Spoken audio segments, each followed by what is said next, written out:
early morning streaming. That's a bit different. Hey, wise pods.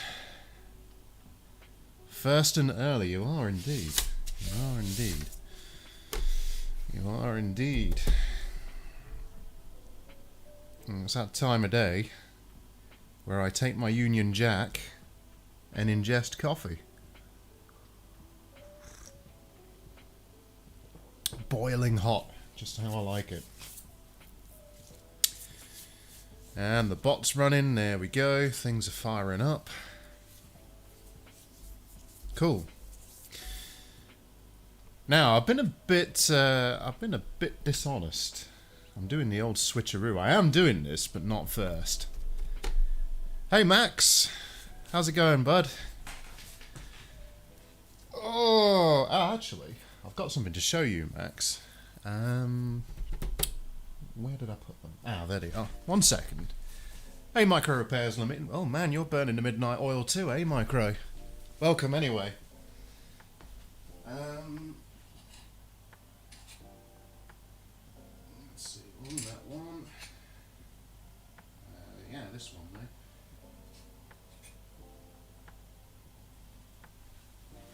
So, one of those nights, eh? So I won't be working on PlayStation 3s right now, but what I will show you, Max, is what I mentioned. I'm not sure how well it shows. Yeah, we can see it. So if I take these tweezers. For those who aren't in the know, this is a GPU from a PlayStation 3, and if you take a look, I'm not sure how well this shows. I've got to get the light. There we go. Do you see that there? That's popcorning. And I think there's a bit there and a bit there as well. Now this isn't what I've done. Yeah, there's loads of popcorning on this one. This is one of the chips I bought off of AliExpress. And yeah, if I get the glare of the light just right on the chip, you can see it. And there's a few like this. Got another one here. Right here. If I can get the light just right on that. You can see it right where the tweezers are. And what's happened is whoever's removed these donor chips has done a brilliant job of cooking them. So I can't use them. I delidded them and found that. I also did a bunch of destruction as well. Anyway, as I was saying, folks, I'm doing the old switcheroo. I'm not starting on this first. There is something else I have to do. But it's a reasonably quick one. So I'm going to pop this aside just for a moment. What we've got is the old Switch Lite, and this one I've had it for longer than I would have really liked to have had it for, but on a previous stream, basically when taking it apart, the LCD was pretty much fused to the digitizer, and it all just sort of came apart. It wasn't fun. So all I've got to do is button this thing up, so there's not much to do on this. It's already most of the way there. I'm just going to move that out of the way. In fact, no, I'm not. I'm going to move that out of the way and take a swig.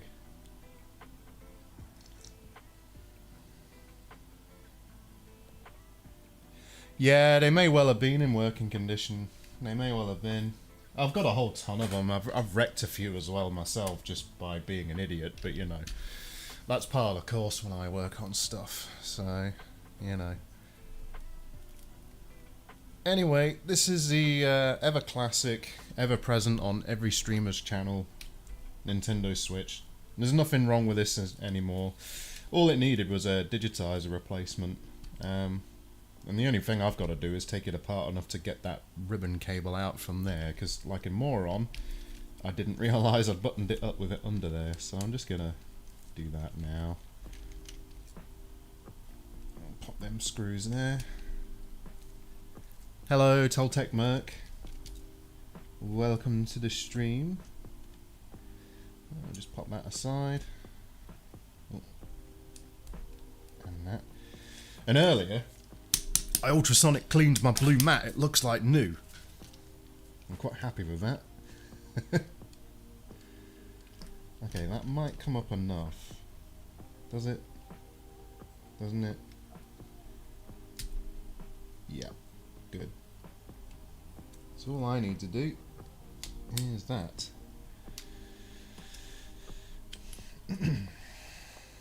Perfect.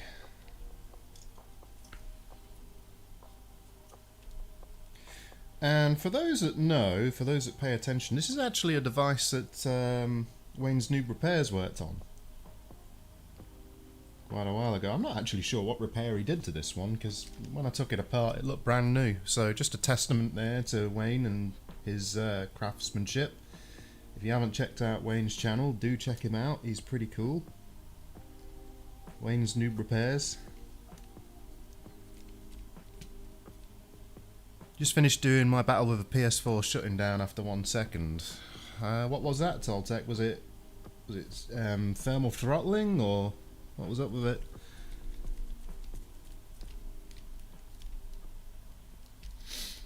No, it can be almost anything, can't it? Right, I've got to fish the right screws out of this pile as well. Right, so I know I need small silver shiny ones. One for the speakers, because I unnecessarily took the speakers apart. 2,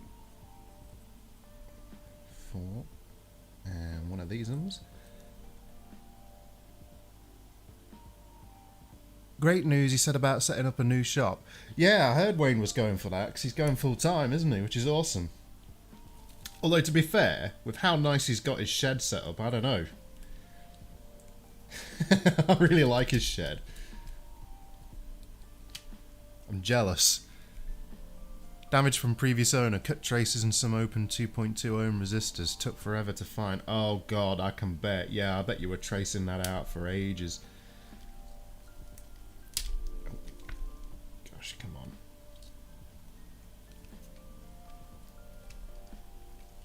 Why are you trying to go sideways? Come on.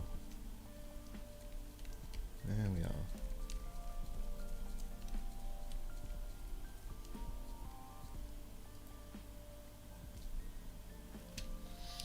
Right. Make sure I don't get that screw on the digitizer. Does anyone here have any updates on Jason? Jason's not been very well. Yeah, he's just not been very well. He's put updates on his channel. You can always check his updates.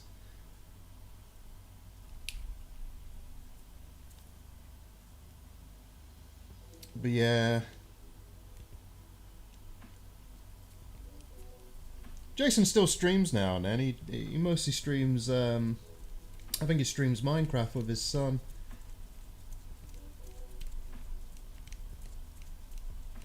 But yeah, he had some problems with his electronics repair stuff, so you know. But yeah, he's still around.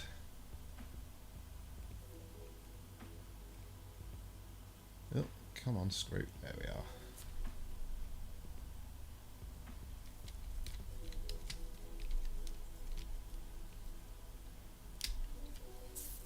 Do you know what? When I first worked on this, like, I really disliked the number of screws. It's actually not as bad now that I more or less know where everything goes.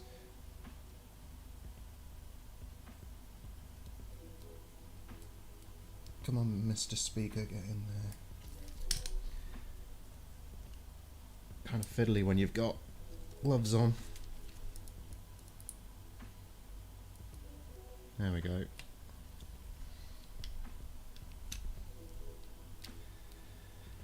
Yeah, how did you manage to find your open resistors there, Toltec? Right, I think I need another couple of shiny ones for the USB port.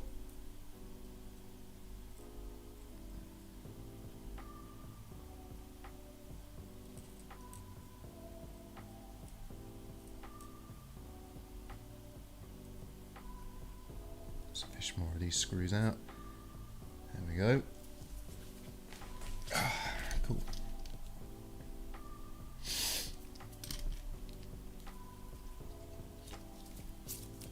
You know what I should have done is I should have grabbed a cloth.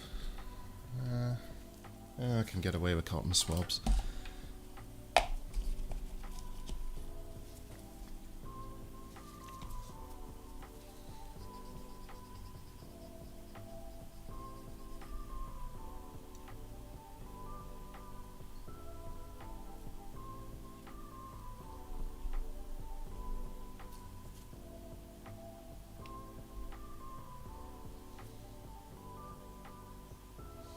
Get rid of that chunk of verbal paste.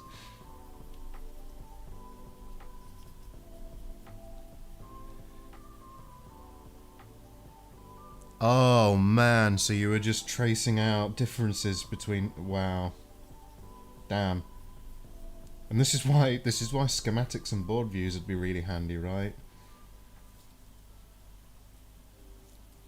Oh, okay.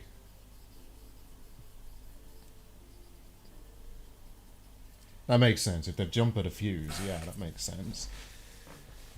Oh.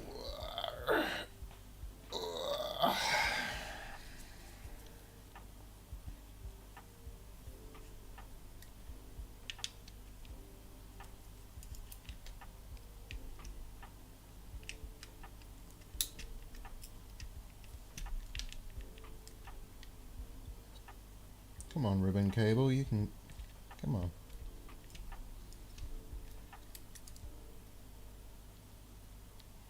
There we are.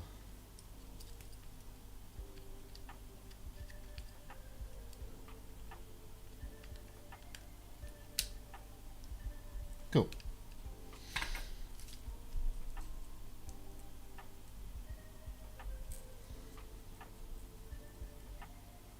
I'm going to need these ones for that. It's like a jigsaw puzzle.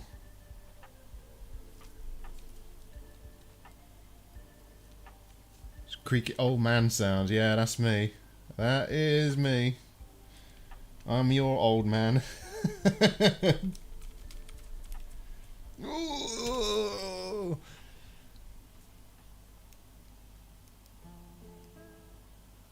Oh, cool. Awesome. I just realised you've got the Game Gear icon next to your name, Earl Grey. Bait and switch. Yeah, it was Rip Felix. It was. I am doing the Sega Saturn. I've just got to get this buttoned up because I've had it for quite a while, and my customer RB King would, you know, he's been threatening to send improvised explosive devices to my house, you know. So I think it is time to get this finished.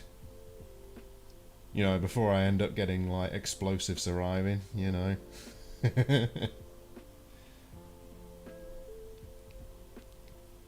Right, cool. So the game cart slot reader goes there. How does that all hook up again? So it goes that way. How does this all hook up again? Right, that goes there, that goes there, that goes on top. Plugs in there. Ah, okay, that makes sense. Better. Yeah, I'll agree with that, Mike. Rip Felix, for sure.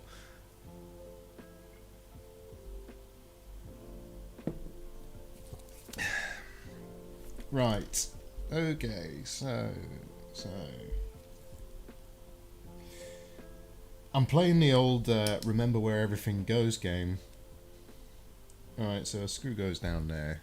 Probably a shiny one.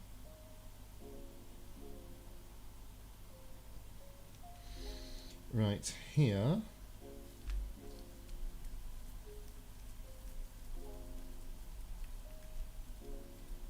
Like so. Cool. Cool. Okay.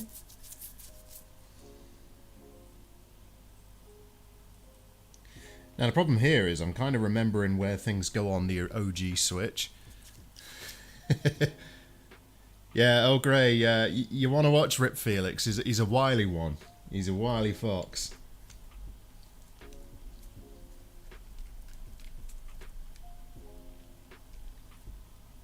Definitely very, very knowledgeable chap with PlayStation 3s. Though. Actually, Felix, I've got something to show you in a minute related to PlayStation 3s.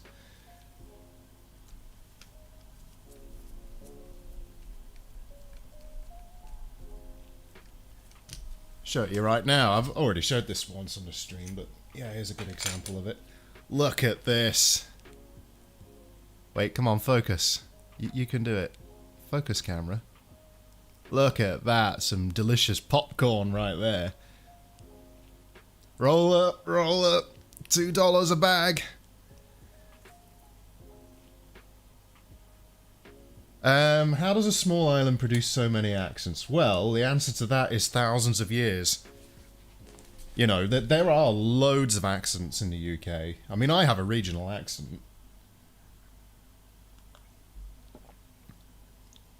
But my accent's one of those accents, if you're not British and you haven't been, you know, if you haven't grown up here, you're probably not going to pick up on my region.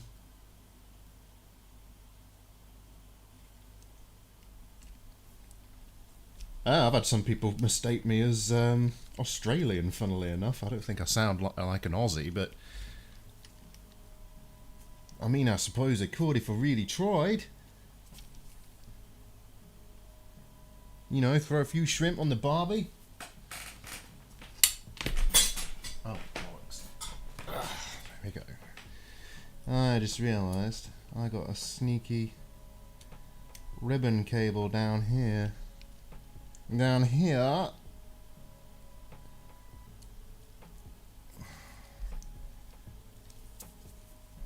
Don't make me undo everything. This is why I don't like working on things like this. Come on. Come on. Easy does it. Easy does it. Oh, so close.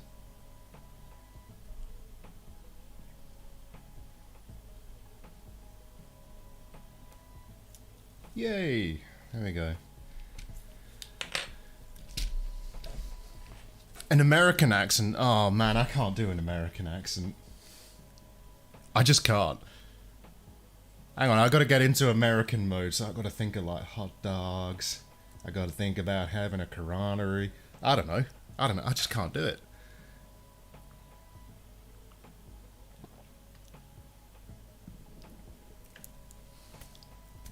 Oh, yeah, I can't do it.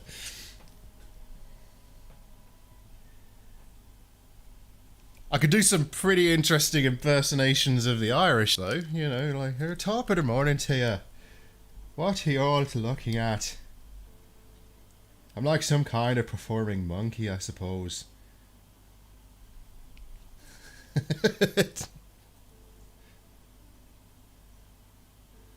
Yeah, I'm not great at doing things like accents.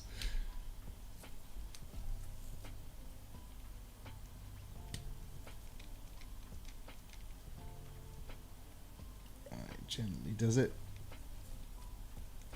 Don't want to cross thread any of these. There we go.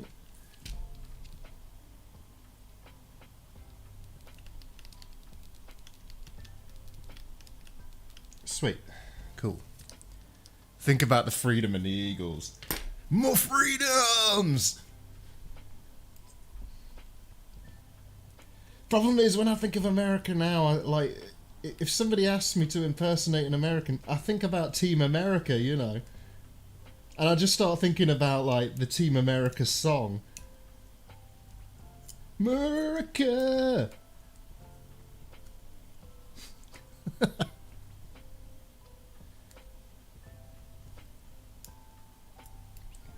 You know what, I'm really looking forward to looking at this Sega Saturn I've got next to me, though.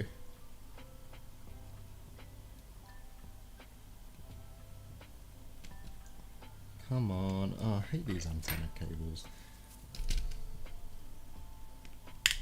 Yep, there we go.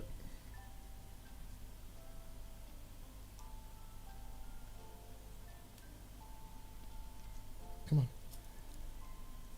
I pick up accents when I travel. I'm not trying and it feels like I'm imitating. I get self-conscious. Yeah, well, a lot of people do. So they go to France and start sounding like a caricature of the French, you know. Oh, le baguette. It just sounds like I'm taking the piss. It's my brain, I can't help it. Yeah, well, yeah. Alright, so that's going to take the screws for the heatsink.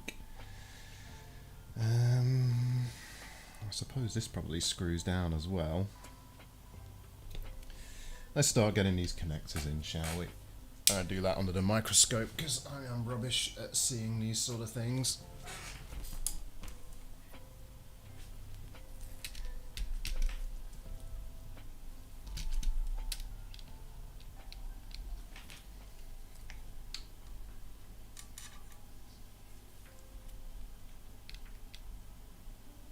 Oh, a bit blurry, isn't it? Let me get that focused.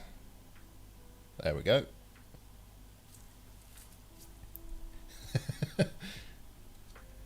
It's a late night comedy gig with New Retro.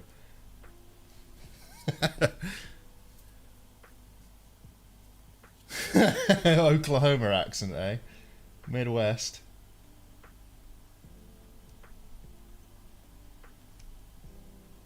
I once looked at. I used to work for a company that had its head office in Oklahoma. At least I think it had it. I think it was Oklahoma. Oh, I have missed a screw hole. Let us deal with that shortly. Actually, I'll carry on doing these cables.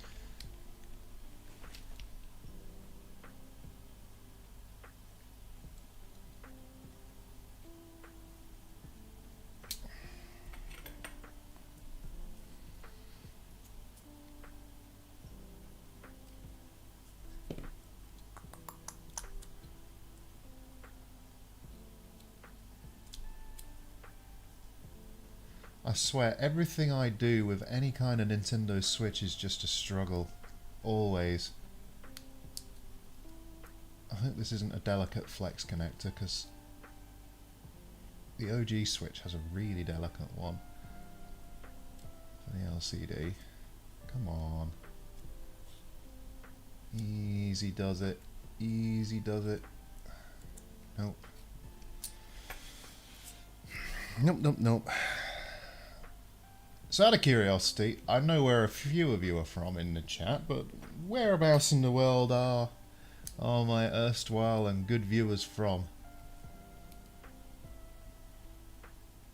I know there's a fair few freedom-loving folks from America on here. I know that. Ah, there we go. Excellent.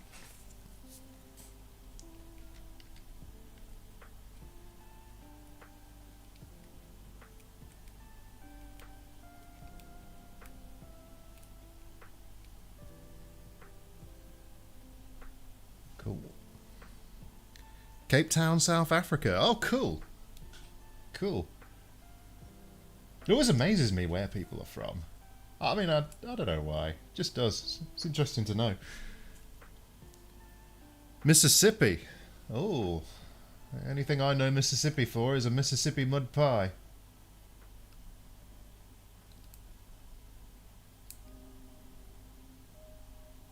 And that famous river.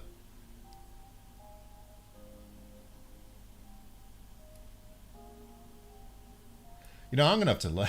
I'm gonna have to learn quite a bit about America, because Earl Grey, who's in the chat, is my fiancée, and she is a beautiful American lady, and that means I have to learn American history if I plan to move there, which I do.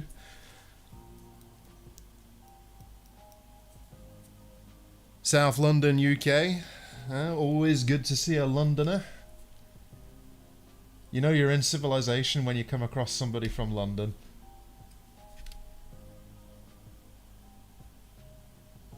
Right, have I actually got all those?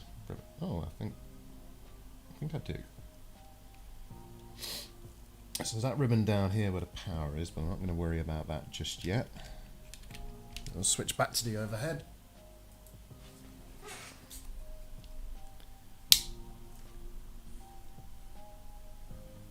There we go.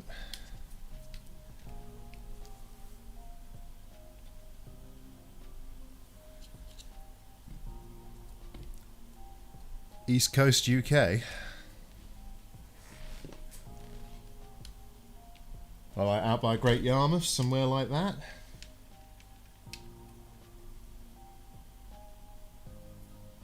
Okay.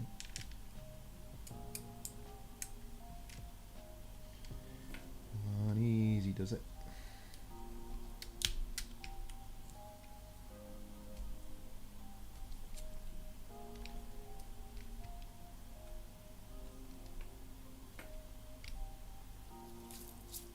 Right, now I was going to put that screw in there, wasn't I? So let's do that.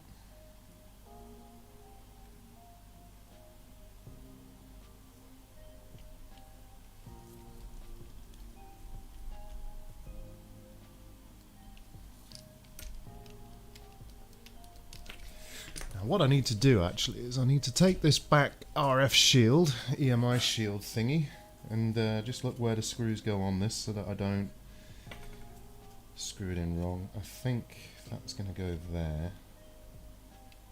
Yeah, so there's a screw there, there's a screw there, a screw under that and a screw under that. And it mounts down there. Okay, so I've populated one screw I shouldn't have done yet. And that's why you do a test fit. So this one here.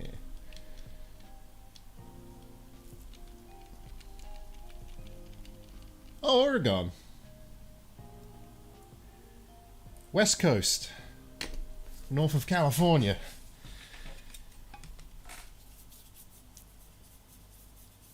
You've never seen a Saturn in real life? Hexen, you've missed out. You really have. If you can ever get your hands on a Sega Saturn, they're actually really good consoles. I'll be showing, well, assuming I get it working, I'll be showing it on the stream. I'll be capturing the output, so you'll see what I see. Yeah. Okay, so I think I need to screw that down. Just double check that. So that goes there, that goes there, there.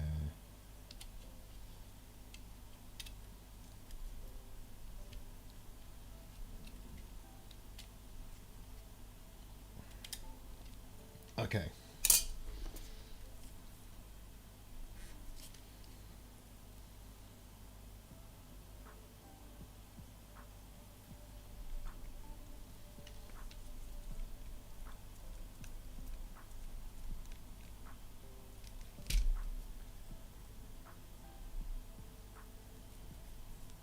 Those years were dominated with the PS1 and PS2. They sold like hotcakes. Well, it was like that everywhere, really, weren't it? You know, the PlayStation was definitely the more popular console. The Sega doesn't really get all that much love. I guess everything after the Sega Genesis and Mega Drive didn't do that well for Sega. It was actually a shame.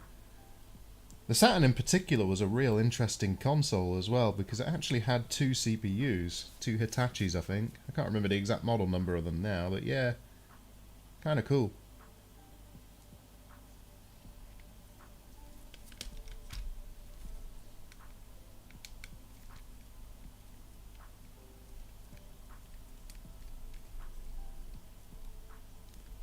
There we go. Hey Kaiser, welcome.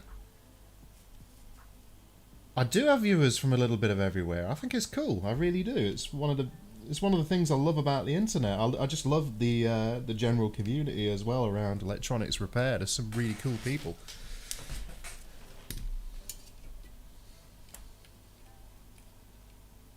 Okay, so we got a screw that goes there. Okay, so that's two independent screws, I think. But let me just double check this back cover. How does that attach? The back cover goes that way around. So they're all on the side, but we've got a couple of screws there on the posts. Is that right? Yeah. Okay, cool.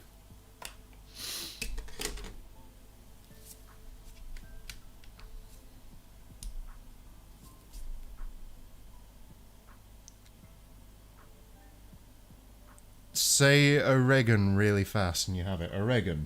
There you go. Oregon.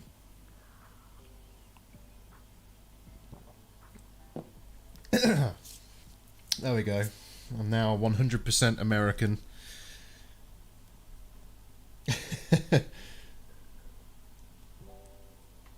Oh, Felix, when I get a working PS3 with that voltage mod and everything else done, I will take some readings for you. I've got a oscilloscope just above me here, so I'm happy to do some readings for you.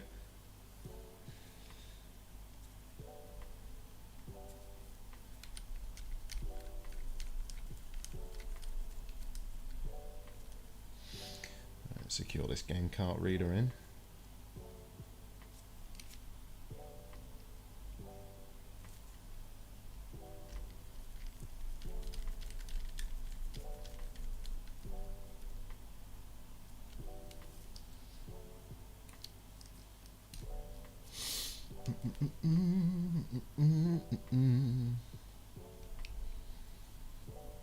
That screw right there, what is that?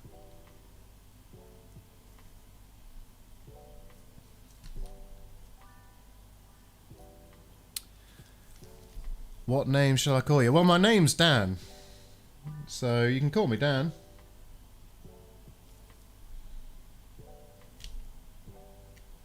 You can call me New Retro, you know, I'm easygoing. I'm easygoing.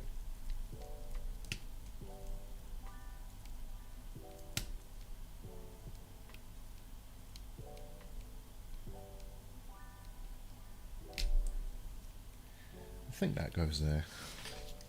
I hope that goes there. Right, let's do another. Where do things go? So we got. Okay, so we need another screw in there.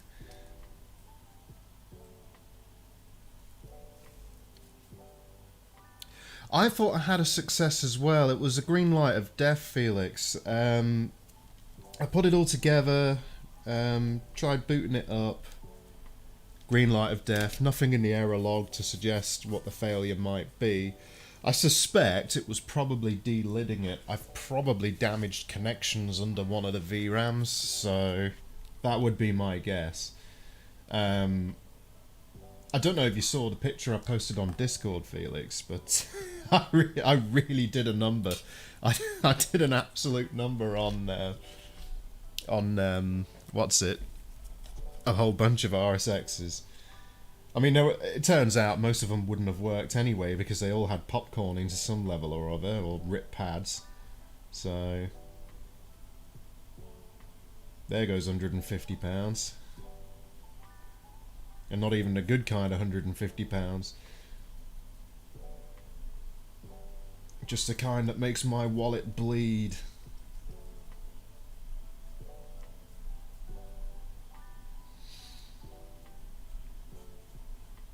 Makes my wallet bleed like Vladimir Putin's oligarchs.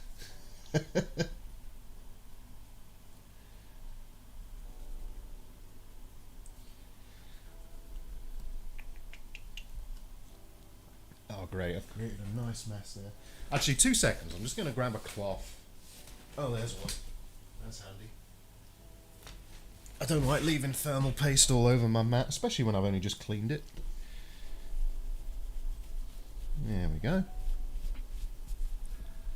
Yeah, I can tell you exactly why popcorning happens. It happens for largely 2 reasons. It's when a chip gets very hot, probably too quickly, combined with moisture in the board, and what happens is that trapped moisture in the printed circuit board, in the substrate, it's just microscopic amounts of water, but when they get up to a certain temperature it creates high pressure, and that high pressure tries to escape from the board. So what happens is it creates small pockets essentially of steam within the board, and that steam obviously it's got to get out, so it ends up delaminating the board and popping upwards, and that popping upwards leaves little bubbles in the substrate, and those bubbles are what we commonly refer to as popcorning.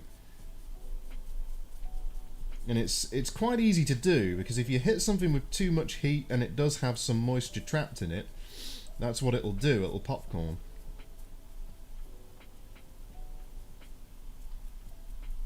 And the chances are, the chips that I bought, they were salvage chips. And chances are what's happened is there would have been some probably smallish operation, like a little shop or something like that, in one of the cities that deals with electronics parts and stuff like that and salvage in China, and they probably just hit it with a bunch of heat all at once, and those old PlayStations were probably sitting there stored poorly, taking on whatever humidity's in the atmosphere and so on, so they probably had a lot of humidity in the boards, and boom. The precautions you can take, you'll have to look it up, but if you look online, there's a document published by the IPC, and it details moisture in electronics. Sorry, I'm just having a bit of coffee. But it details moisture in electronics and how to get rid of it, and it's generally a bake cycle. So you'd put it in a temperature-controlled oven for, I don't know, however long you need to put it in there according to that document. And something like a regular PCB that's been out for 6 months or something like that, just absorbing atmospheric moisture, you're probably going to have to bake that for about 12 to 24 hours, if you go by the IPC specs anyway. Obviously, most repair technicians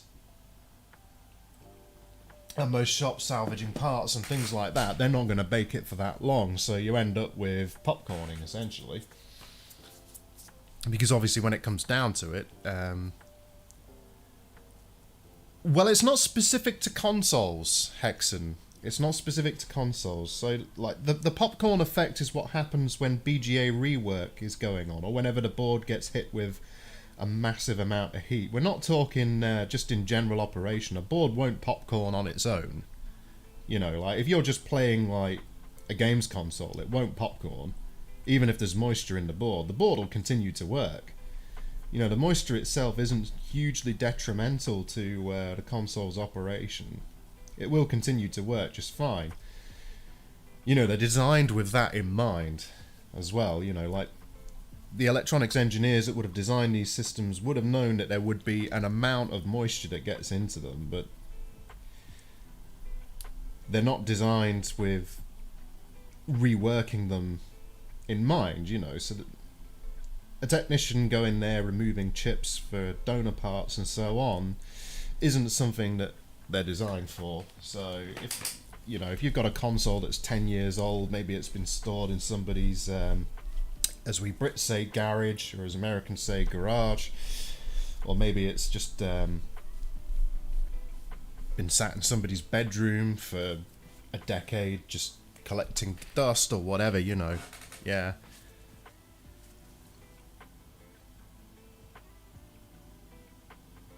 I bake at 100 to 120C for 2 hours. I haven't had popcorning since. Squeeped uses powder coating oven to bake overnight.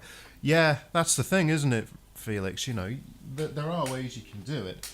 But I imagine, wait, let me get this right. Oregon. I imagine the humidity there is a lot less than it is in the UK. So, you know, there's environmental conditions to consider as well, right?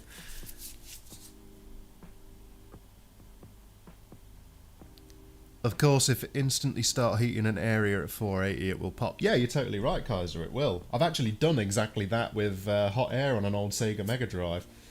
I actually just threw that PCB in the trash because I've been having a bit of a clean-up. Now, I know I've got MX4 here somewhere. There we go.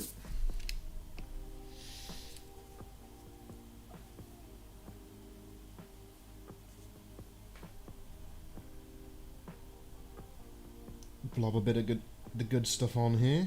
There we go.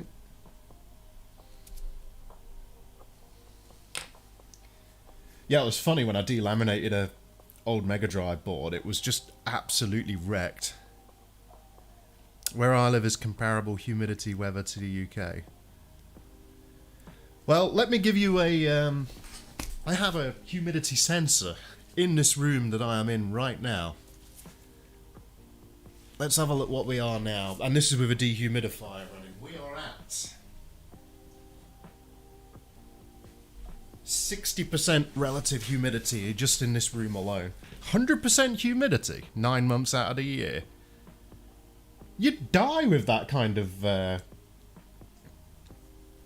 of humidity and the sort of temperatures you folks get on the West Coast. How did you survive the heat dome?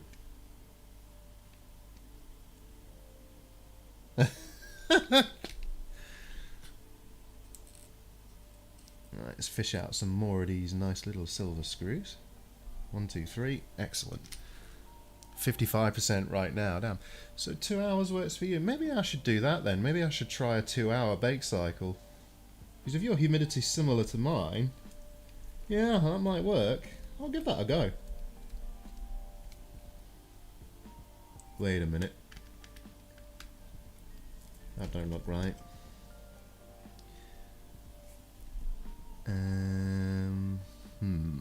Which ones? Ah, these ones. That one. That one. And that one. Or was it the black ones? 1, 2, no.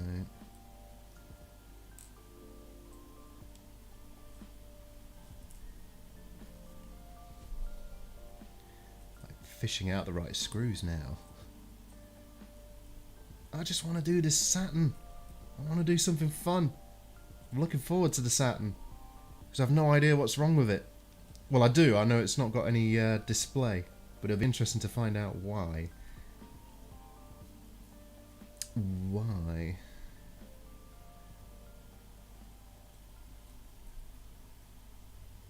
Okay, that's going to be for the switch. That's going to be for the switch light.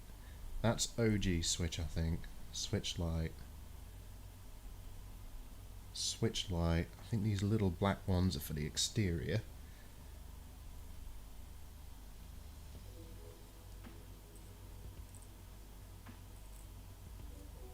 Okay. Let's check the chat. That's a cheeky way of saying it rains a lot. True. That is true. Right, Cape Town, it's more of the opposite. 7 of the 5 months here, it's hot as hell. And in the summer, we get several 40°C degree weeks. Oh, God, I'd just die. I would die. Earl Grey will tell you, I don't do well in heat. I just melt. I'm just like, nope, I'm checking out now. That's it. Game over. Game over, man. Game over.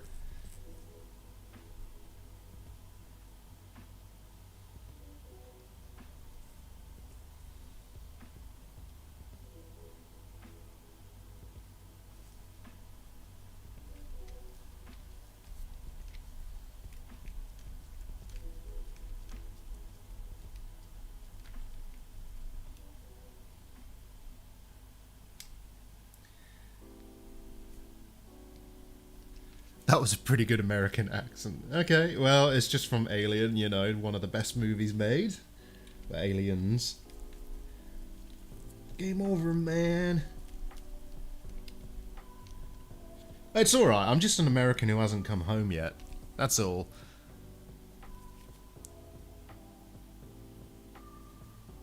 Hey, Jeff. Welcome. Welcome to the stream. Don't worry, it's not going to be a bait and switch for long. I'm nearly done with this. That's the good news. In fact, I'm probably good enough to get this tested out now. It's definitely together enough. Let's plug the old battery in.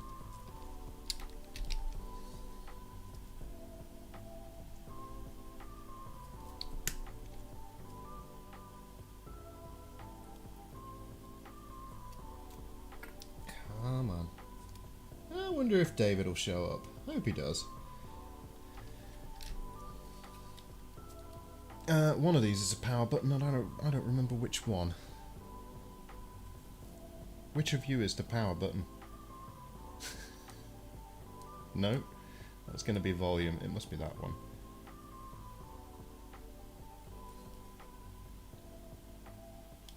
There we go.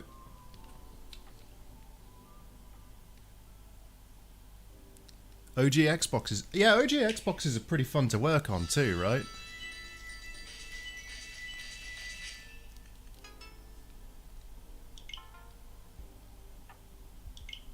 No, I'm not in Australia. I'm not Australian. I'm not. Europe. Next.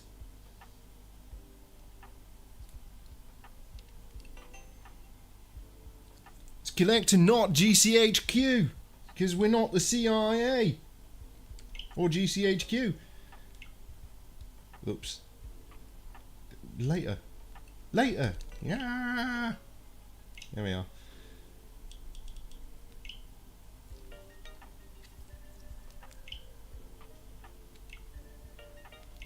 Keep pressing the wrong button.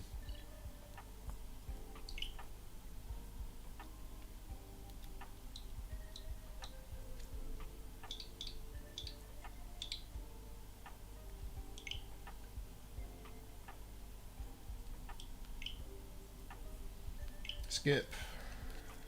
Yeah. Skip.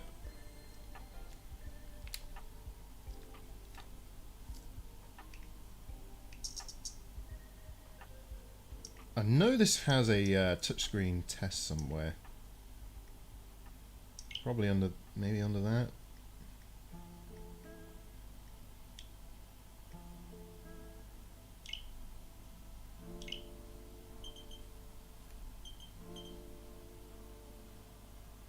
Yeah, seems pretty good.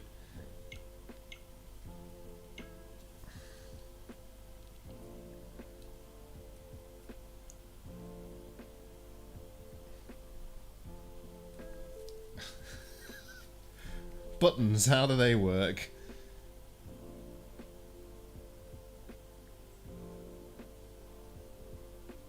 Come on, turn off.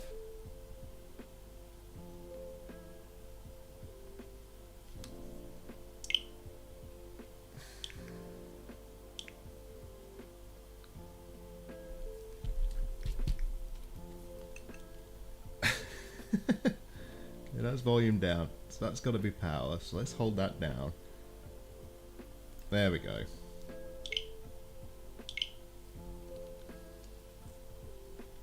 Oh, thank you, Jeff.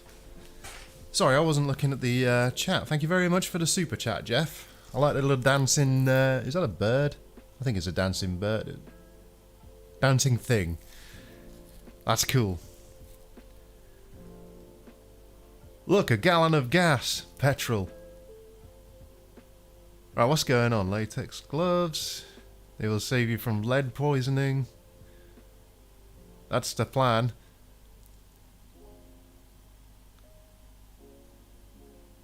Look, a gallon of gas. Gallon of gas? Yeah. Petrol's a lot in the UK. It's a lot of the pennies.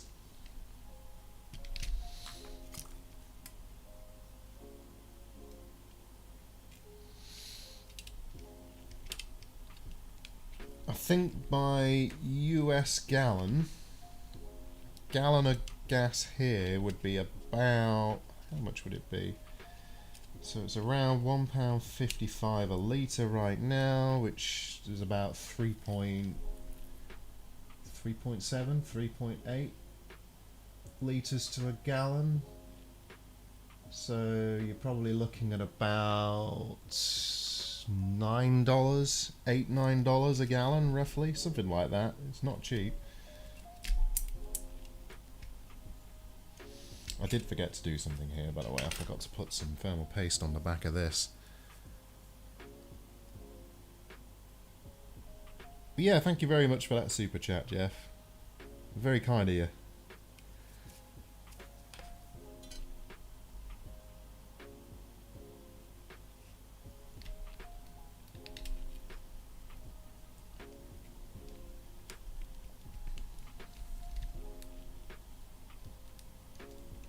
Right, let's get this secured.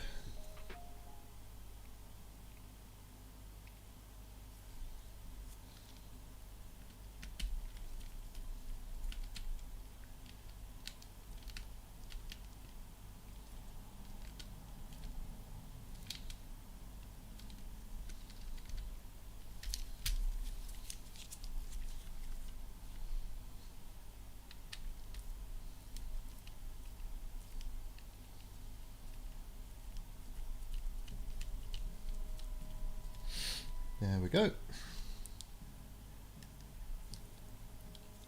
See, only a few channels taking precautions seriously. Well, I also have the fume extractor there as well, you know. Lead's no joke. You know, I think a lot of people forget that lead is a neurotoxin that's bioaccumulative. You know, the more exposure you have to it over your life, the worse that accumulation is in your body, and you can't get rid of it.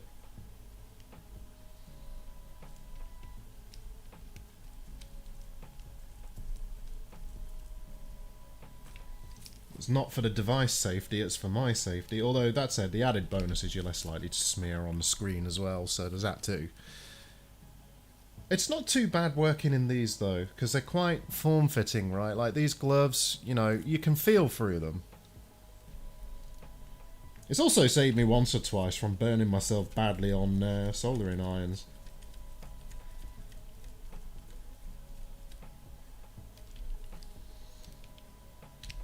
Right, so we've got the screw there, we've got a screw there, we've got a screw there. Are there any more for this shield? I don't think there are. But it does look like the shield's meant to clip over that. I'm going to undo that and redo it.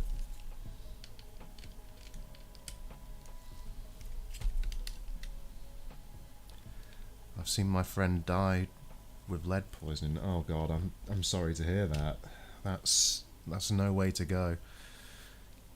Yeah.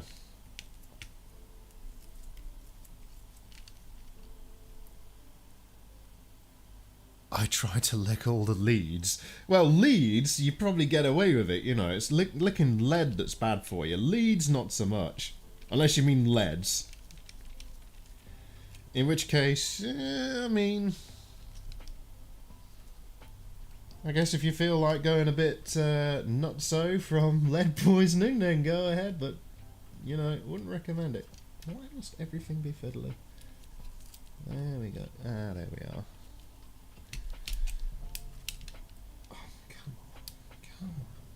Is that supposed to go behind? Oh, maybe that was right. Maybe I didn't... Oh, whatever.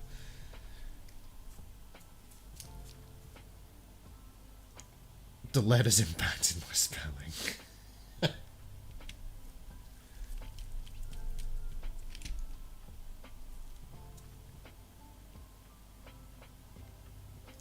Delicious lead.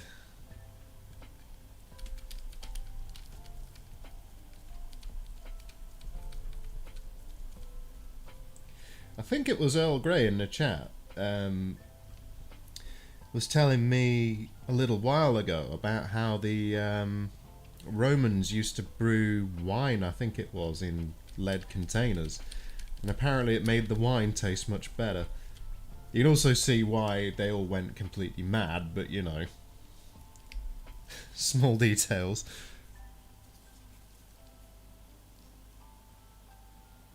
Flux fumes also have lead, especially RMA flux. Really? I wouldn't have thought flux would. Why would flux have lead in it? Hang on, where's my tube of flux? Where is it? Where is it? Where is it? I thought it was on my desk. I would check that, but whatever, I don't know where my flux is. Well, I know there's a load of it, because there's a load in my fridge, but you know. Anywho. Right, I think we're pretty much good to just get the back plate on this now. Where is that? There it is.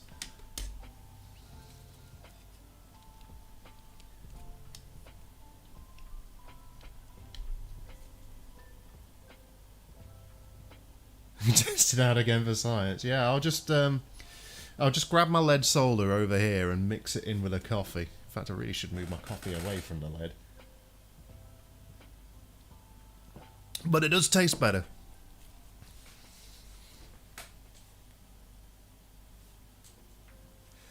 Well, it's volatile organic compounds, right? Flux. It's, yeah, well, it has to be.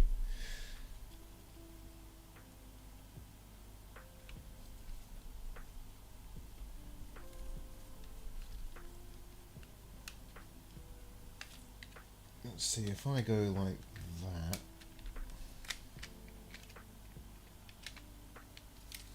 How does this go?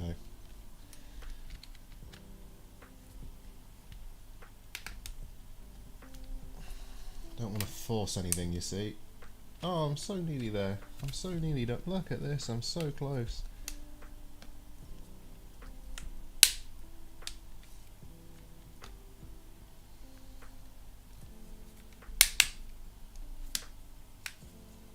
No, that's not how it goes. Hang on. Easy does it.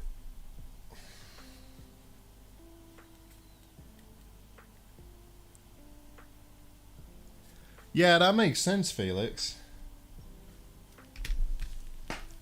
By the way, Felix, I do love your avatar with Felix, with the Felix the cat with the cross eyes.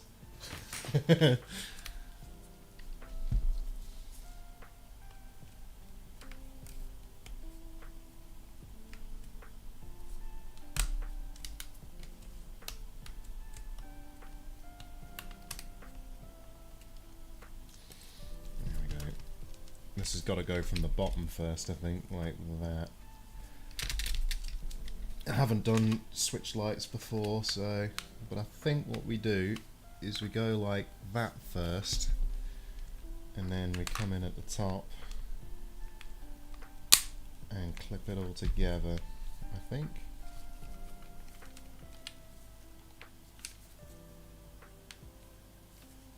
No, that ain't right.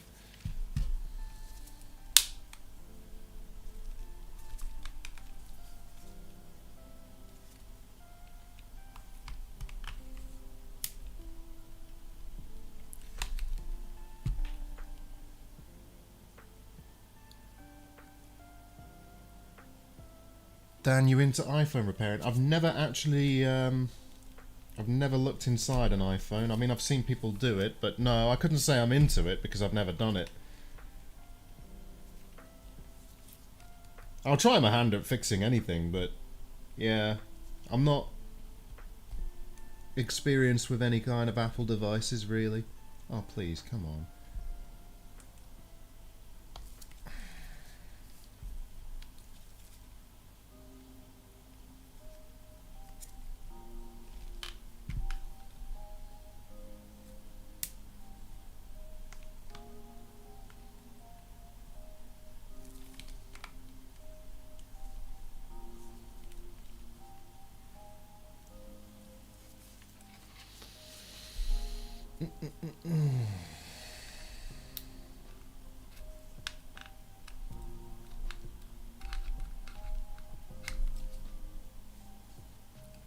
Have you done any PS3 fat repair?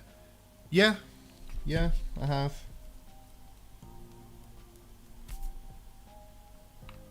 I have a whole bunch that I've got to work on as well. Well, I say got to, I want to, is a more accurate way of wording that. Oh, for the love of God, why must everything like this be so fiddly? I really need to stop doing handhelds.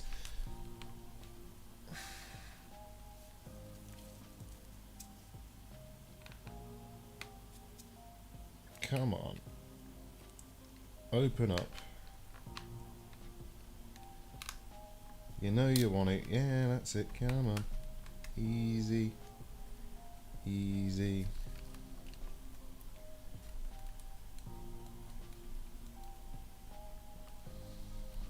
I think the one bonus about working with any Apple stuff like iPhones, Macs, things like that is you can get board views for a lot of it, whereas things like these consoles you kind of can't.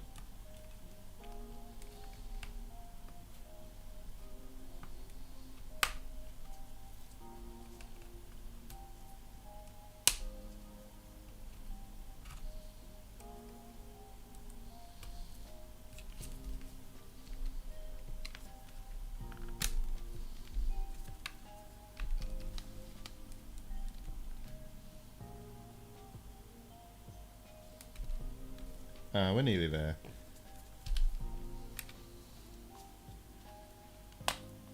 Yep.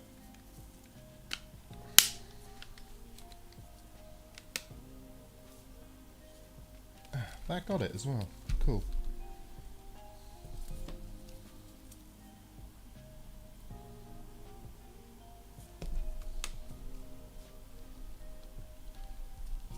So now if we use our plastic spudger just to pull this up a little bit here. There we go, that's got it over the USB port, and hey, there we go, that's pretty much properly together now. There we are. There we go, that's what we want to see. iPhone brings good money in hand. Yeah, I know they do. I know they do. It's because it's a very popular phone, and actually that's pretty much it. A high value phone as well. Right, some of these should have tri-wing heads, I think. There should be 4 tri-wing screws that fit these corners.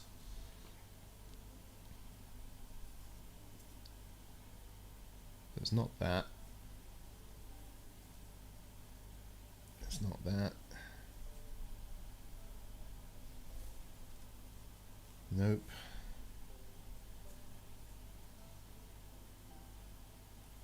Nope. Nope.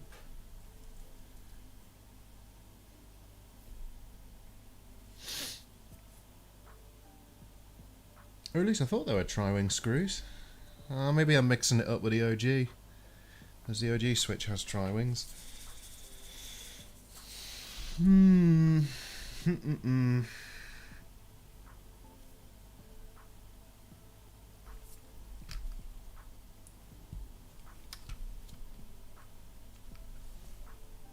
Trying to work out what goes where now. I might just set this aside and get on with the Saturn because I'm itching to do it, and it's only a few screws to go. But then again, I'm so close. I don't think the tri-wings are to stop people opening them, you know. I don't really know why they use tri-wings. Is it these? Yeah, it must be. Okay. 1, 2, 3, and 4. So we've got some tri-wing screws there. Let's get the tri-wing bit. And I've got a tri-wing bit in here somewheres. Where are you? Are you the one I want? I think you're the one I want. Yeah, I'll do it now. I'll do it now, Jeff. Non-magnetic, of course it's not.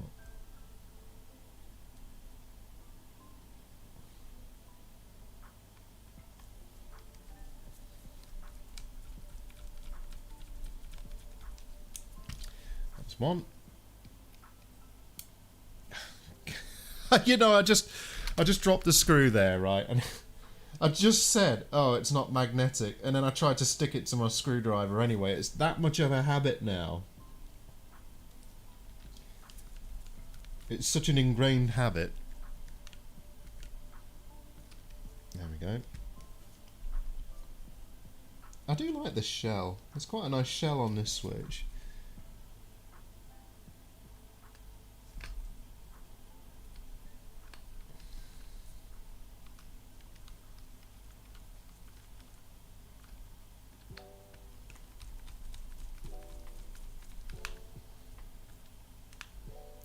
Do it. Do it now. Wow.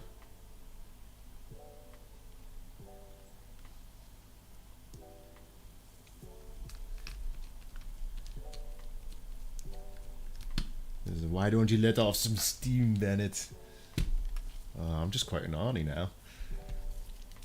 The greatest action person in the universe.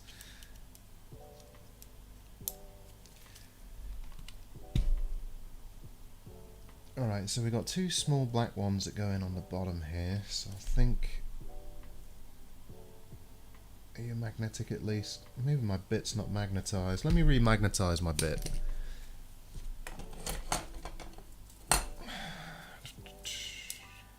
Oh god, there's bits of capacitor on it.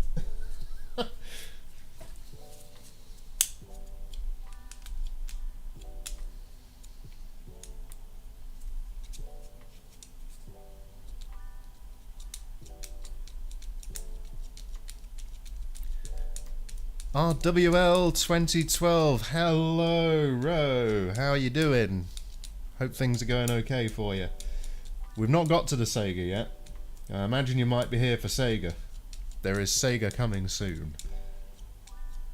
I don't know what VA version it is, so we'll be finding that out. It will be on the board. We'll most likely be finding that out, unless it's something really silly like the power supply is the issue. I don't know yet. Anything could happen.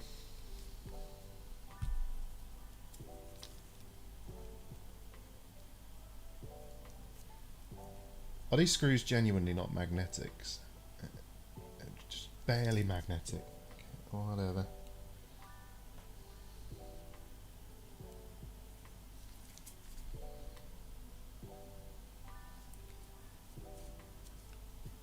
Whoop.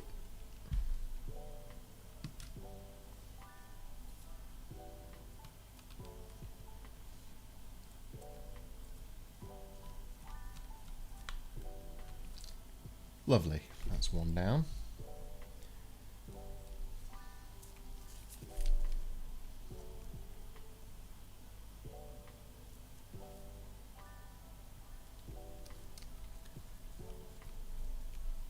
It's from a customer. It's from a customer, this one. So I'll be doing a diagnostic first. I think it's most likely, judging by the description, it's most likely a cap problem, but I don't know yet. There is no need for non-ferrite screws. They are going into plastic. Yeah. I thought I turned you off.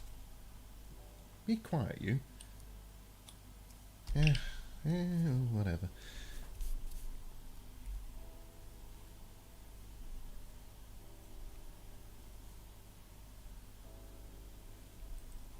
There we go.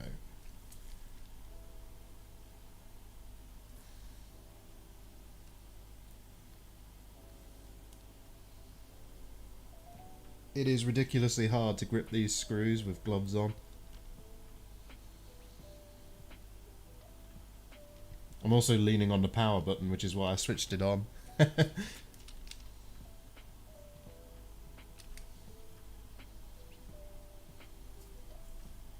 I think I've just switched it on again. Yeah, I did.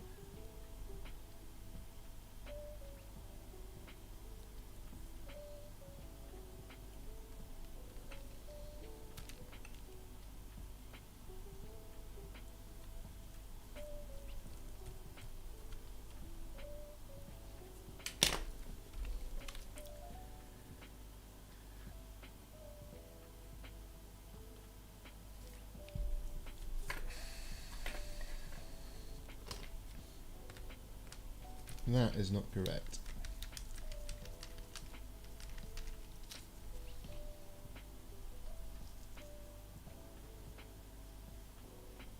Neither is that.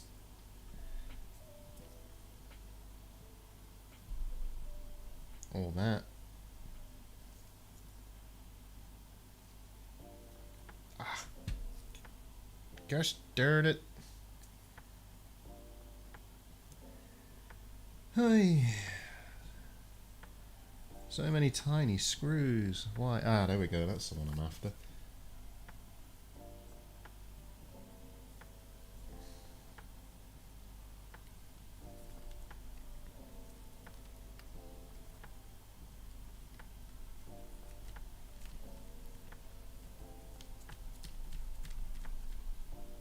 Much better. Done. Now we can get to the Saturn. Right, let me turn this off.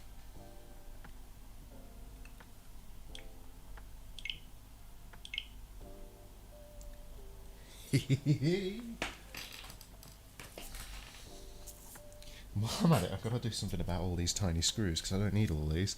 Oh, I'll just put them in one of these. There we go. Is this my day job? No, yeah, I am a programmer. Web developer specific. Well, I say web developer. I'm actually a full stack developer, so... Yeah. JavaScript, TypeScript, AWS, that kind of thing. Actually, these days, a lot of AWS with sort of lambdas, serverless, that kind of stuff. Although recently I've been working on front-end stuff. Imagine if they use flathead screws. Yeah, right. Right, we're gonna do the exciting thing in a minute. I'm excited. I'm excited to look at this Saturn because I love Segas. I've got a massive soft spot for Sega consoles. So let me just tidy up a bit.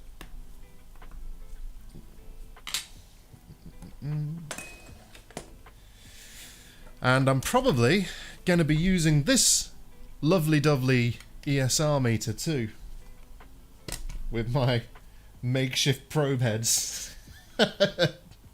There's crocodile clips holding some multimeter probes.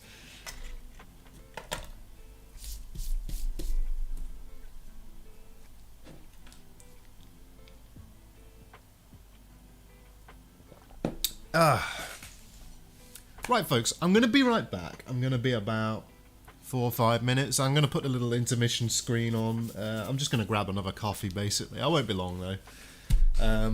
Yeah. But to prove I'm not just being a tease, there is a Sega Saturn. There really is. You know, here it is.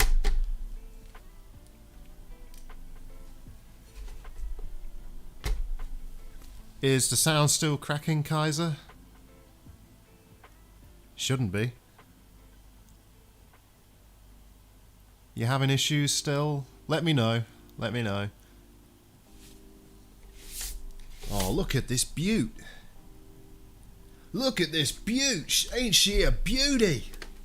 Oh, look at it. Oh, crikey. She looks fantastic. She looks like a beaut. She's a real beauty. And we even got a game to test with it. So we've got Sega Rally Championship. Sega Rally Championship. We've got... I will try this anyway. I've got one of them bad boys. That actually just lets me load up copied games. I actually don't need it though. Actually, come to think of it. And little sound dropout. That might be because I'm moving around micro. I was gifted this by a very, very kind viewer, and I haven't actually tried it out yet, so I'll be trying that when I'm doing my testing with this. It's a retro-bit Sega Saturn clear controller. I actually think it looks really, really cool. Very nice present. Yeah, it is a Model 2 for sure. You can tell because of the buttons. So it's a Model 2. Class 1 laser product. The only downside is the poor thing's missing its back cover. Unless it's in the box. Let me check the box.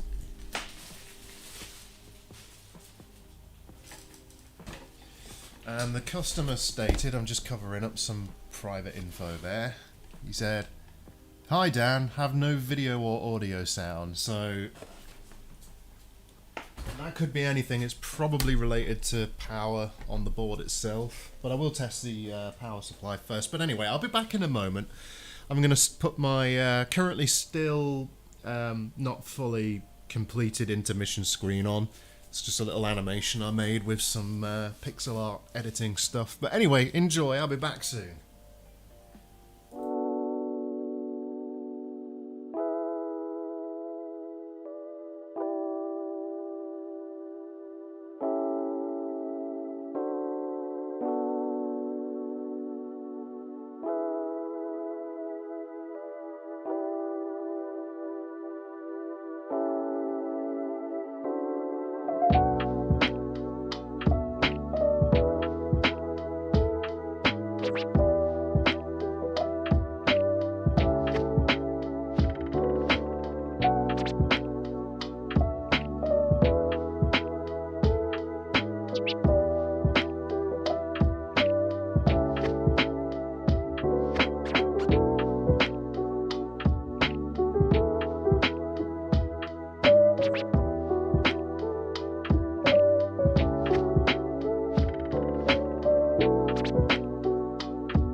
Right, I'm back, and we'll make a start on this old Saturn. So first of all, I'm going to try it out and just see what the behaviour lines up with.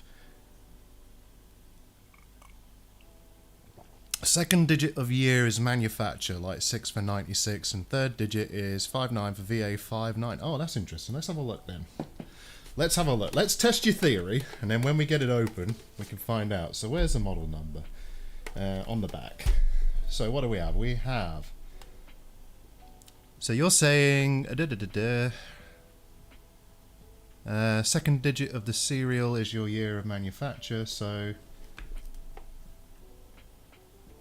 5, so 1995, I suppose. And the third digit is 59 for VA59, so... Okay, the third digit would be 1, so... we'd... hang on, am I looking at this wrong? Or is 96 and VA5? I think it's 96 and VA5. Let's find out. Again, shame it doesn't have the back cover. Maybe I'll be nice and 3D print one for the customer, just because. Well, let's find out. Let's find out. Oh, it's missing a screw as well. Look, I might have a spare. I can give the chap. Oh, it's missing a few screws. It's missing one there, one there. Anyway, I don't have the full history of this device, so I don't know entirely what's wrong with it. Which would have been nice to know the history, because if I did know the history, it would point me in the right direction for fault finding. You know, how the fault develops, so on, so on. You know, it's like being a detective, figuring out these kind of problems, so... I do like this aftermarket controller. Although, maybe I should have... Ah, that's good enough. Bashed my camera. That's fine. Right, where's the power lead? So we've got AC power.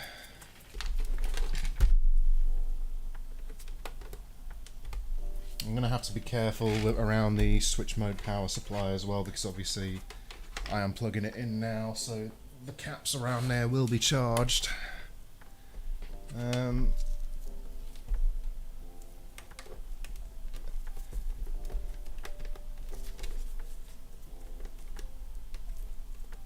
Is that in?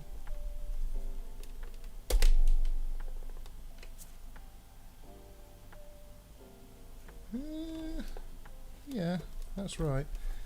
Feels a bit... Doesn't feel great, that connection on the... That doesn't feel brilliant. Anyway, that should be enough to test it out. So let's go ahead and... I liked it, doesn't require any... I waited forever for Professor Abrasive to finish the satiator. Yeah, the satiator looked really cool. That was the one with the back port on, right? That fits on the back. Dr. Abrasive, very interesting chap, especially the amount of reverse engineering he did.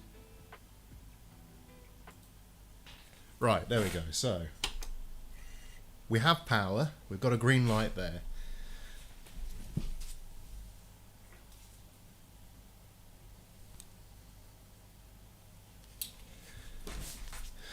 So we've got a 50 Hz signal and we've got no image. Let's just power it off and back on. I heard the laser.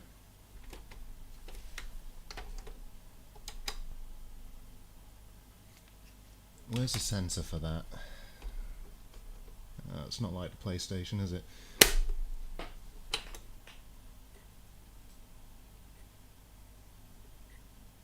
Sounds a bit weak. Let's put the disc in and just see if it spins it up.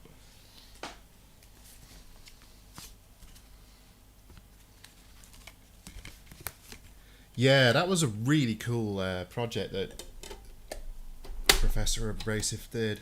The Australian chap. Okay, so we've got a disc spin.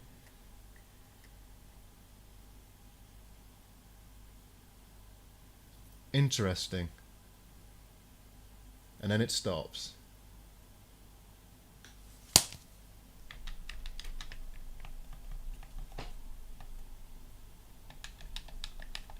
Okay. I'm going to have to take this apart and do a bit of probing, I think.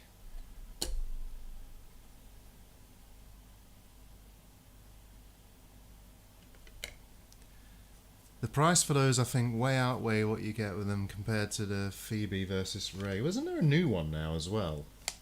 I can't remember. I'm sure there was a new optical disc drive emulator that came out.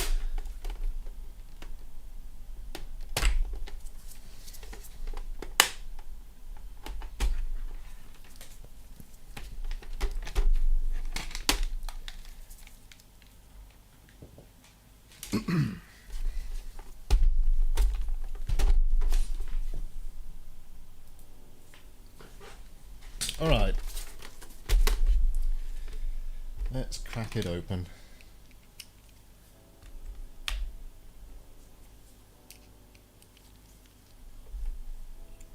I mean, yeah, if you want the convenience, definitely get the satiator. It's just plug and play. I mean, what's not to like about that, right?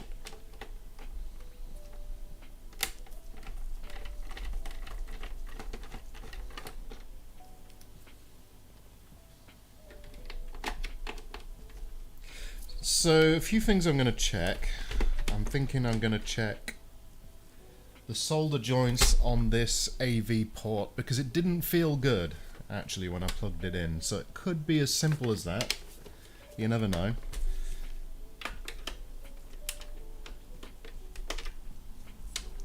The system is obviously getting power because the disk is spinning up.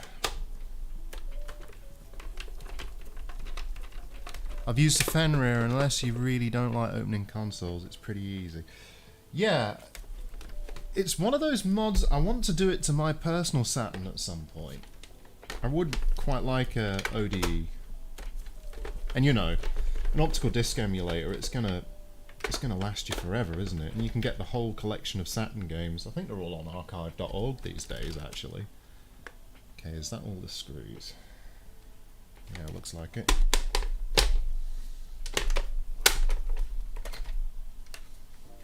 Hello, Sega.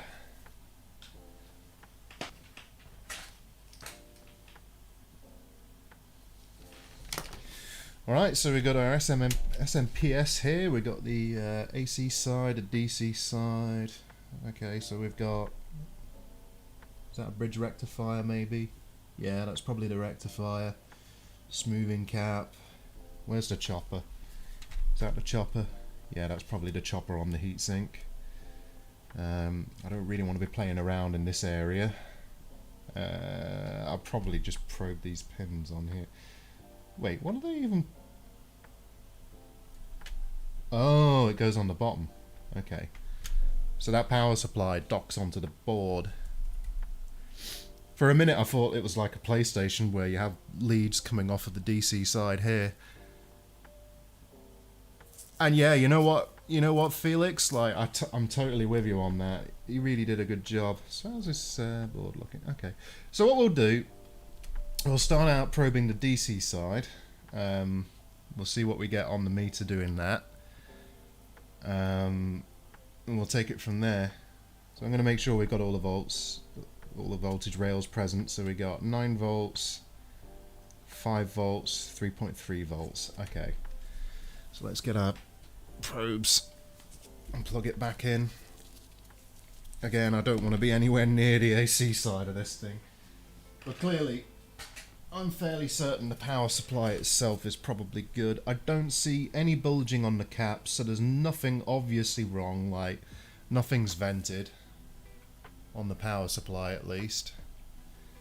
Not to say that the caps are good. I know that caps on switch mode power supplies are under a lot of strain because of the high frequencies. So anyway, I'm rambling.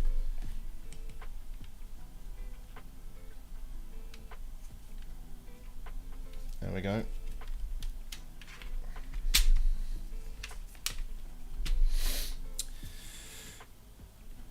Are we in DC volts? We are.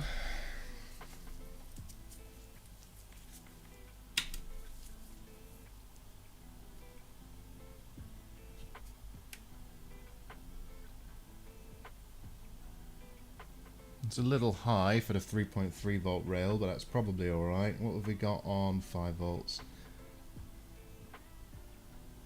5.5. Is that a 5.5 volt? Near enough. And 9 volts. Okay. Power doesn't seem to be the issue. Fine, okay.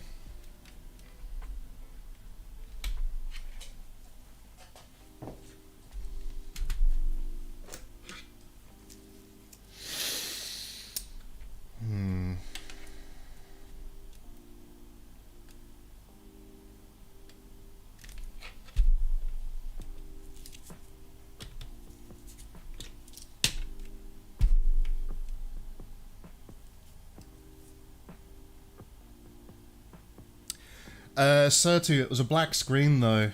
I don't think it's the case that... what kind of screw is that? That's not a Phillips head.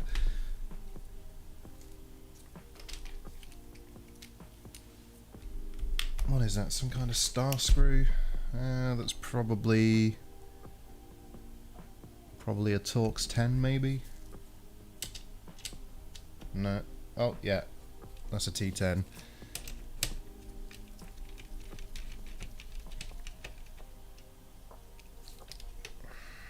Okay, so we've got one screw at the DC side of the power supply, because I know that power supply is going to have to come up, so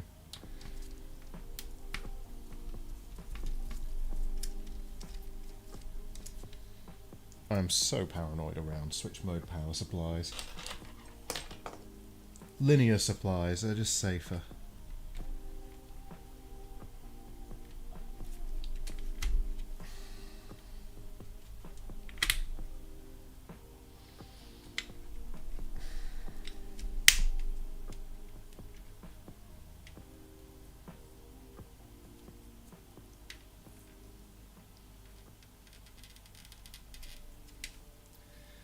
I'm going to now safely place this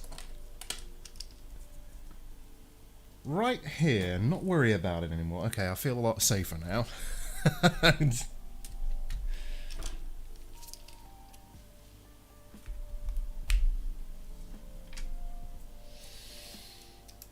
Right. The cap looks okay.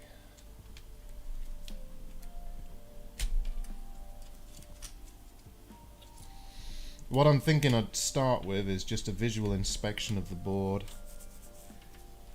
We'll take it from there. What's still plugged in?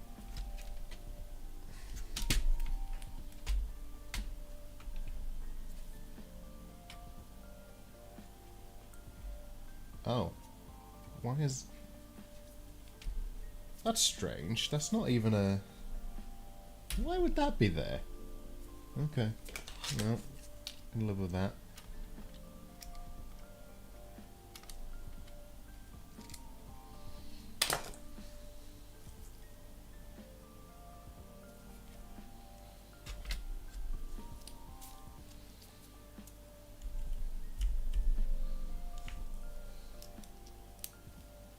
Grounding strap makes sense. Yeah, actually it makes sense. Let's test it.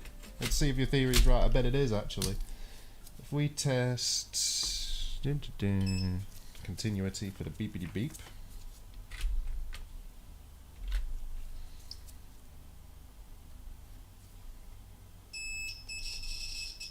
Yep, would appear to be. Adam has got it. Still annoying though. Seriously?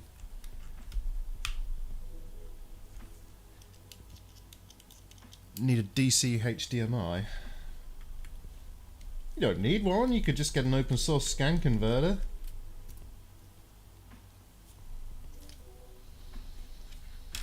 Right, we'll just place this optical disk drive somewhere safe. Right next to me. There we go. Alright. I'm probably going to have to undo this screw as well, actually. Like, yeah, of course I am. It's going to be a T10 again, isn't it? There's T10, there we go.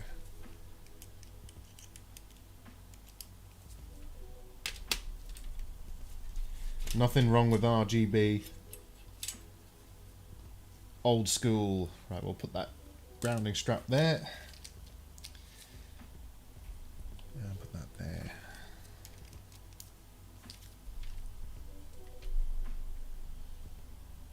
I'm fairly certain that this should be screwed down, and it's not. I think I can just... Yeah. Interesting. Okay.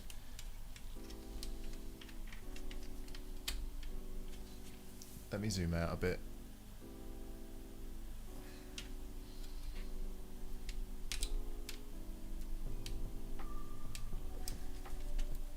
Feels like it's never been removed. I managed to get one before Pixel FX ate Dan.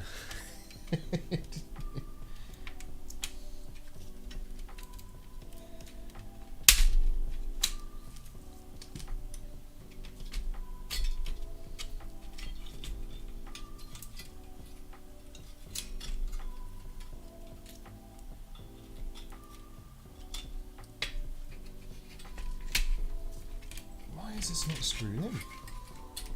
What is this lunacy? Oh, okay, so somebody's been attempting to swap caps on this board already by the look of it. That doesn't look very good. Interesting, okay.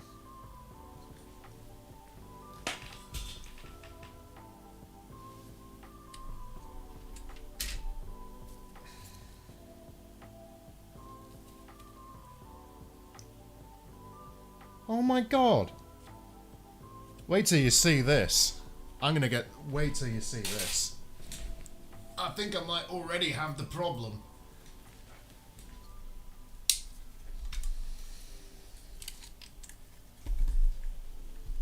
Where is it? Can you spot what I think is the problem?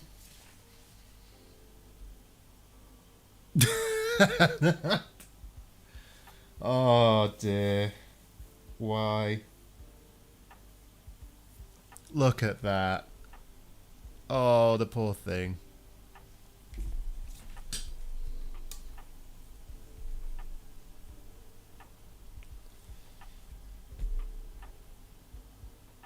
Oh no. Oh dear. Look at that. Let me get that focused a bit better. There's our problem. That's definitely our problem, folks. Not only should they snip their leads, but look at that. That is... Oh.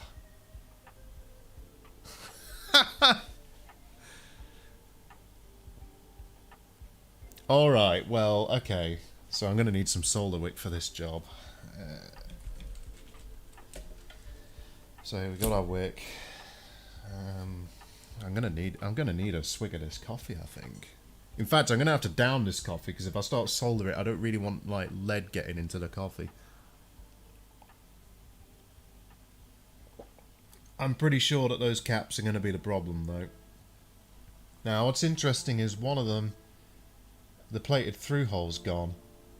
I I can't see if anything's supposed to connect to where the plated through hole was either. I might have to scrape back some of that silk screen to find out. There might not even be pads under that. I might have to jumper this somehow.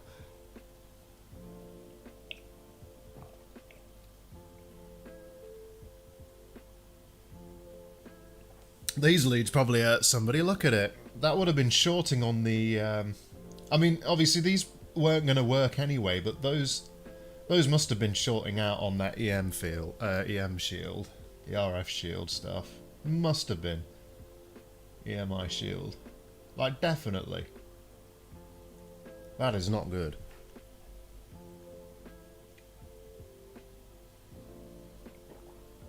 Looks like the ground. Yeah, could be. It looks like there's no connects on this side toward the bottom, closest to me. But there's definitely a connection on that lead at the top. Okay. Oh dear. Yeah, I think they did burn the through hole, the plated through holes. It certainly looks like it, doesn't it? I mean, there is. I might be able to replate it. Actually, I do have some brass rivets I could probably use, but I'll probably end up just doing something a bit different to that. We'll see. There's a few ways I can go about repairing this. Anyway, just give me a second. Oh, there's my flux. Excellent. Right, one second.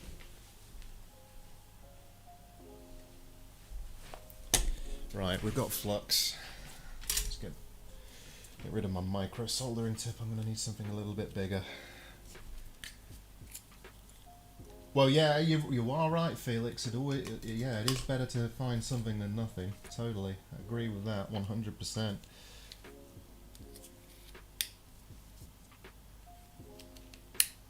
You know, I thought I'd be here hunting around. I mean, to be fair, those might not be the source of the problem. Somebody's probably, like,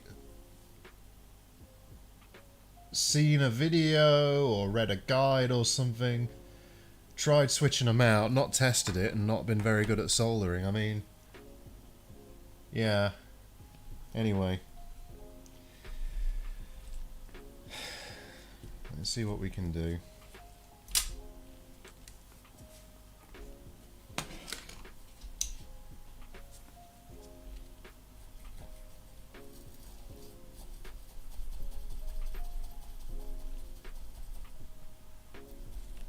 Extractor on.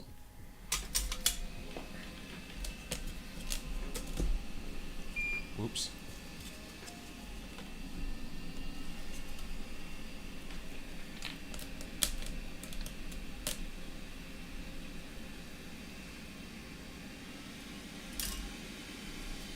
Alrighty, let's do this.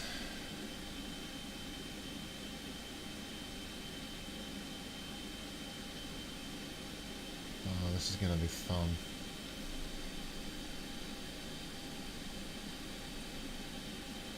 Alright, it looks like we've still got a pad under one of these, so that's some good news.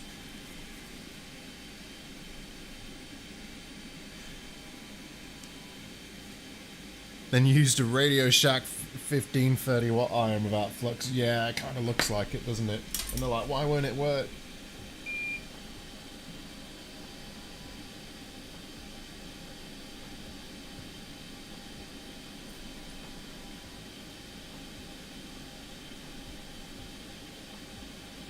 Oh boy. Let's snip these leads.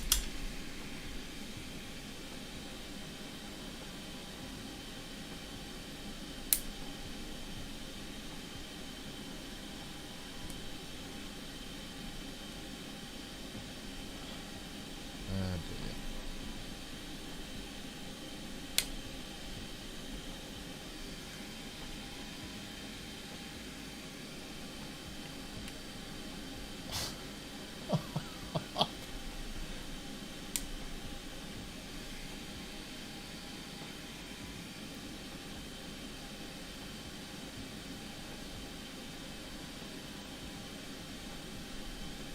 Judging by the way this solder's moving, I'm going to say there's no pad under some of these. Oh god.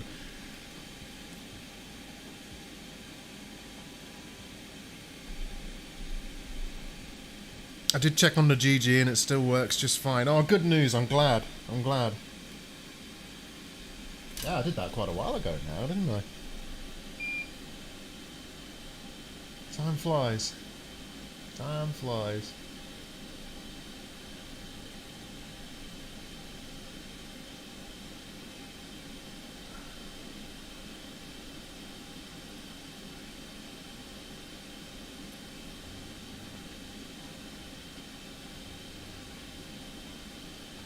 What kind of solder is this? Gross. You know what? I'm gonna do the old pull method, I think.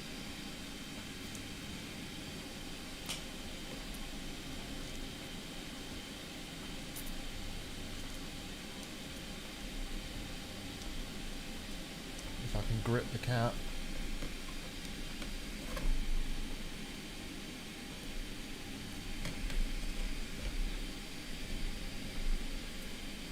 Sorry about the focus.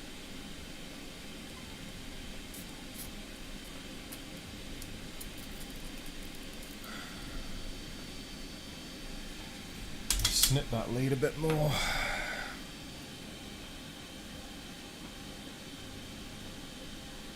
Yeah, there's basically no pads there. That's the problem.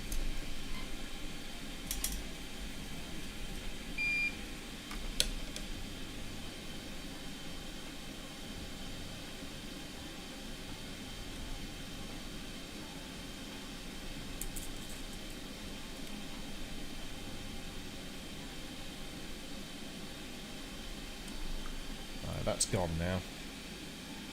God. Why? Oh, look at that. You see that? Hey. Do you? Where is it? Where has it gone? Look at that. It's waving.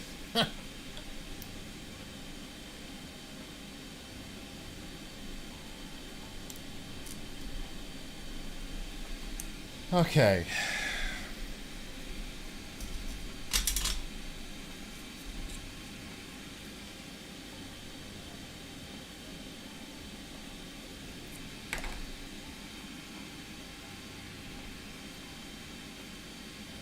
Hi, Adam.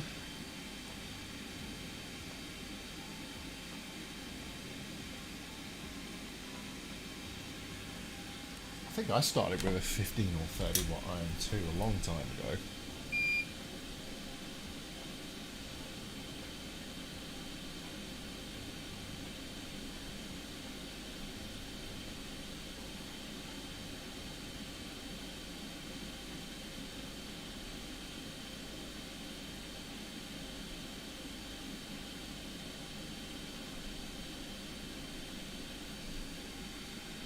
Huh. This doesn't want to wick up.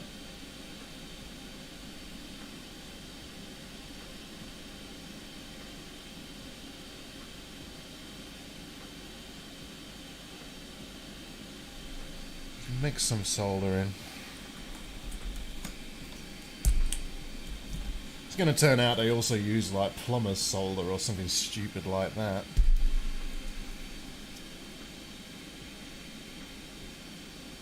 Oh right, got you, Adam, yeah. Sorry, my brain, I didn't quite twig that.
Oh boy.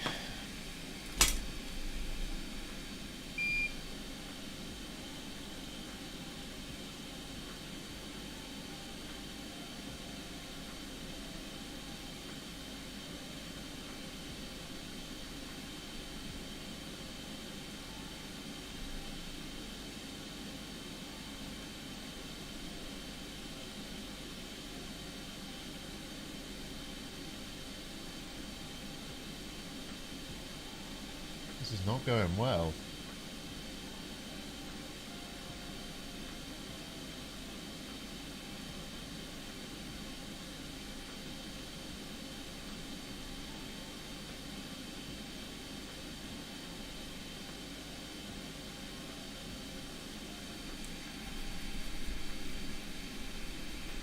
Need more heat, bigger tip.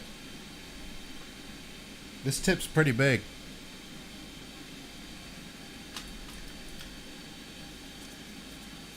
It's actually one of my bigger tips. And my iron's set to 400, so... Believe it or not, I've not actually had any major issues dealing with things like PlayStation HDMI ports with that tip. I think it's this solder. I don't know what kind of solder was used here, but it's not good.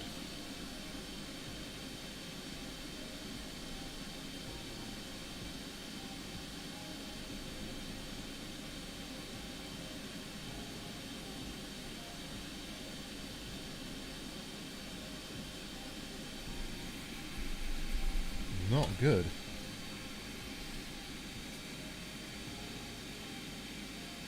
I actually do have an expensive solder pump, and if it keeps giving me grief, I'm gonna bust it out. So, I was just thinking, oh, just a couple of holes, this will be easy, but it's struggling, isn't it?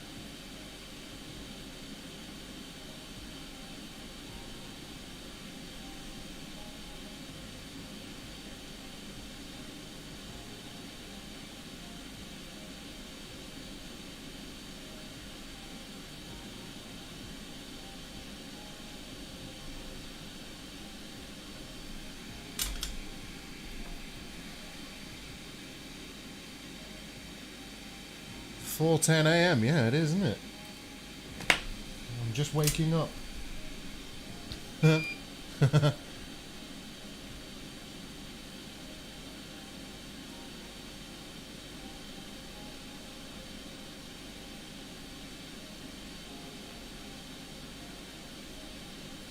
going to attack this from the other side of the board. I'm sure there's excessive solder as well. Let's have a look. Just clean it up a bit. Don't worry, RW, you can always replay things if you want to see how it went, if you're feeling tired. There's no shame in going to bed.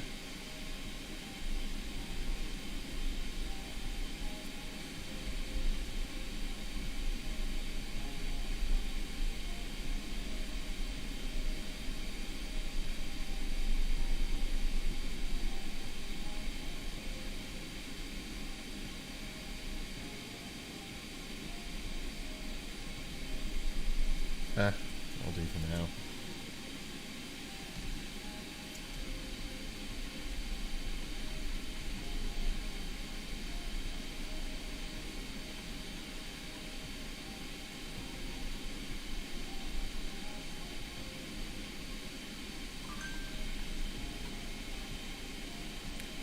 What flux am I using? I am using the ever popular Kingbo RMA 218.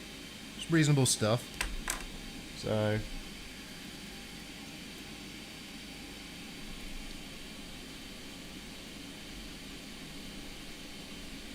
yeah, it gets the job done.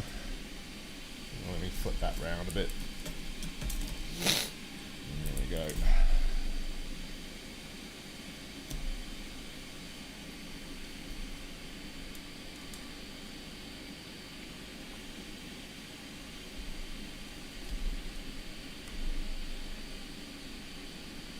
Oh dear, look at that.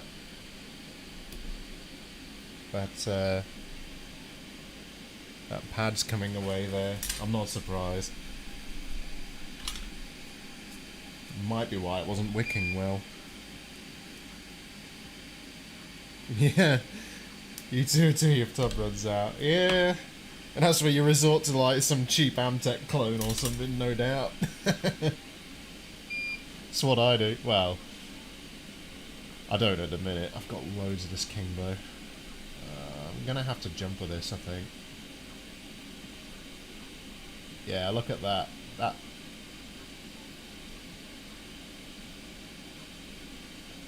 It's not great.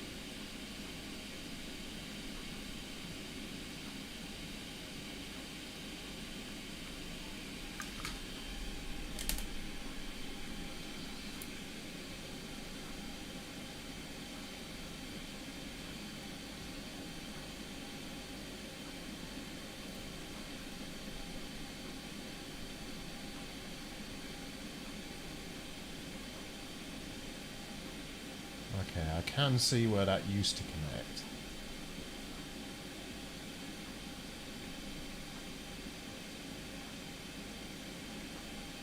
Not sure of what the polarity of these caps should have been either, and it looks like there's damage in other places too. Look at this.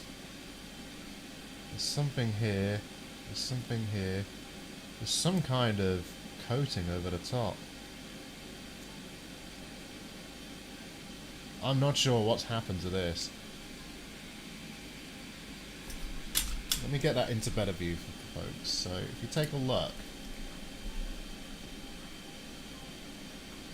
whatever this can package is, maybe it's a crystal. That might be a, yeah, that's a crystal X1. It's got some kind of glue over it, but looking at it, if you look at let me get that out of the way.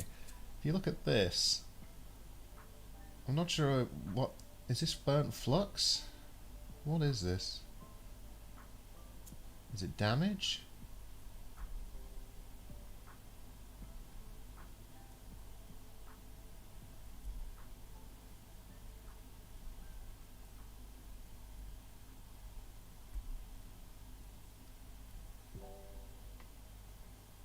I don't know what's happened here.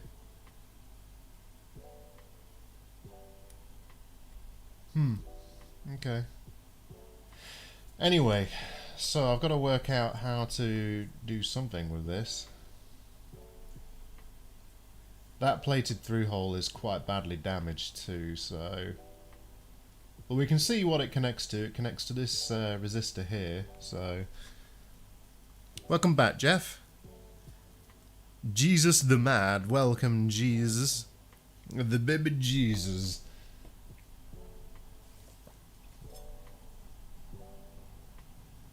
Oh, poor Sega. Poor Sega. Alright, let's do something about this. I'm going to need some jumper wire. Let's clear this hole as best I can. Pretty sure that's just burnt flux in there. Yeah, that's clear.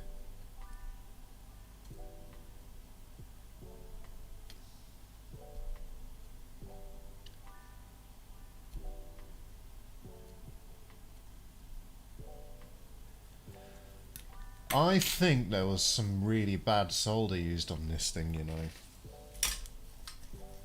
And I'm not sure it was properly electronics. I miss Sega. Yeah, me too, Jeff. Me too.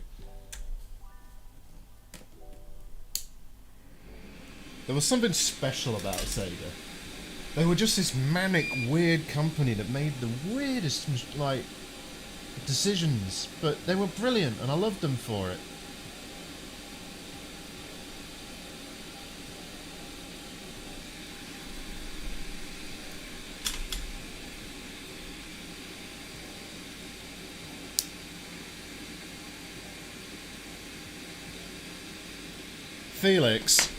Felix, I know.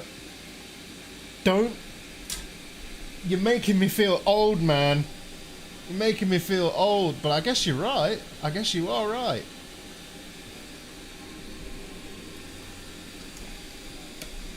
Oops. I guess Sega have been out of the market longer than they were in it. That's just so sad. Oh, Sega. Sega. Okay, actually, I think that what's left of these holes is just collateral damage. I don't even think that's solder.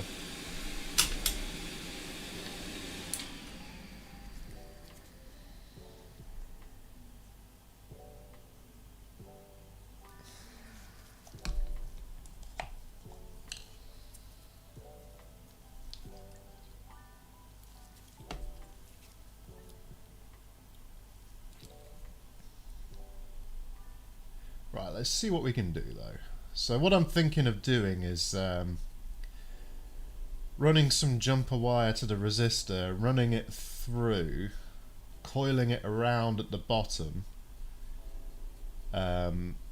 maybe using a bit of solder mass to help hold it in place as an anchor point for the cap on the bottom of the board. Basically a kind of jerry-rigged plated through hole. I could use my brass rivets, but then I've got a hammer and it's 4 AM and, you know, I don't think the people living below me would appreciate me doing that. So I won't do that.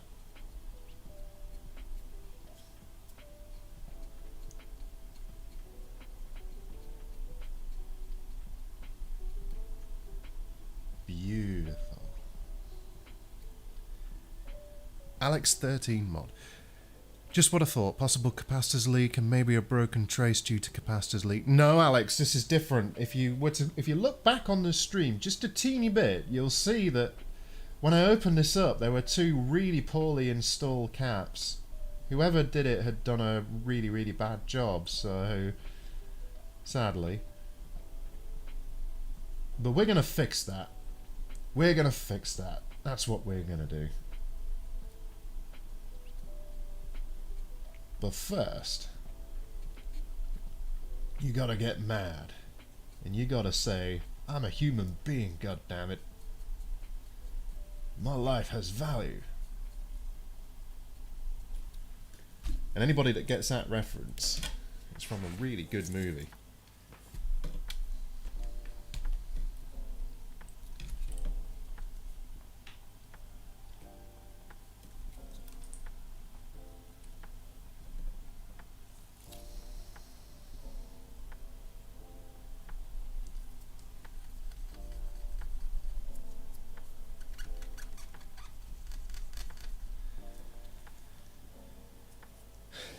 Definitely, definitely a Radio Shack special, Felix, definitely.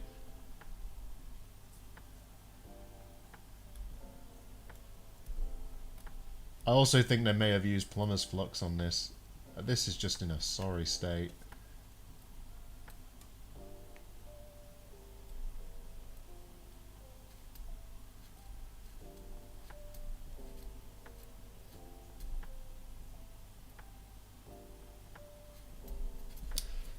Fixable though. At least it's nothing too crazy. There's a lot of work just for 2 caps.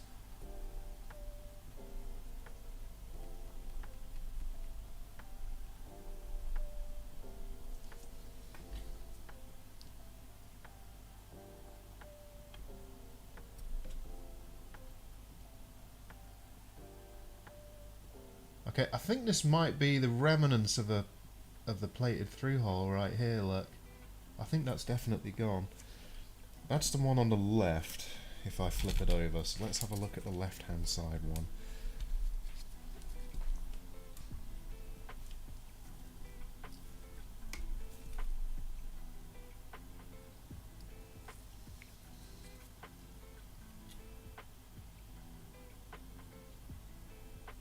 Yeah, it's this one.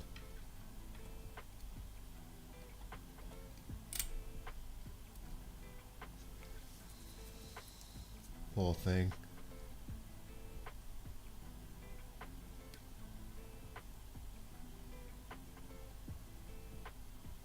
Just kind of crimp what's left of it back down.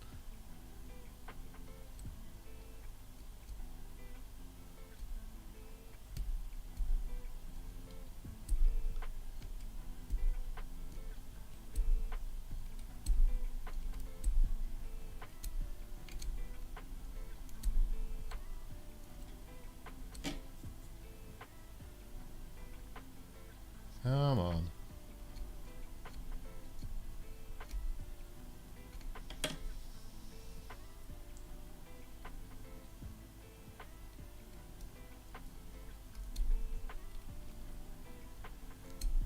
Okay. I don't trust these at all. I'm actually tempted to just rip what's left out. Right, I am going to need jumper wire. Let's Let's grab that. Grab the solder. Do I stream on Twitch? No, I don't. I don't. Twitch isn't my platform, really. I've considered it, and I probably could set it up, though. I could totally set that up. I mean, I'm using I'm using Stream Elements, and that will allow me to stream to Twitch. So I don't figure Twitch is really the kind of platform that people would be interested in this sort of thing, though. You know. Oh yeah, that's just like the remnants of the. Okay, let's see if we can remove that.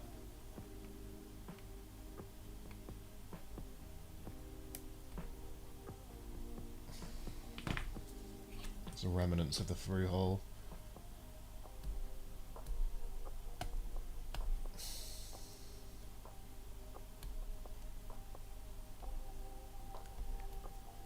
I don't think this cap connects to anything on this side of the board. I'm going to scrape away the silk screen just in case, but I'm fairly certain it doesn't.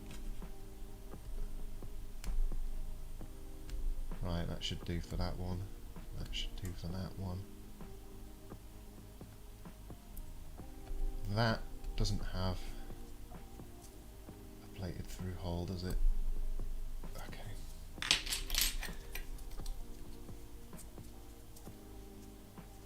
I asked because I'm watching a channel I follow and all he does is repairs. Are you talking about perhaps the coder? Okay, so we've got that trace there.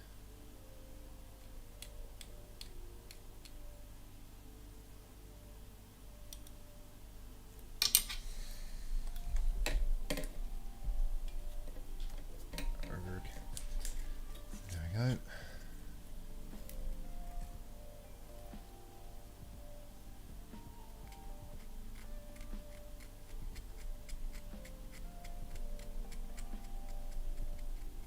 You know, I don't even know why I'm doing it like this, because I could just go straight to the cap with some copper wire. But whatever. Whatever. Whatever, I do what I want. Okay, cool.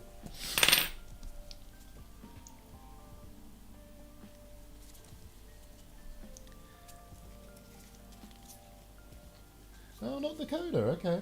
I guess there's a couple other people on Twitch these days. Oh, if you let me know who it is, I'll check them out. I'm always on the lookout for electronic repair channels.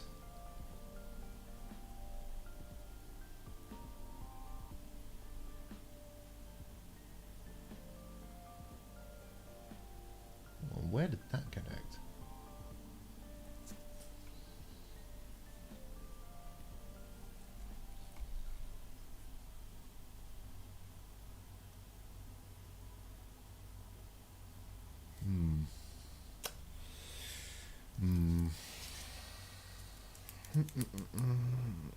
Where's my scalpel gone?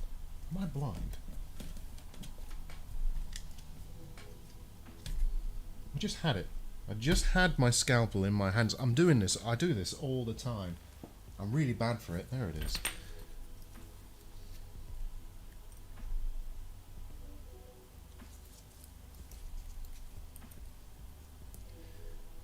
Ah, I think that might be the trace under this.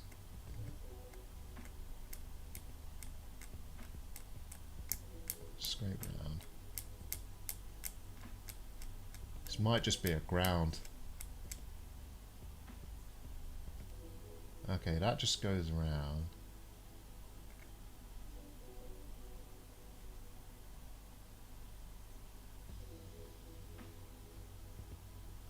Alrighty. Okay.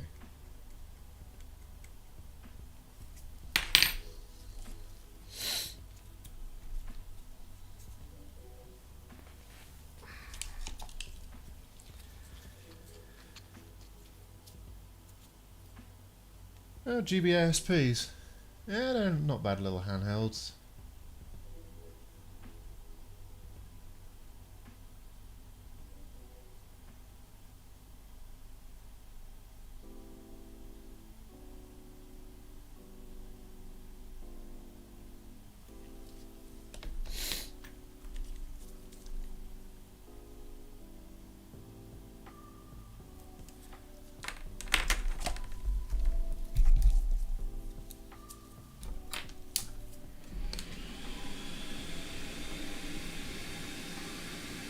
Good morning, James. Welcome to the stream. Good to have you along.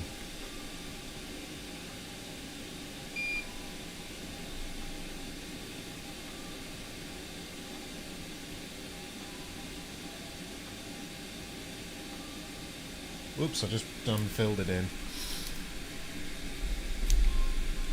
I done goofed.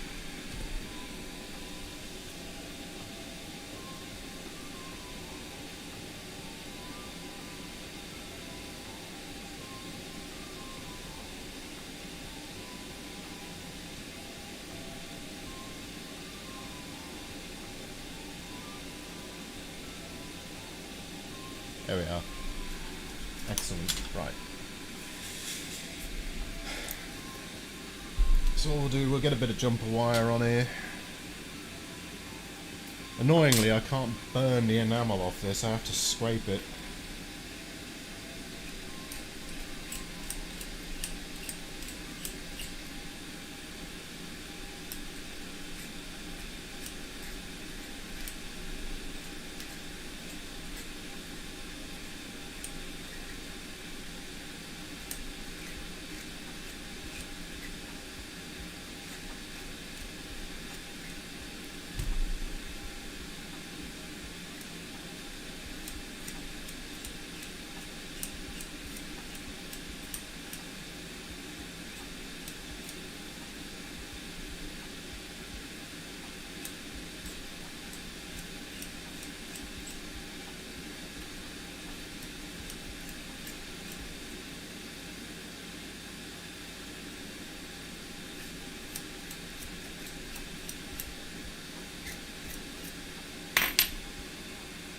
Okay.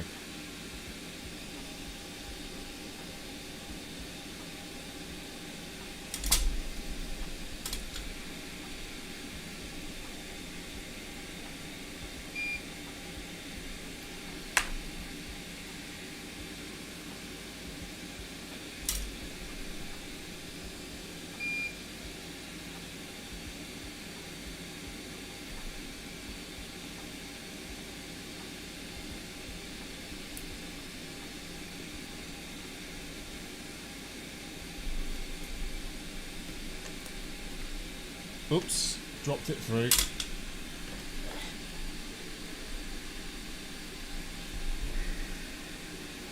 give that a bend, should stop that happening again. Oop.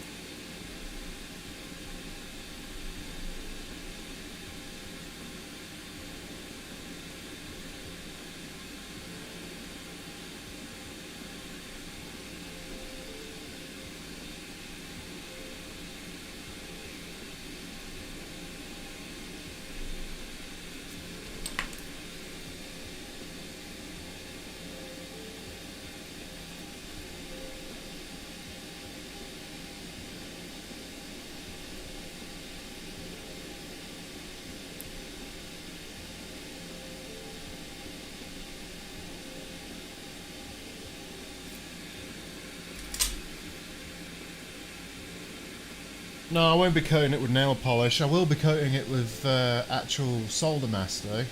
But yeah, you're right, it is sound. The principle, yeah. I'll be doing that to give it some integrity, you know, some strength. I'll see what I'm doing.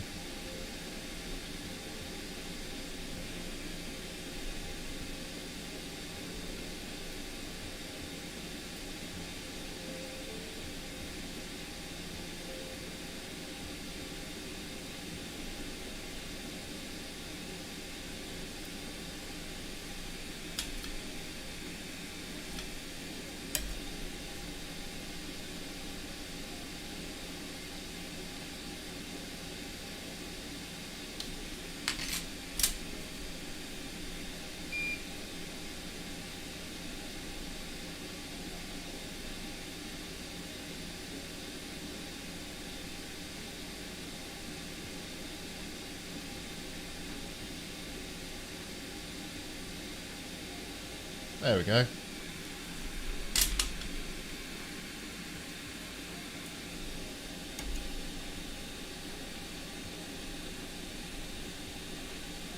Nice and solid.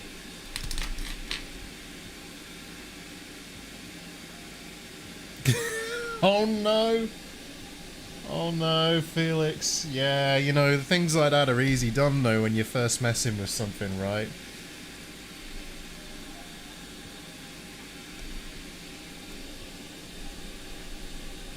What happened? Did you short out the SMDs on top of the RSX or something with the liquid metal?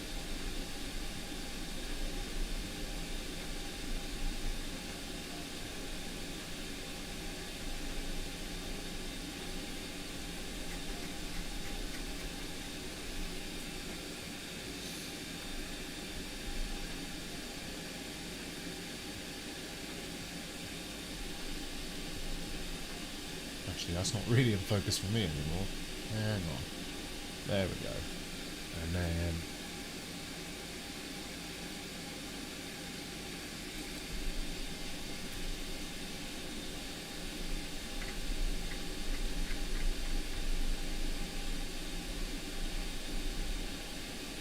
that solder's not particularly great, so I'm going to give it a bit more flux. Everything was fine until you... Oh no! Oh no, so it all flowed out. Yeah. Whoops. Whoops. Yeah, because there's nothing to hold it in place, is there? That's right. Damn. That's an expensive goof.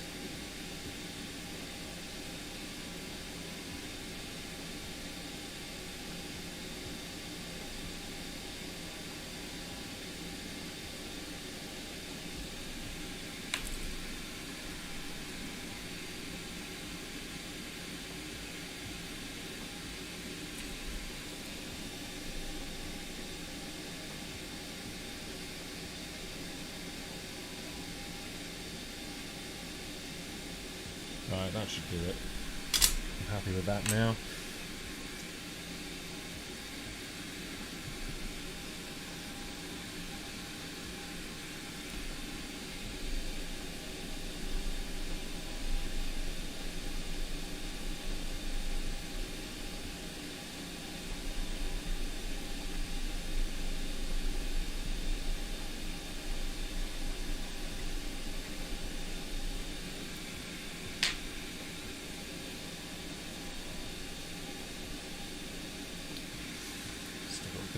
Swab on it now.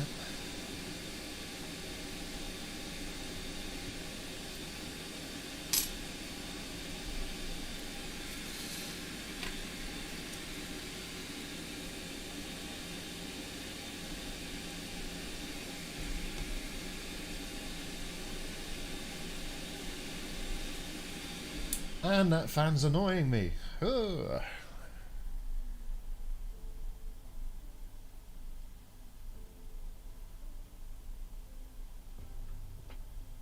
Check the chat. Too much liquid metal. Got into BGA and effed everything up. Oh god, yeah.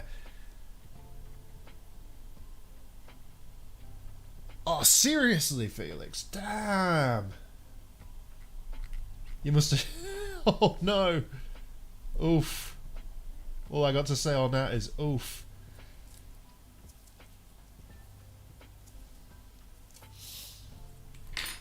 Mind you, mistakes are easy to make.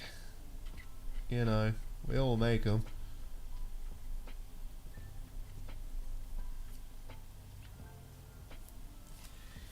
Right, where is my solder mask? The problem is I tied it up. There it is. Okay. Let's fix this.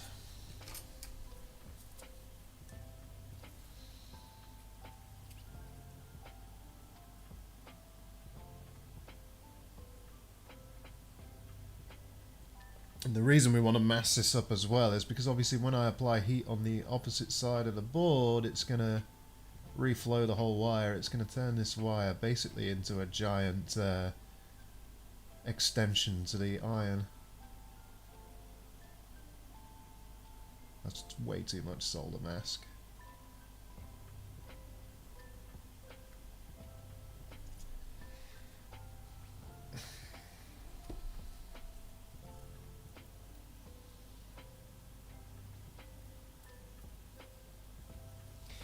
come in again now, we can sort of daub a little bit up with this tweezer like that.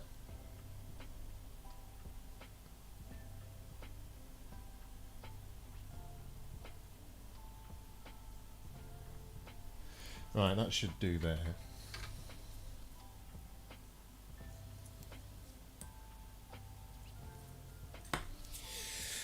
And now, if we come in with our ultraviolet laser, because lasers are the way to go.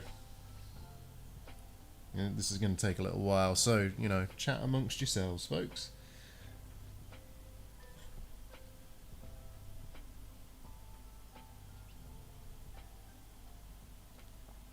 You know, lovely weather.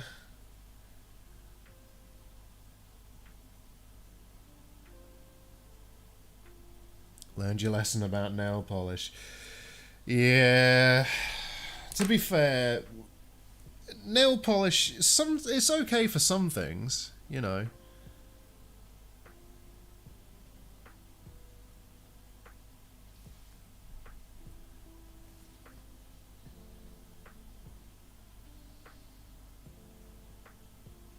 Yeah, this is the boring part. This is where we just watch paint. Literally, we're watching paint dry. We are actually watching paint dry.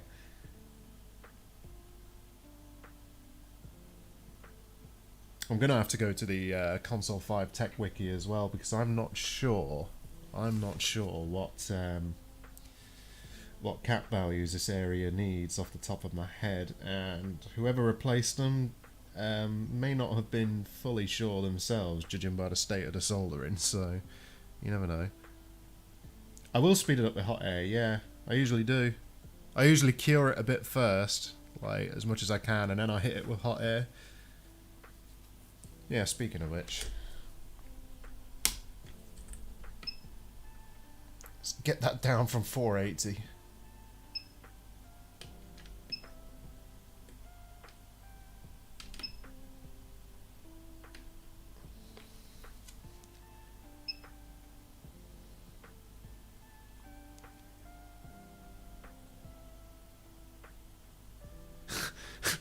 I like your comment there, RW. So, people going to the beach. I've done it before. Don't need to do it again.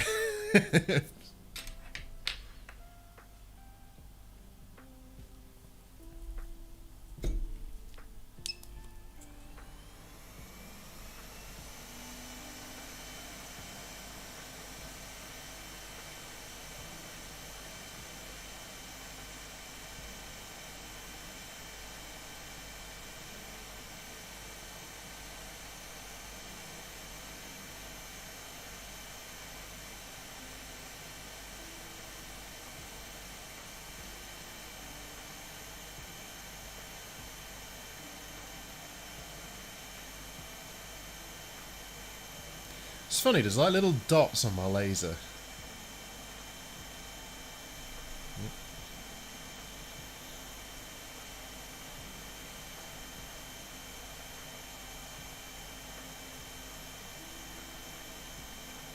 I'm firing my lasers.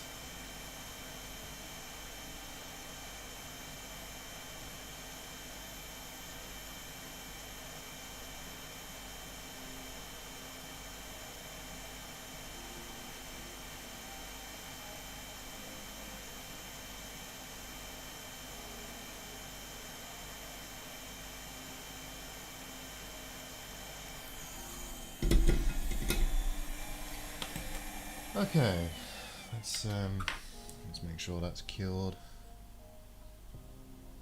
Yep. Seems okay.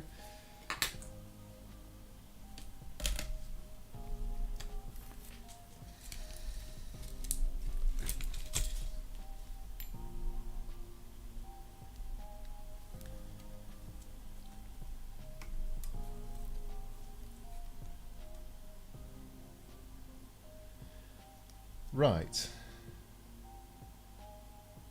So that runs to 2 components, so we should be alright just to coil it around.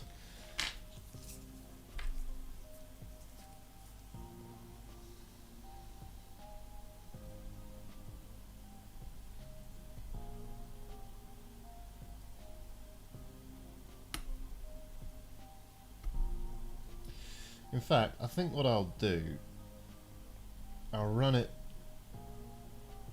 over that trace and connect it to there just to be sure. I might run it all the way around, I don't know. Let's just start scratching.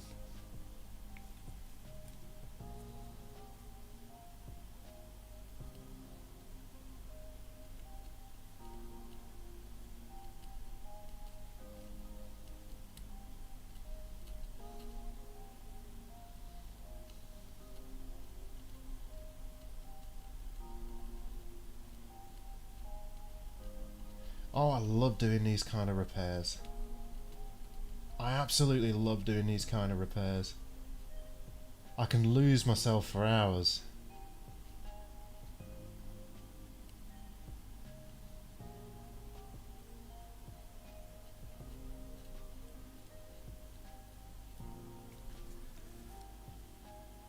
After I cleaned that RSX up, took a lot of acetone. At home tests fine. Permanently darkened where I put the polish. But I could probably reball it. Ah, well, you know, don't let a good RSX go to waste. As they used to say in ancient Japan.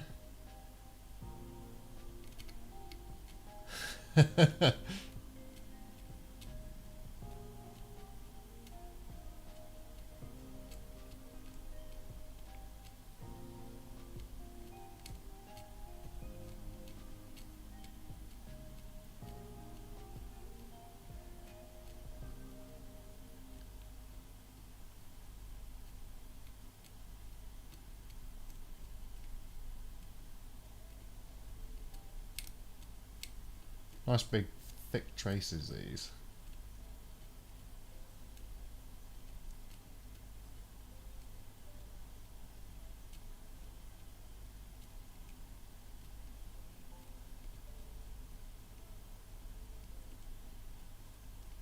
There we go.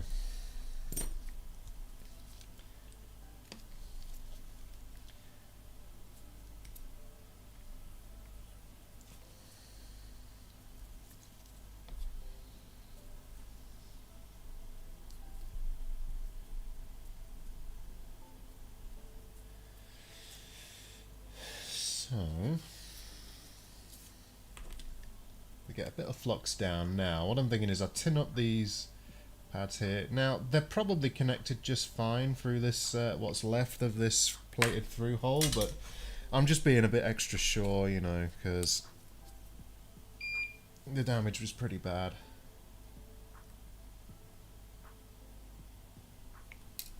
Hold up.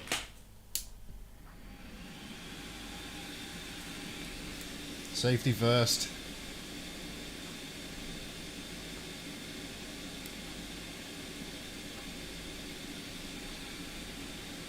Oh, I've filled the damn thing with solar again. Of course I have.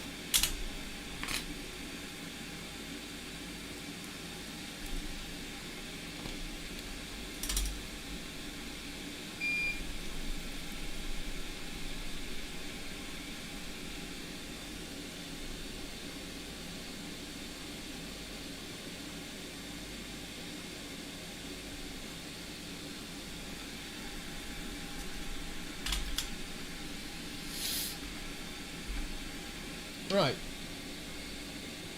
So what I'm thinking is I'll hold that in place, grab another pair of tweezers, and I'm going to bend it around in a weird circuit.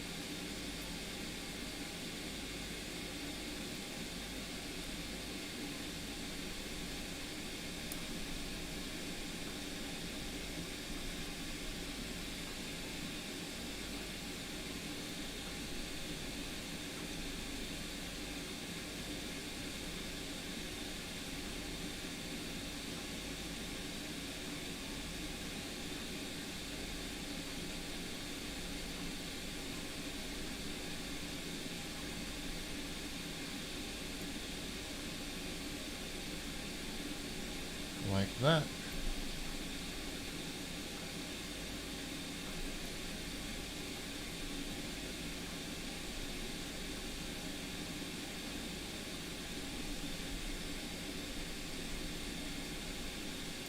come back round.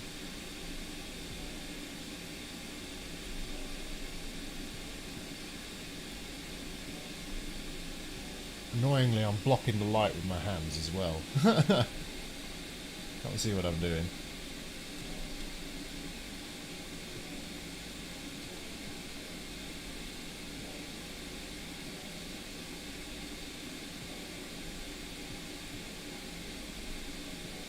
Now my thoughts are that will more or less do the job.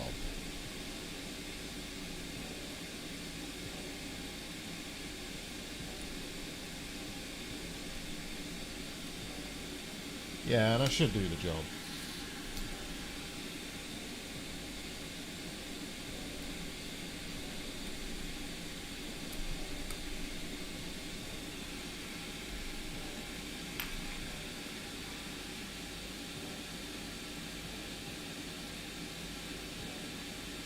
Everything is going so smoothly. Thanks, Glenn. What gauge wire is this? This is 0.315 millimeters. Little thick. It about lines up with these sort of traces. It's quite good for these sort of retro style repairs.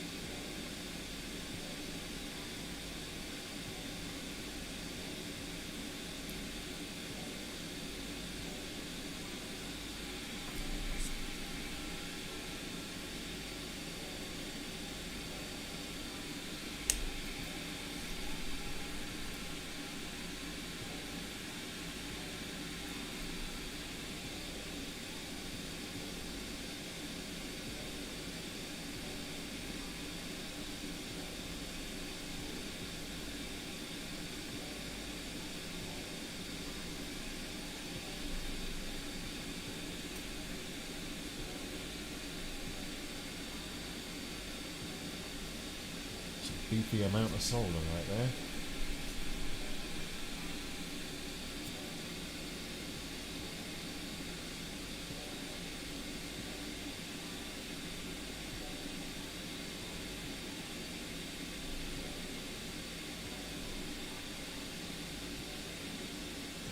Alright, that should just about do the job for that.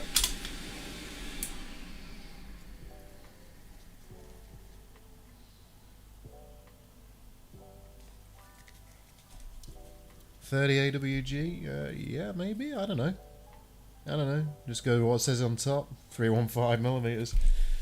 0.315, not like 3 centimeters. There we go.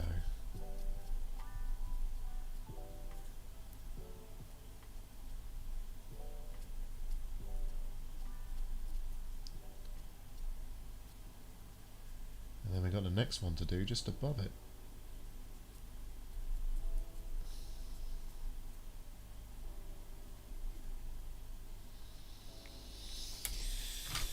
Right.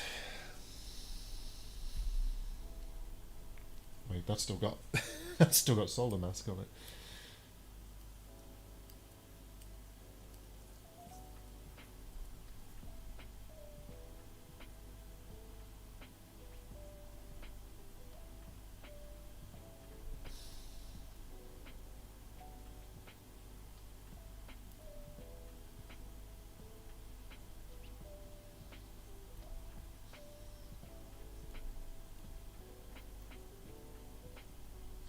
We don't really care about this trace that much, but I'm probably just going to snip it actually.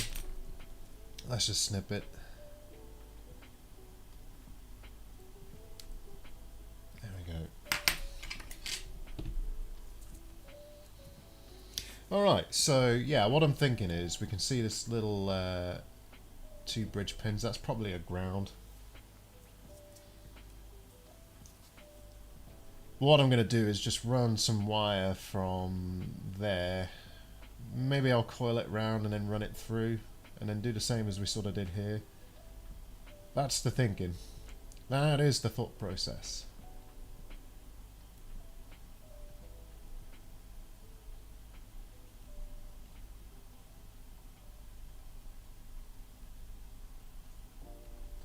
Now I'm not going to cover this one with mask just yet.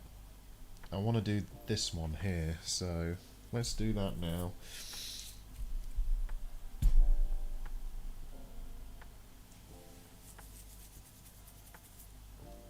Thank you, Glenn. Thank you kindly.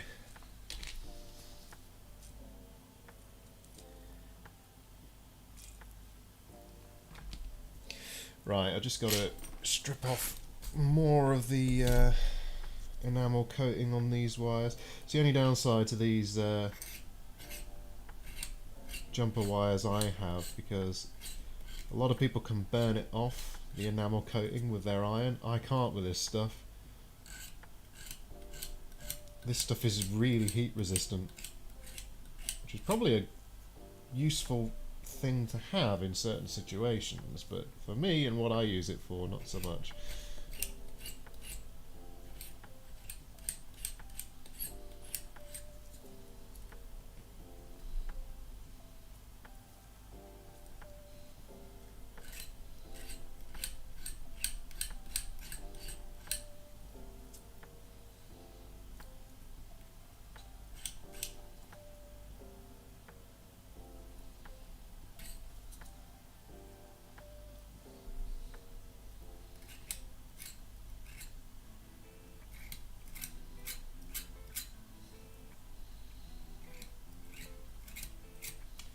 Okay, that should do the job. So the plan of attack here is to come from under the board,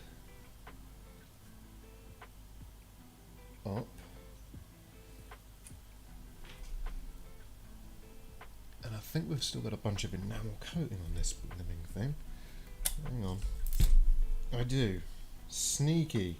Sneaky. It's all sneaky like.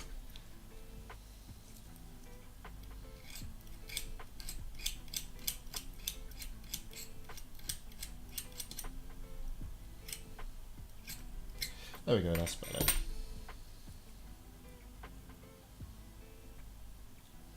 I think. Yeah.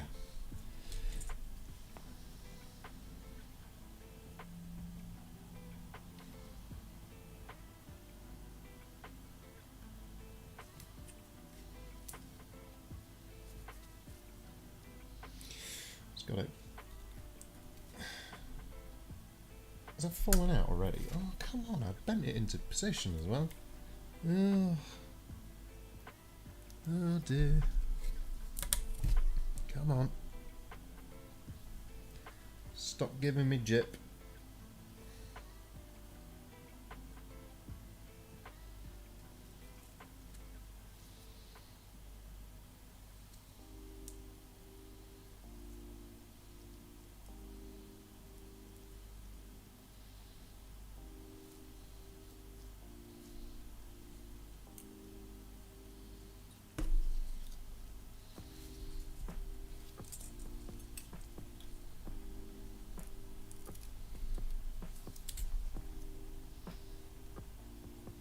There we go.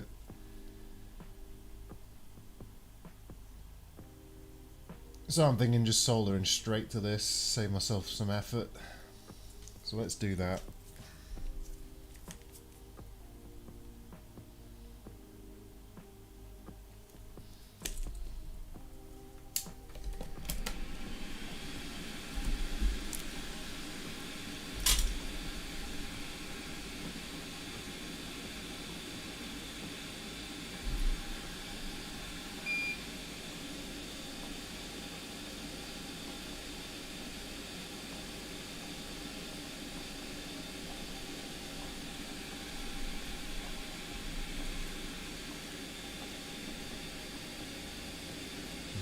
And bugger those bridged up pins.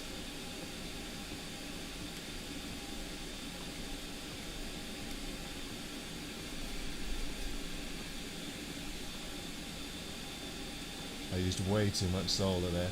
Oh, come in with a wick.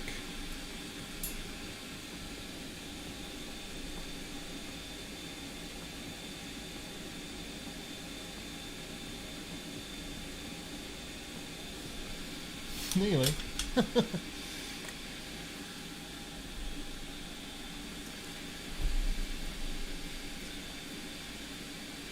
spot the mistake.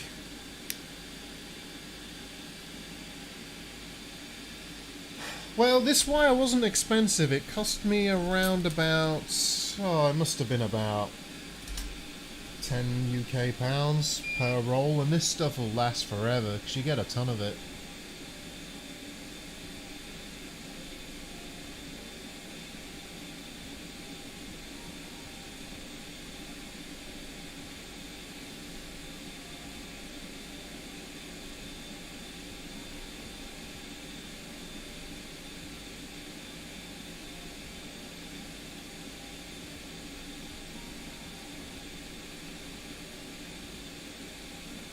Okay, I think that got it. I think we're good now. 3 either side. And then it's sort of 2 largest... yeah, we're good. That's done it.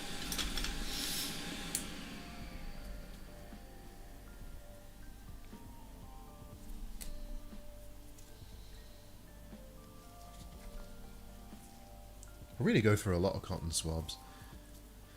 eBay, yes actually, but this is a customer device. I didn't buy it off eBay, the customer did.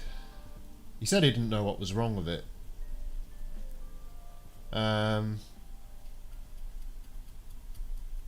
Who knows? Who knows the true history behind it? It's not that important really.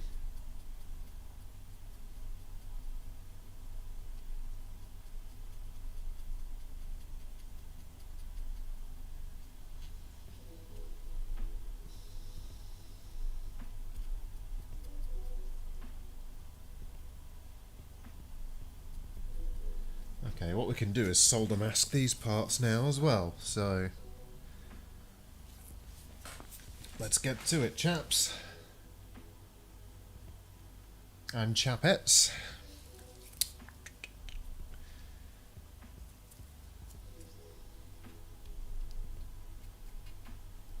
Do you know what? We don't even know that this is going to fix it, because I'm convinced that whoever swapped these caps out thought it was going to fix the problem. Then again, it might have been these caps. We don't know. We don't know. It's just we're starting with the first thing, and that's this. I didn't think it would be taking this long, to be honest. Anyway, never mind. Let's push this nice and flush to the board. That should do the trick.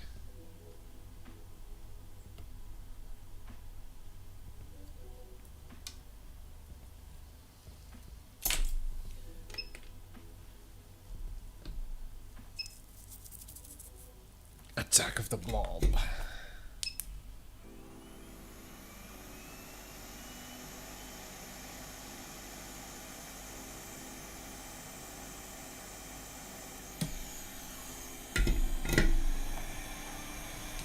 More solder mask time. It's solder mask time.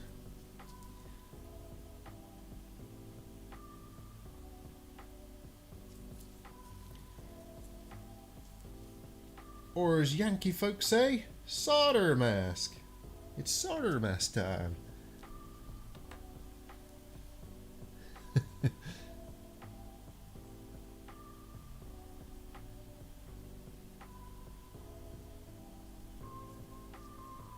He's gonna need a good glob of it, I think.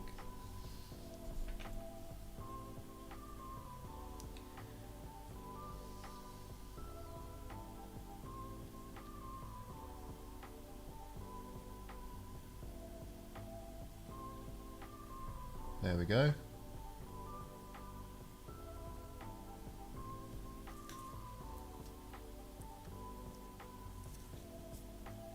Quicker methods, yeah, I suppose. Just solder the legs of the cap directly onto where it needs to be connected. I don't know. I like to do the job neatly though.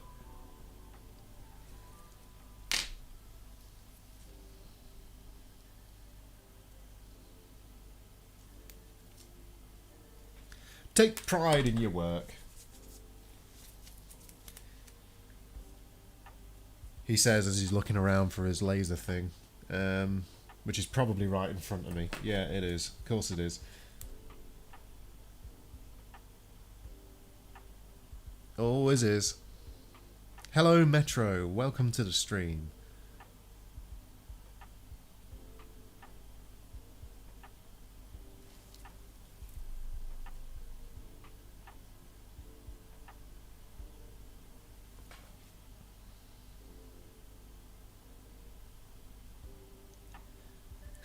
Solder. The L is silent. No, it's not. It's solder. It's not solder. It's solder.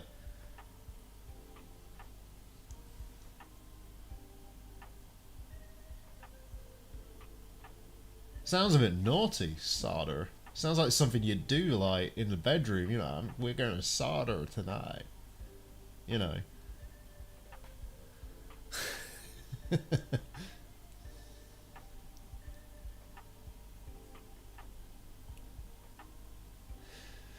But instead we're just curing solder masks. Speaking of which, let's get some heat on it too.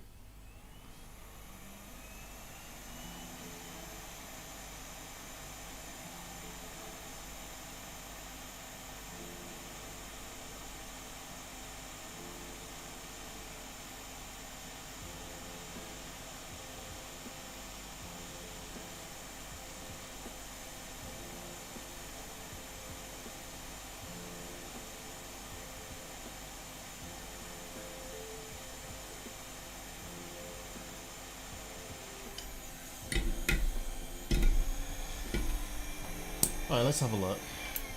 Is that cured?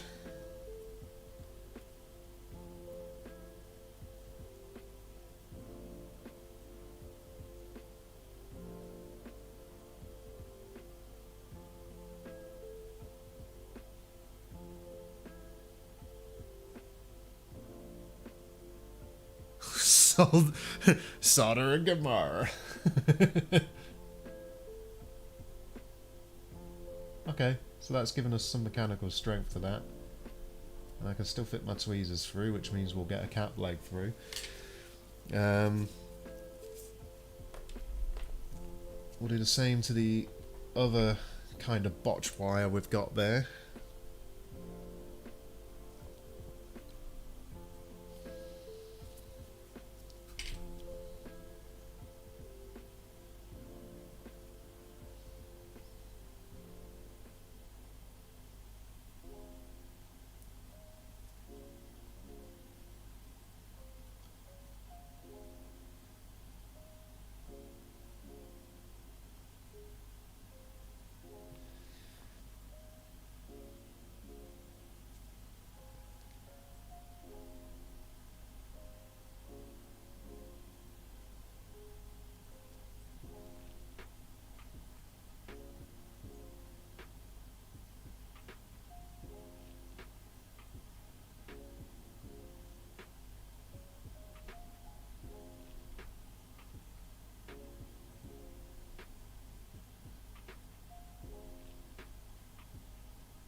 We're getting somewhere.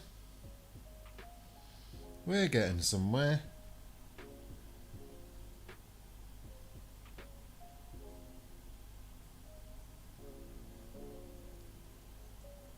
Where it is, I don't know, but we're getting somewhere.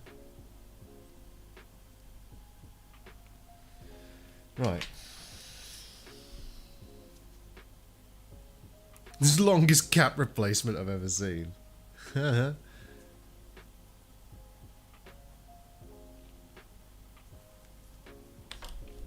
I'm glad folks are relaxed. Earl Grey there with the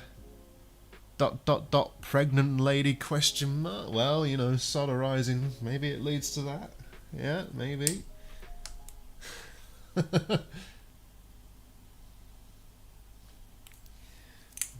go with this side.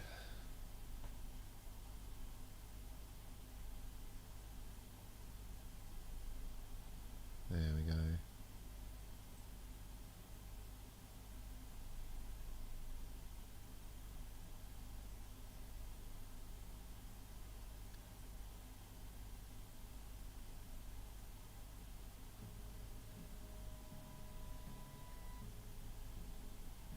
I'm gonna stop saying solder now. Oh, they're both perfectly valid ways to say it.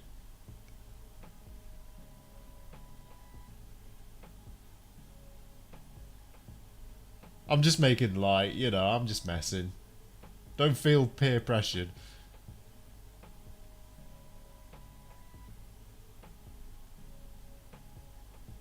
I'm just clowning around.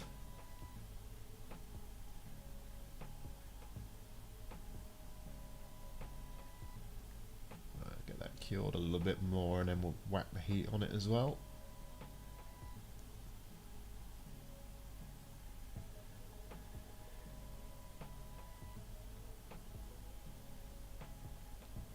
Well, Glenn, if you say it's solder, you're clearly American as well, I would presume. Well, then again, I suppose maybe not. I suppose maybe not. Shouldn't make assumptions.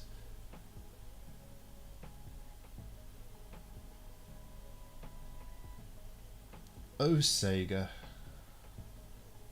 I will try to rescue you.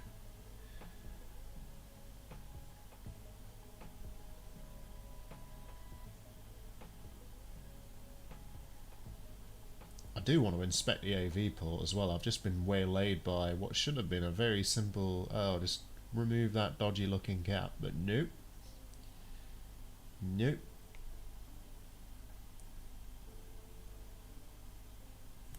Right, we'll get heat on that now, I think.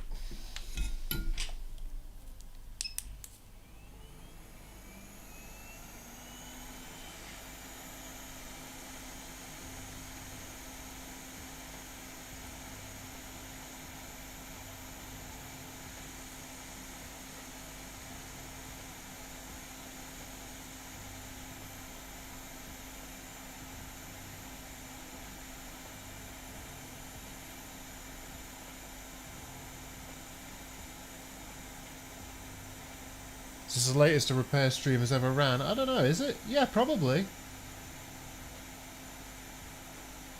I don't even know how long I've been streaming, to be honest.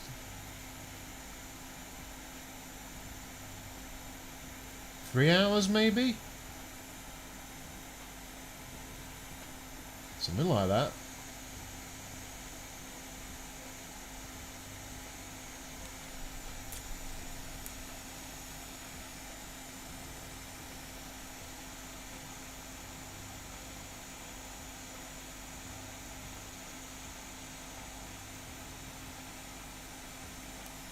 That should be cured.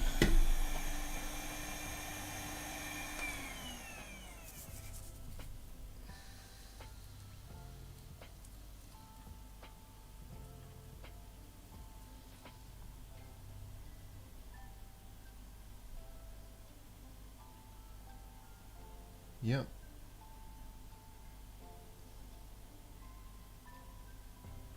Yep. Right. Now we got this side of the board.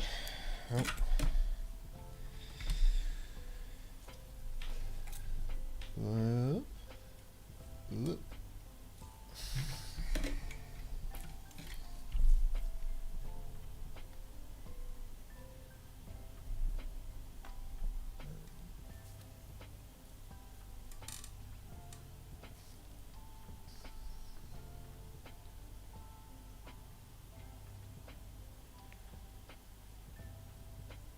So it looks like on this side of the board we just need to wrap it around, just so that the cap's got something to hold on to.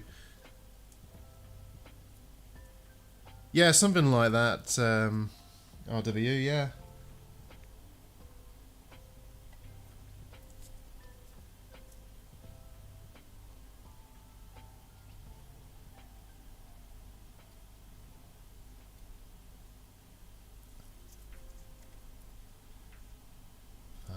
See where that goes. That needs to bend that way, I think.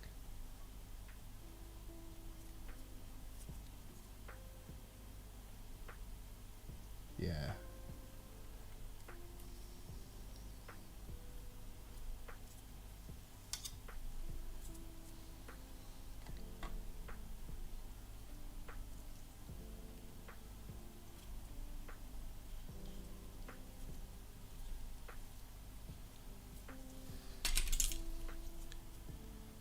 Love the smell of the old boards and components. Actually, this one doesn't really smell of anything, thinking about it. Although some Segas have a habit of smelling like old fish. I'm not sure I love that smell. Well, the old caps do, anyway.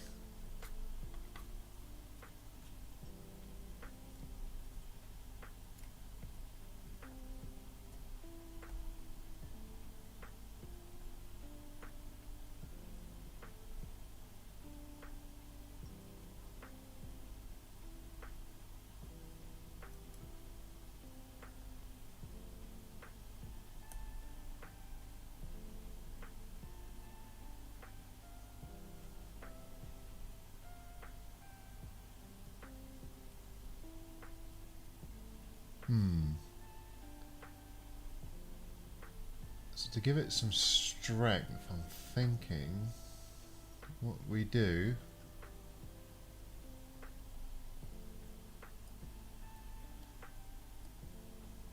is bend this wire a bit, if I can.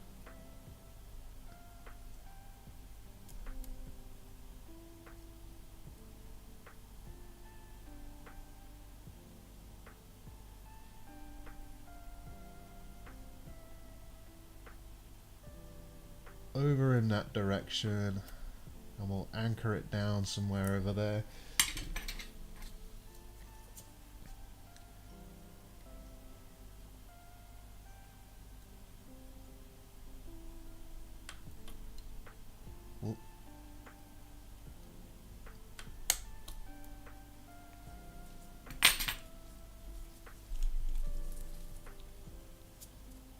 Yeah, it is RIP. It is. You smell it on early 90s games consoles and possibly early 2000s as well, funnily enough. But yeah, it would be the bad chemistry. You're totally right. Back from the capacitor plague.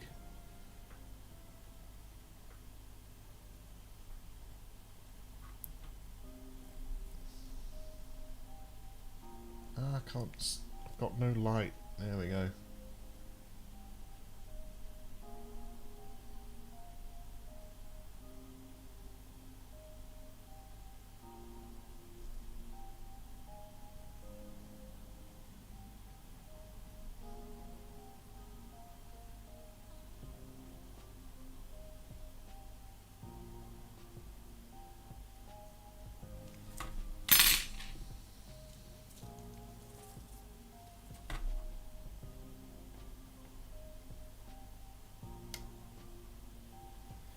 Right, that'll do the job, I think.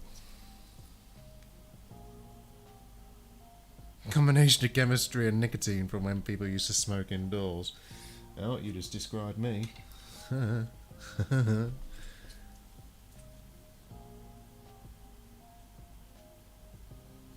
explains it.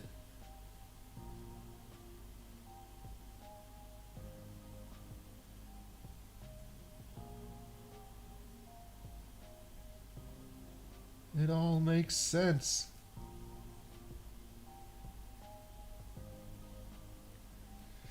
Right, this is going to be an interesting one to cure because I've not got like 7 arms.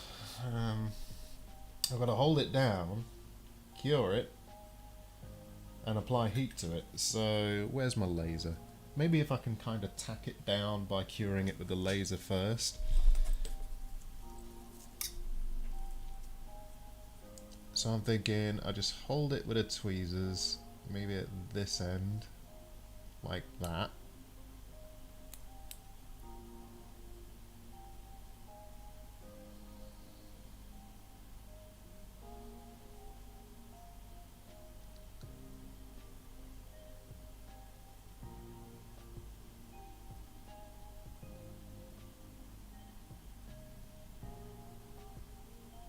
And if I just cure it like this, we should be good.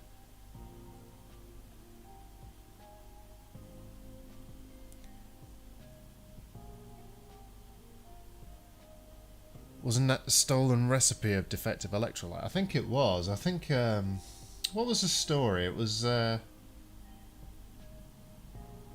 a Taiwanese engineer stole it from a Japanese manufacturer while interning in Japan. It was a strange story like that, I think. I can't quite remember.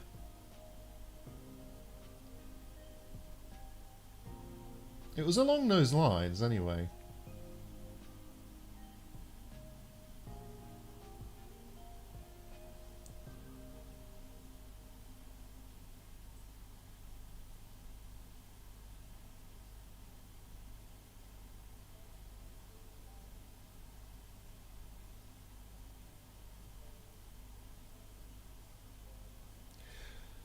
I think the general gist of it, if I remember rightly, of the story with the bad caps back in the early 90s, and I think it was early 90s, or it was 2000s, I can't remember which decade it was, but anyway, some engineer interred at a Japanese electronics company that manufactured capacitors, and what they did is they stole a in development formulation that wasn't ready, and this formulation wasn't a good formulation, and they took it back to Taiwan, or at least I think it was Taiwan. It could have been a different country, but I'm fairly sure it was Taiwan.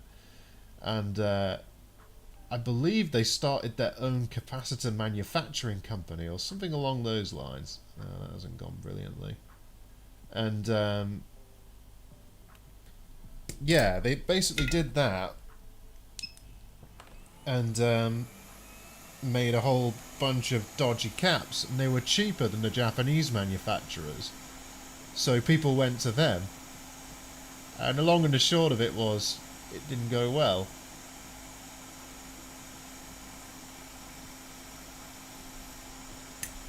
Ah, that has not worked out for me there.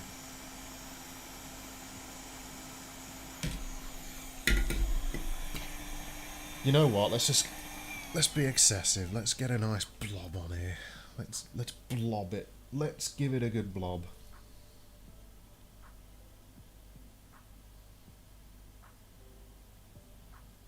That should give me a good blob.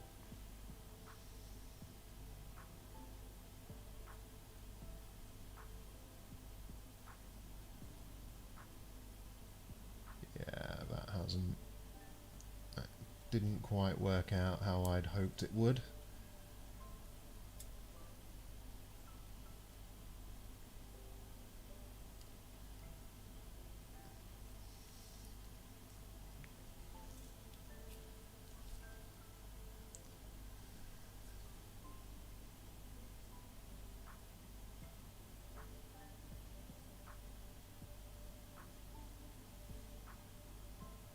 Alright, that's good enough.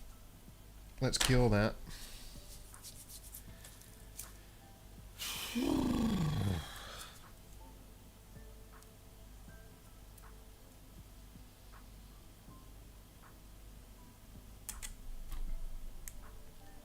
Good old corporate espionage.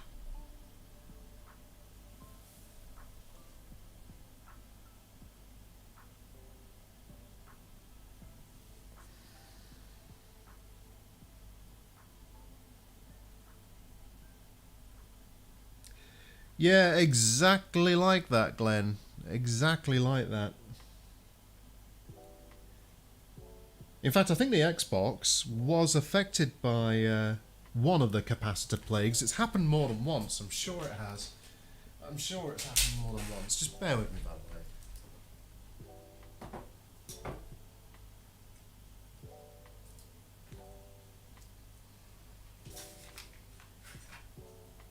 Given that this is going to take me a little short while, I'm gonna be bad.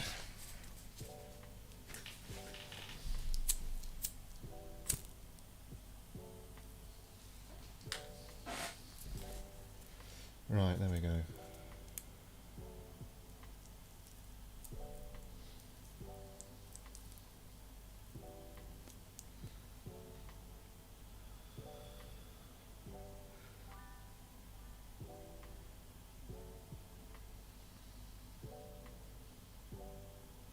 Not to be confused with Yanni. Yanni?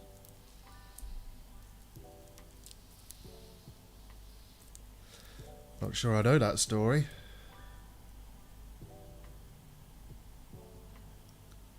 Oh, yes, that makes sense. Slow drain because of, yeah, because it held time.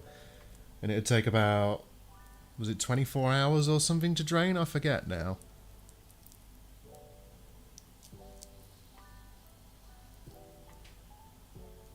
It took a while, anyway.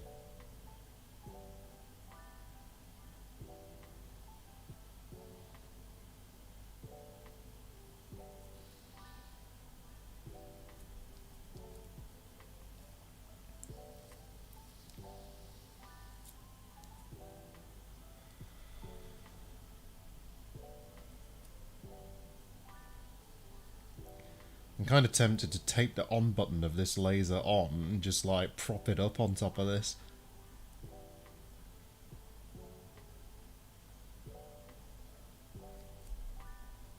They should have just used a backup battery. You know, like every other manufacturer did.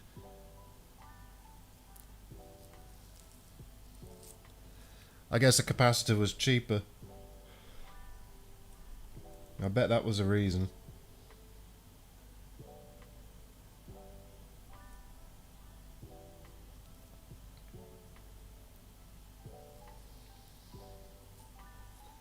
Yeah, you're right about that, Felix. Microsoft likes to be like that, for sure. For sure.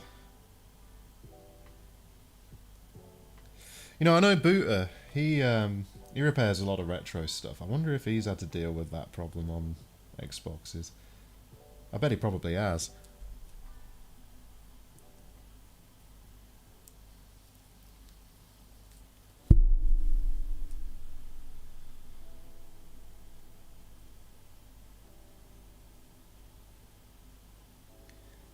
Don't stop me now, I'm having a good time. Yeah, I got a 1.6 as well, Felix. I bought it off eBay, broken, and there was no description. It was a complete gamble, this Xbox. Didn't know what revision it was or anything. I got it. It was a 1.6. The only thing that was wrong with it was the DVD drive mechanism rubber had just stretched a bit too much, so I just put a replacement elastic band in there, fixed it up good and proper, fully working. Really cheap as well. I think it costs like £10. That's like $13.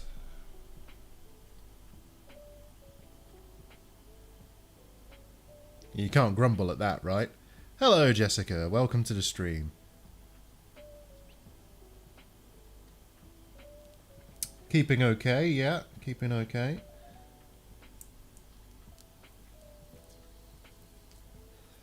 It's the classic spending ages curing something. Bought yours in 2004. Wow. Do you know what? The original Xbox was such a great machine for homebrew.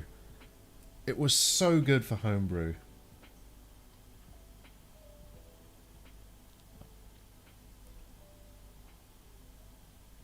"5:28 a.m. in a streamer's country." Yep, absolutely true.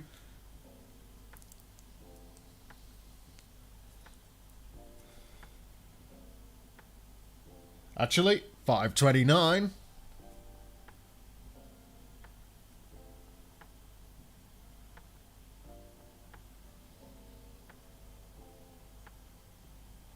Alright, I'm going to get some heat on this in a second. I can see that's cured pretty well. Oh man, Halo 2, I remember when that launched. I used to work at McDonald's and I popped out on my lunch break and walked into a game store to pick it up. And then I couldn't wait to leave work to go play it. I remember that quite well.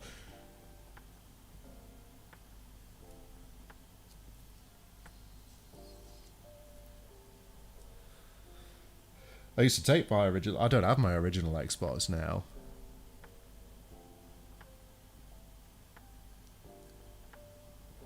Oh, Adam, yeah, totally. Totally. Modern Vintage Gamer, he did so much for the homebrew of the original Xbox. Because he did... I can't remember which N64 emulator it was now. He's a really, really good content creator. I love his work. Oh, what was that game he ported? He ported, was it a Genesis game?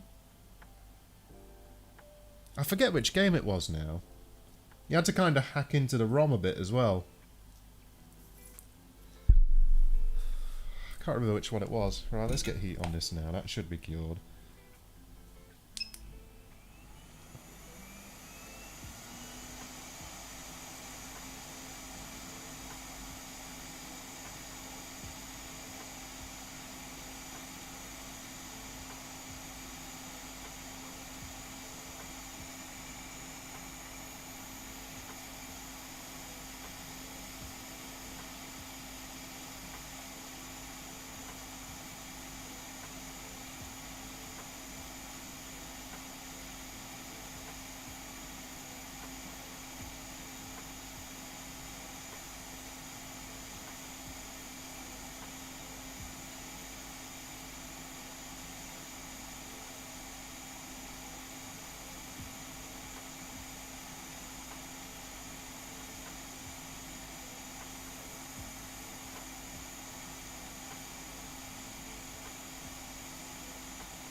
Quake. Yeah, he did do Quake, didn't he? You're right, he did port Quake.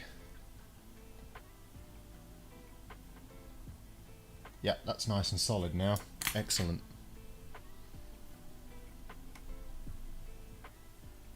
Great. Okay. One cap point done, so we just got one more now. Where was it? Here. Okay. This one should be a little bit easier.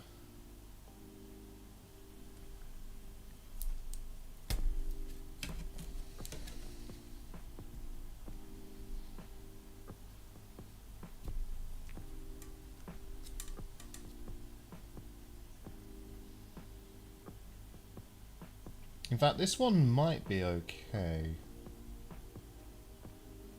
Let's find out.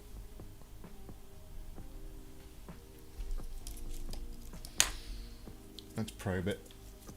I'm not going to do this under the scope because it'd be a bit awkward. I'm going to do it. Oop.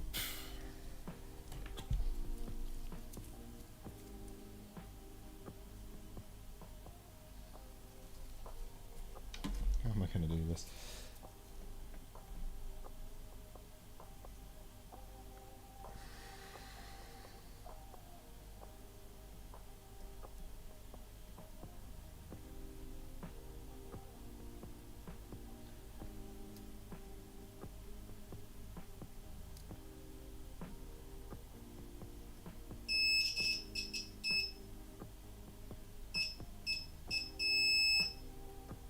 I think that one's okay.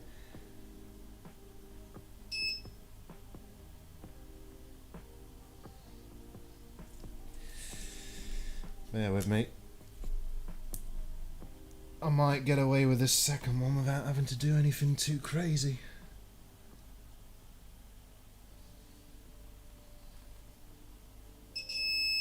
Yeah, that one should be alright. Yeah. Okay.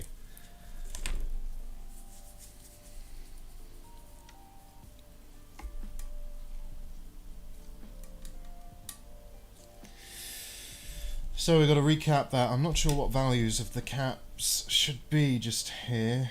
Gonna have to find out, aren't I?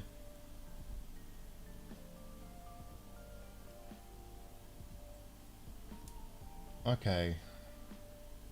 I'm not sure what the polarity is either. Oh, positive. They are labelled. Okay, that's good news. Right, let me just find out what these cap values are. I'll be back in just a second. I'm just going to check on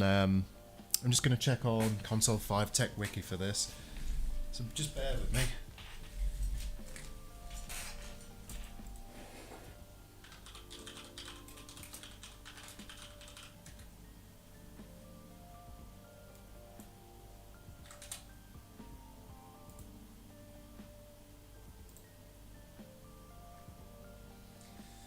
Sega Saturn, where are you?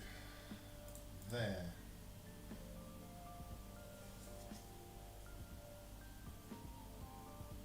what VA variant was this. It should be on the board. What are you? That says direction of wave soldering.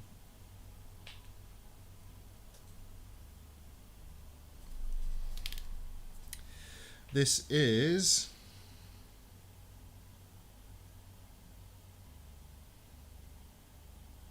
what is this? PC 8D Saturn main VA PAL SD. Yeah, I know it's PAL. VA1 maybe? Do you not just say what revision you are?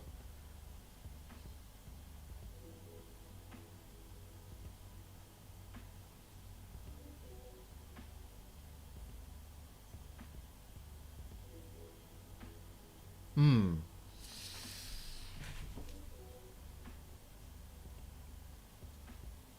837-12135. Okay. That's what is that?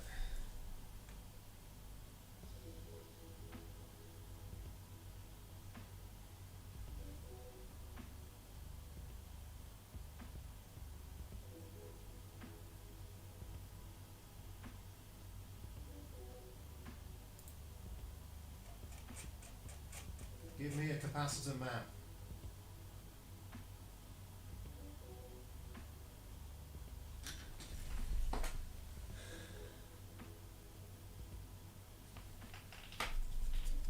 That's good to know, RW. Thanks for that. So this would be... What would this be then? Normally it's on the silk screen. Or at least it is on Genesis. 12135. 12135.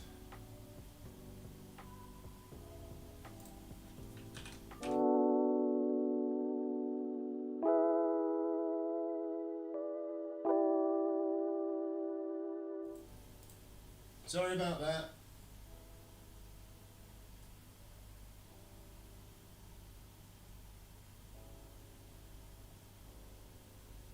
VA PAL SD. Okay. And what caps were those we need to replace? These are... What are they?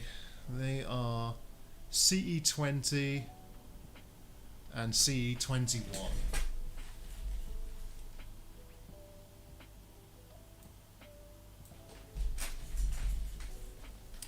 They're both 10 microfarad, 16 volt. Saturn needs memory card. I forget what it called. FRAM? Maybe? Is it?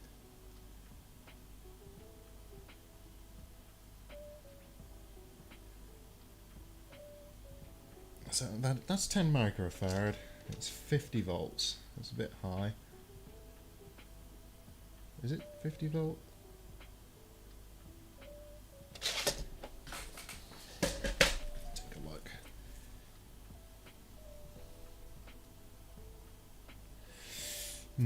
It's a bit... That's a bit high. Could probably get away with it, but let me just check my other caps. I might have something more appropriate. You can get away with that, but I only like to go up 1 or 2 notches above what it's rated at.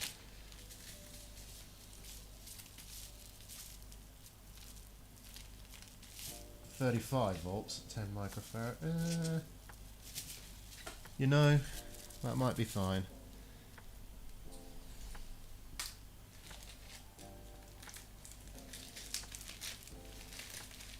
But let's see if we got closer. 2.2, 250, 33.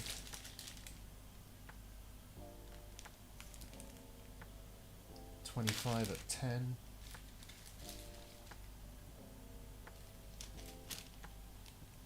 That's pretty close.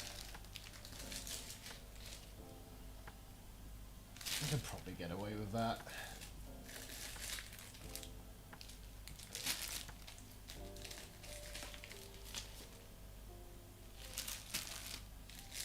Nice bulk filters. Oh, would you look at that? 16 volt, 10 microfarad. Bang on. That's what we want.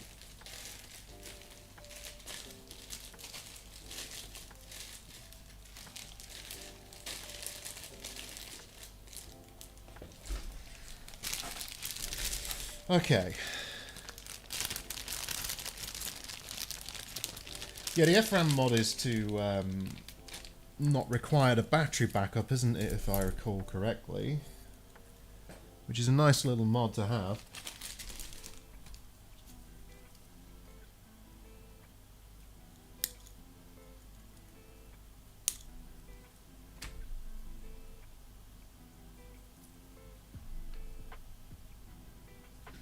So where does positive go?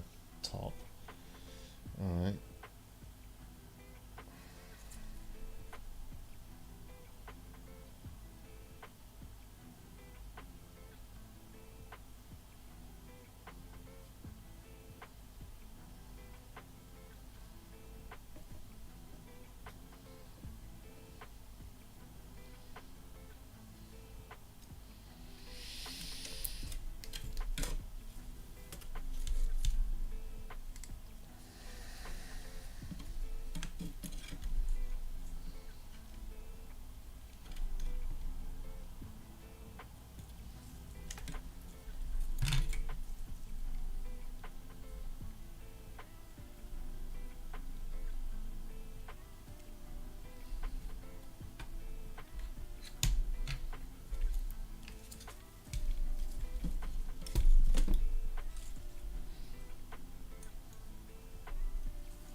Right, wish me luck. Wish me luck, folks.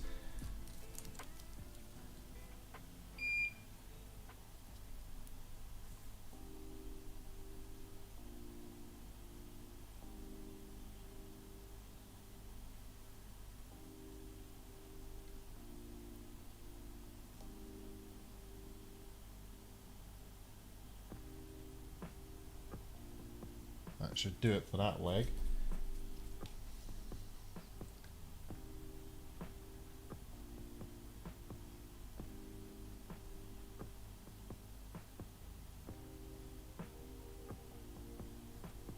That should do it for that leg.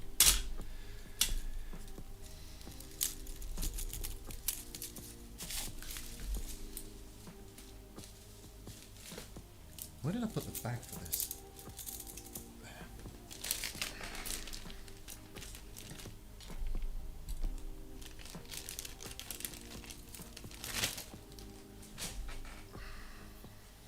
Okay.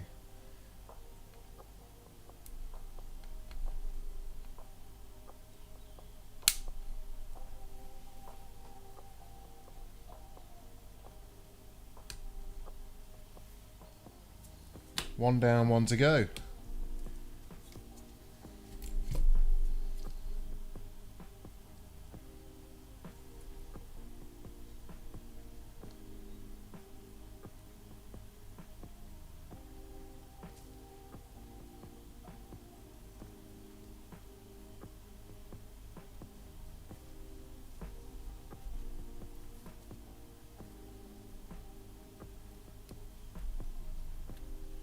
There we go.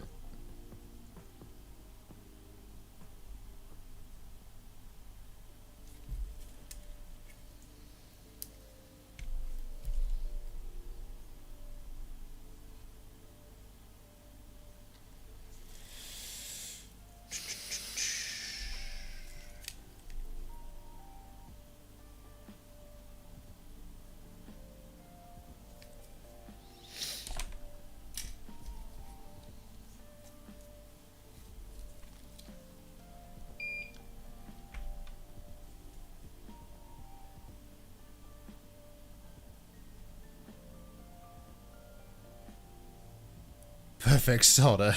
Do you know what, Jessica? I'm not 100% sure, but it looks like somebody replaced two capacitors on this board and they accidentally wrecked it in the process.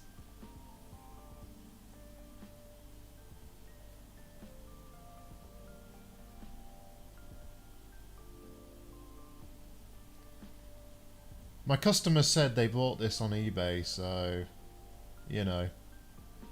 Because I was asking them, you know, what's the history of the device, how did the failure come apart, whether they've actually attempted repair on this themselves, I don't really know, but it looks like they did a fair bit of collateral damage in the process.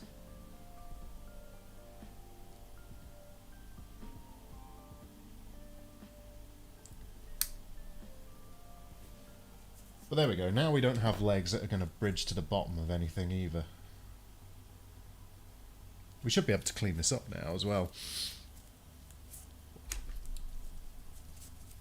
Let's just check that this, where was it? Yeah, this one doesn't bridge to this. It does not.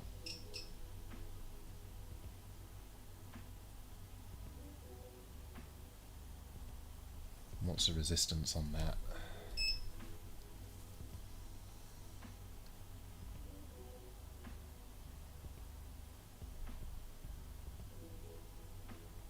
Oh, that moved a bit, I don't like that.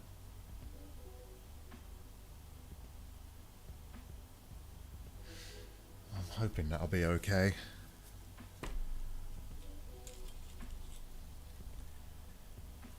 Yeah, have a good one, RW, if you do fall asleep. No worries. Good having you. Alright.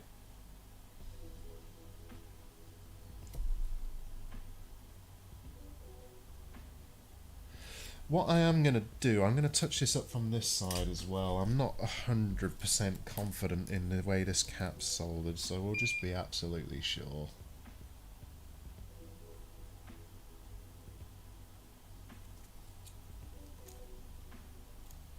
And what I'll do, if I can find my scrapity-scrape tweezers,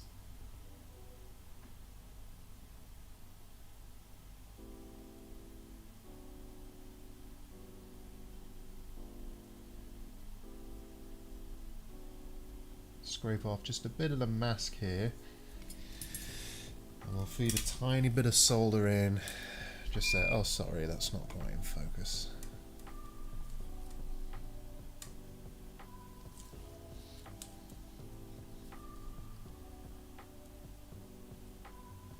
Now it's not in focus for me.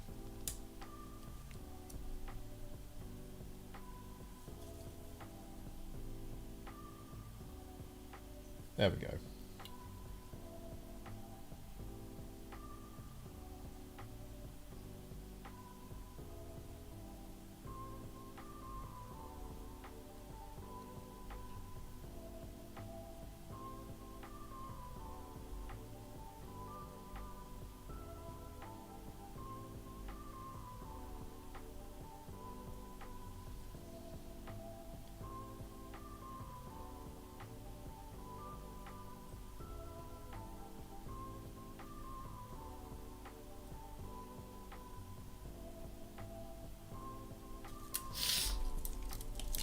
What have I done?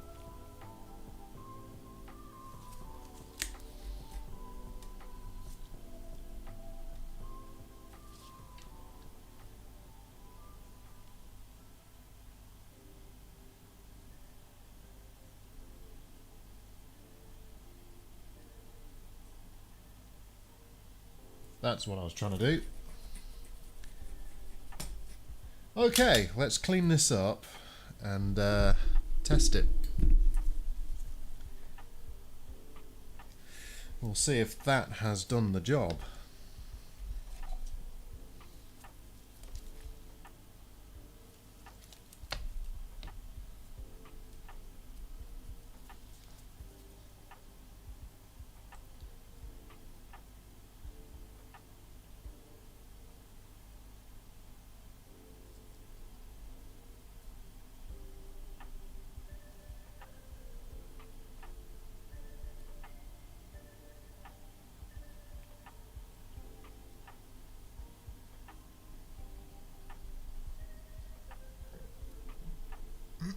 Excuse me. Well, let's probe it as well.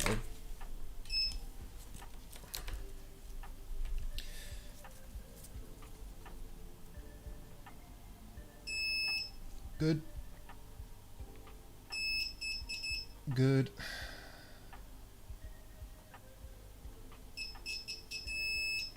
good. And that's not connected to anything on this side. But it is on this side. Wait a minute.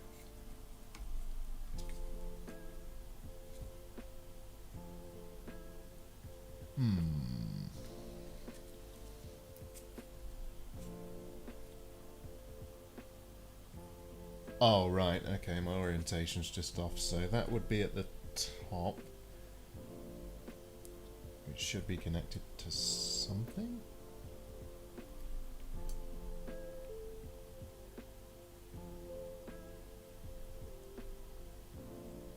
And then the...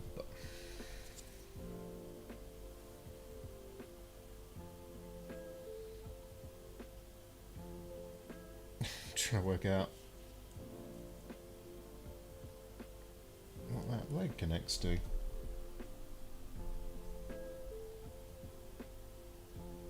Nothing on this side.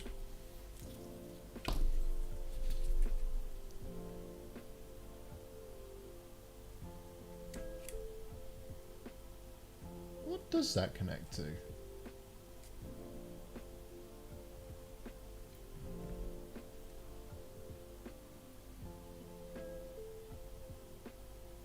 I'm so confused. I'm looking at that positive there. So if I flip the board round, that positive, right, if I flip it, it's on bottom now. So if I flip it, it'll be on top.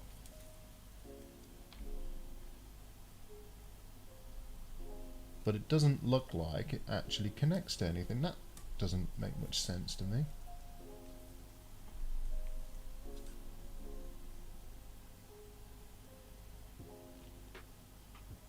Am I being blind? Let's clean this up.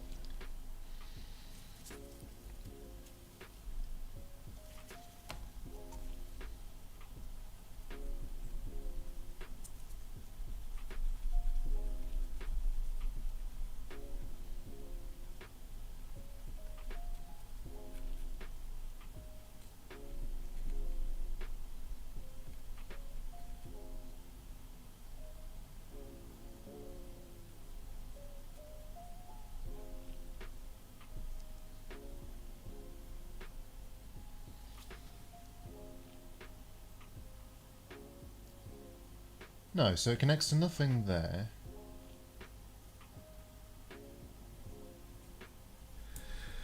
Coffee, please. Yeah, great idea. Fantastic idea.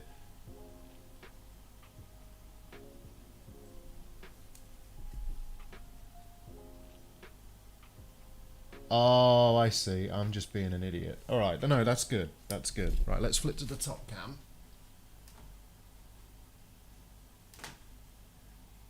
There we go.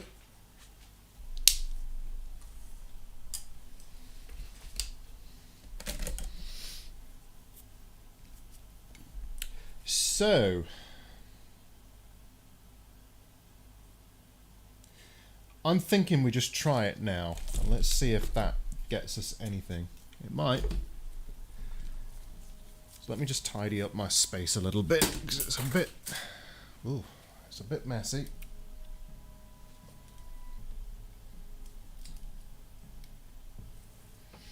As you can probably see, we got a right mess on our hands. Oh god, I got solder mask everywhere as well. Put that there, put that there.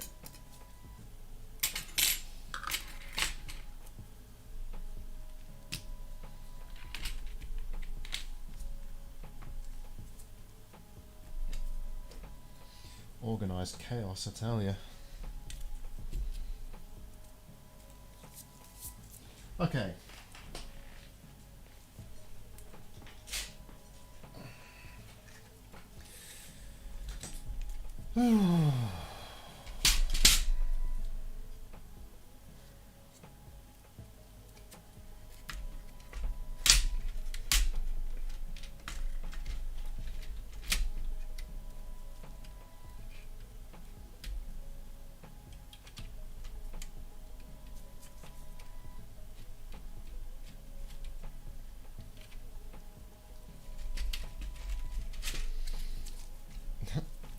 cable does not want to go in.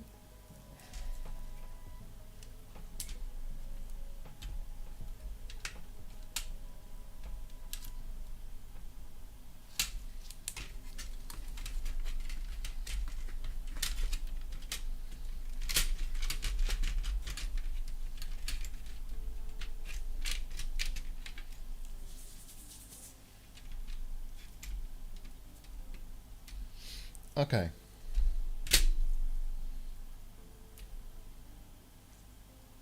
That's for the CD drive, that's for the CD drive, that's for the power. Okay, okay.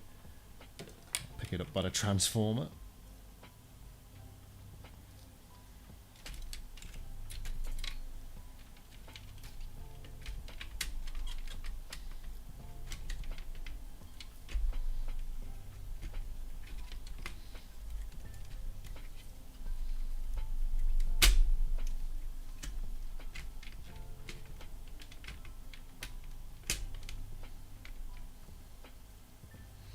That should give it power. Okay, that's the old expansion port.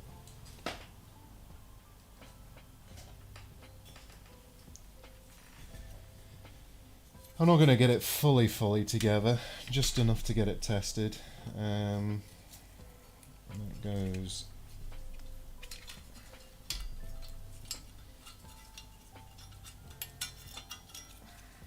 That goes there.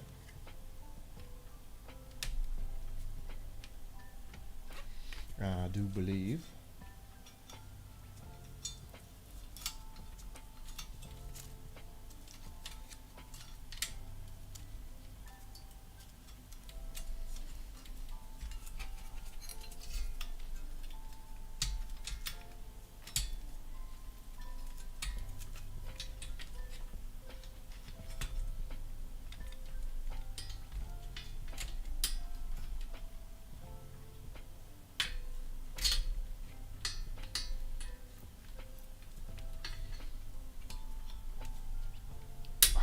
Kind of.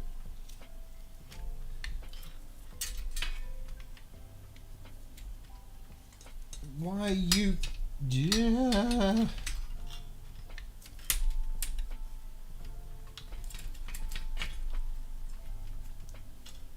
I can see how this goes, but like I'm kind of struggling with it. Oh, whatever. Let's feed it up.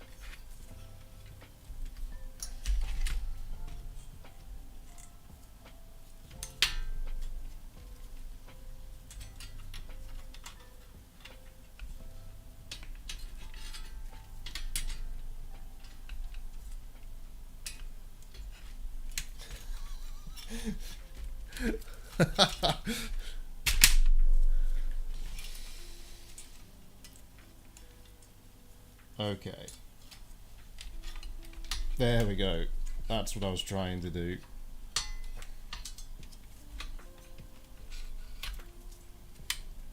Oh, crikey.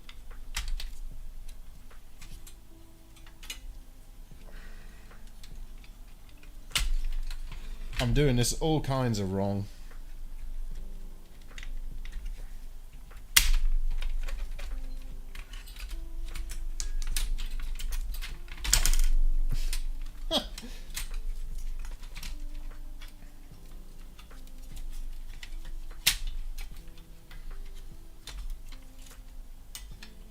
There we go, that's probably more sane.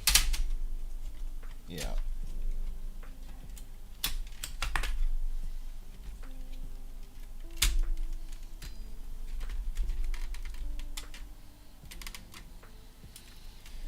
Right. Expecting a torn cable.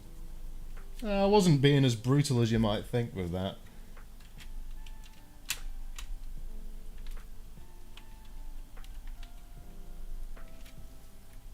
Right.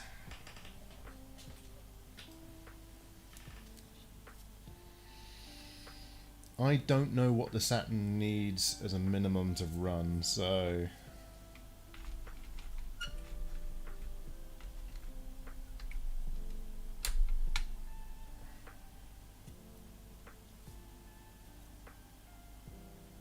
What? How does this...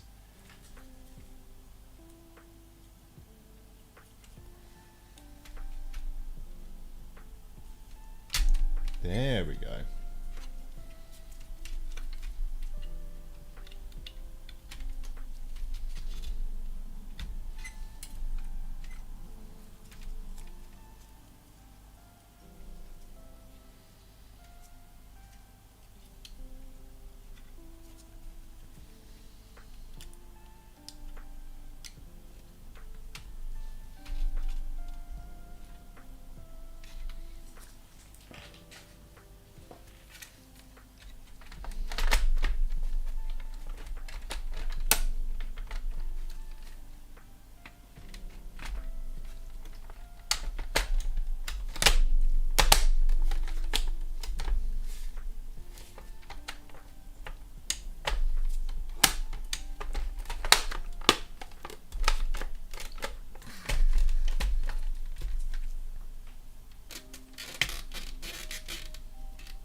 Let me just double check this power supply board. I don't want it shorting on the metal below it.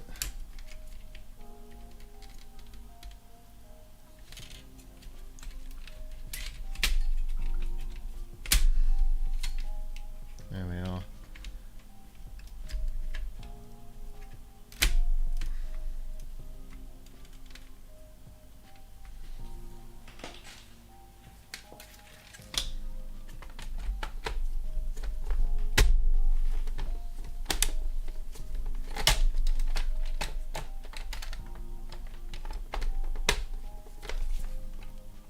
Right.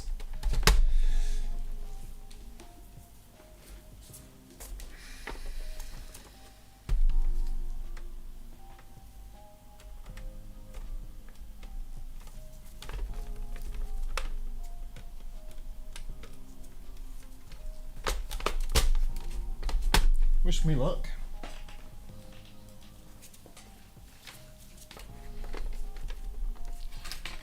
EMT on standby, I know, man. Right.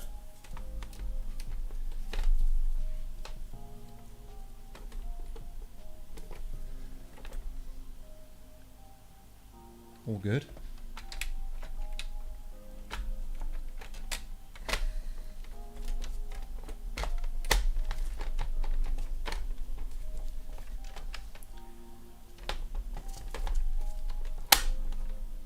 Oh, that is so rickety without screws.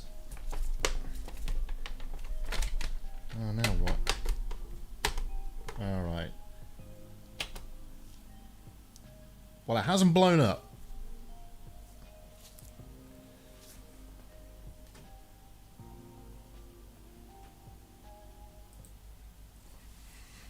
Now just a black screen. Ah.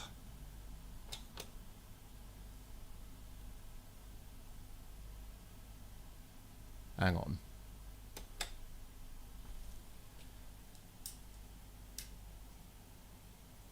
Okay.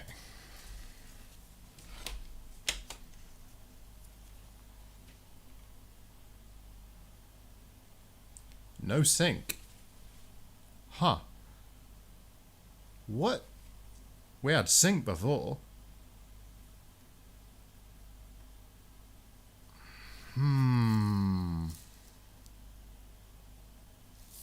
Hang on, let me check that that cable's plugged in properly. It could be that it didn't. It feels rickety, so this whole damn thing feels rickety.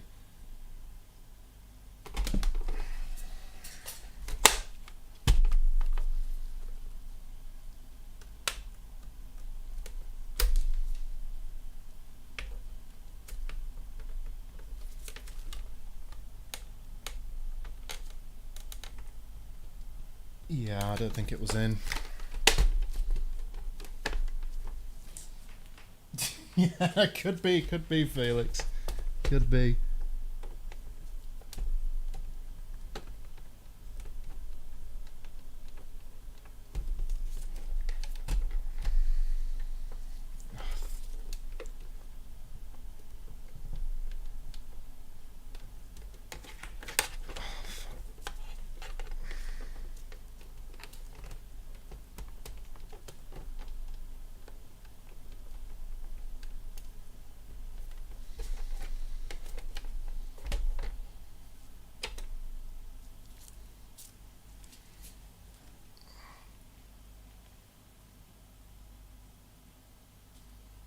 No sync still?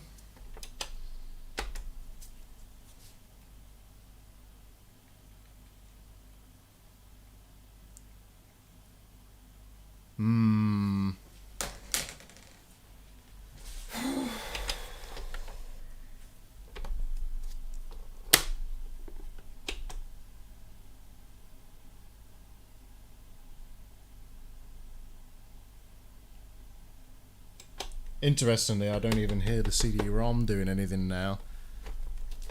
It really is a nice looking console.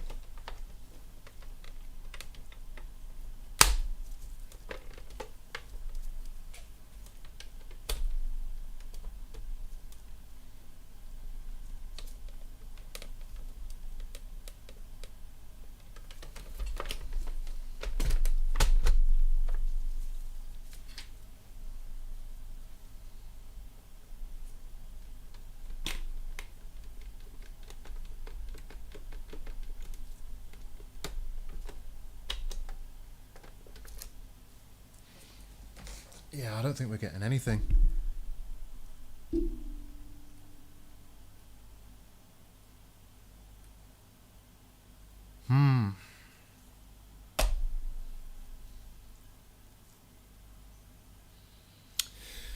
Well, I might just call it there and not continue anymore. I mean, to be honest, this has been worked on before, and I'm not really in the mood to be messing around with this anymore, because who knows what other damage there is.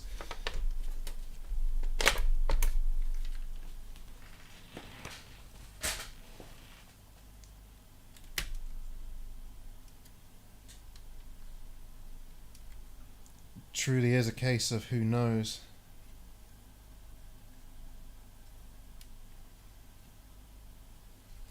Unless it's something silly like I put a ribbon in the wrong way like this one. I mean, that would have been like that.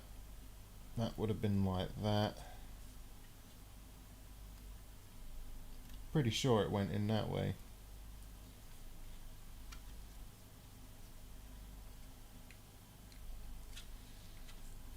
But it was folded in a weird way. Why was it folded like that? What if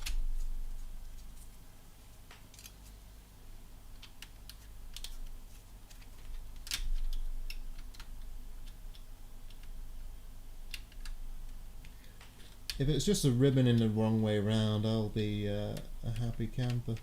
You never know. Because then it would be like,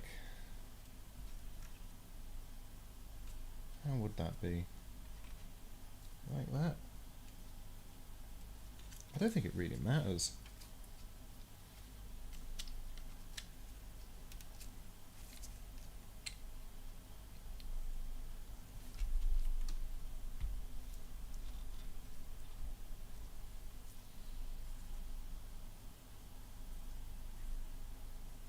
I mean, it might have been like that.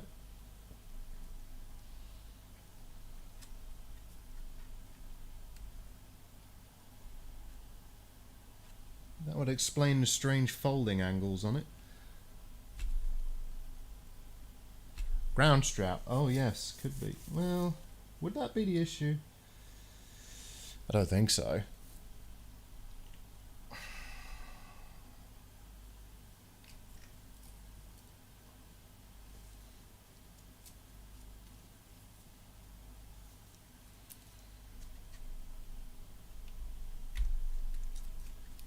Could be though. Let's give it a go.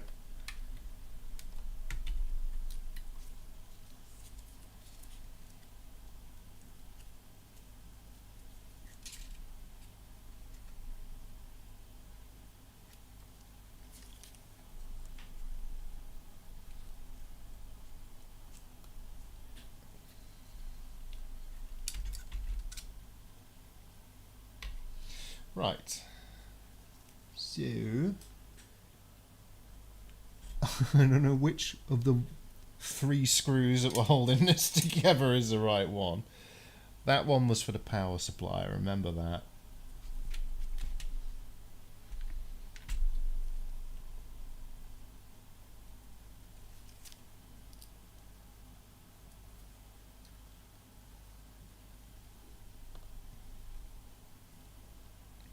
This one went on top of this CD-ROM. Power supply. Oh, I think it was this one. Alright.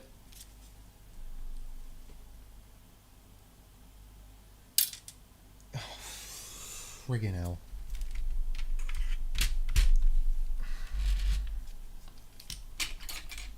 Out you come.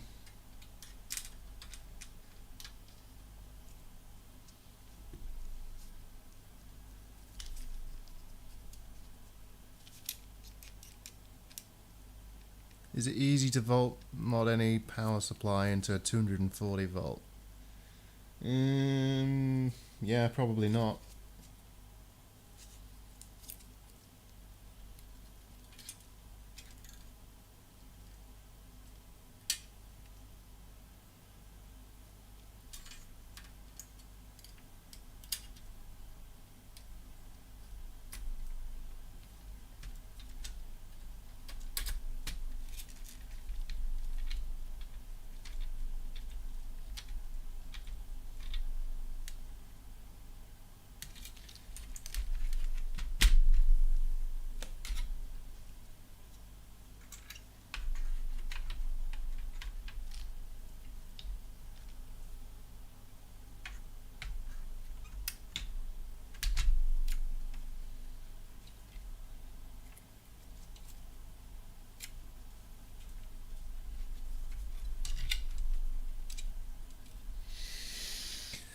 I don't think this is going to make any difference, but you never know.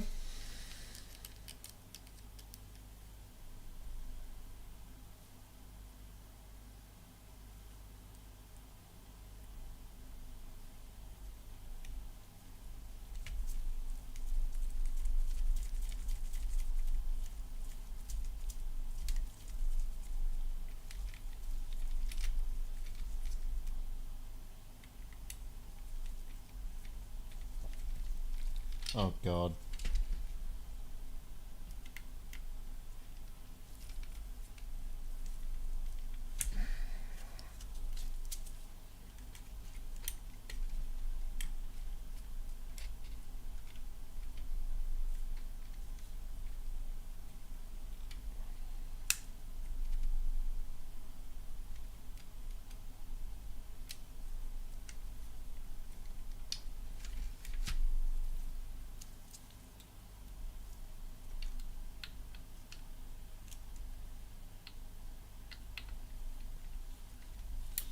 Come on. Yes, there we go. I think that was in the other one. At the bottom here.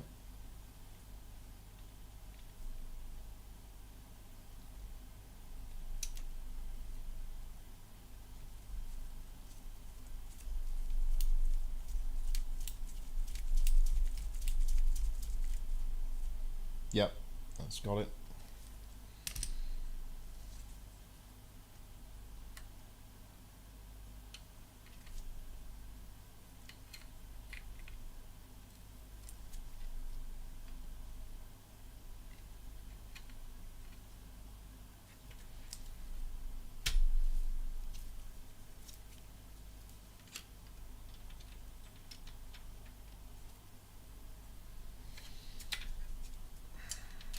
I know I flipped this round, but my thinking is that maybe it did go that way, because if it went that way and then that was folded like that, that lines it up here, so I think that was the right way around.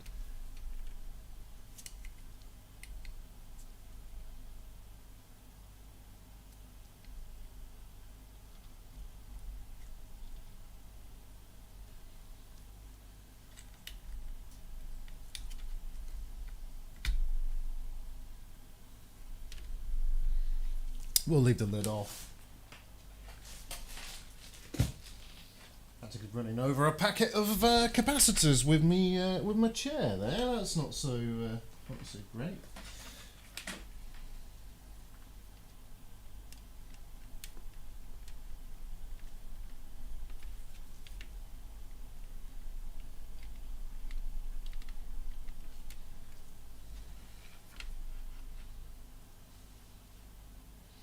Right, where's the button mechanism for the drive? There should be a button somewhere. I don't know.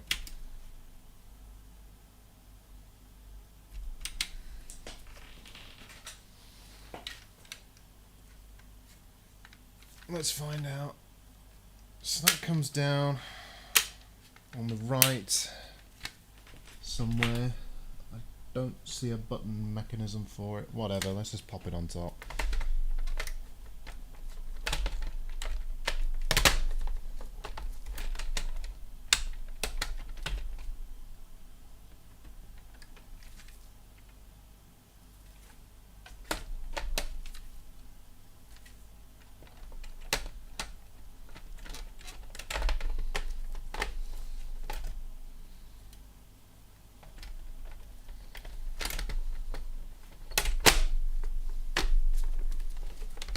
The jank Saturn.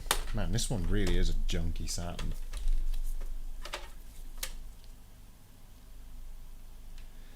Right, let's try again.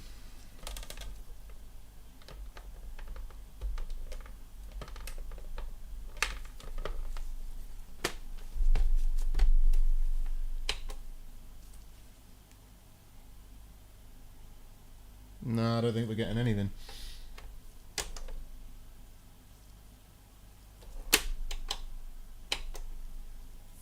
Anything on screen?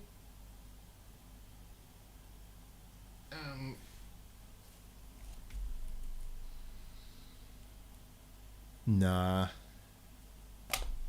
Nah, I think it's time to call it on this one. It's just, it's a rabbit hole, this thing. And honestly, it's not really worth any more time on it.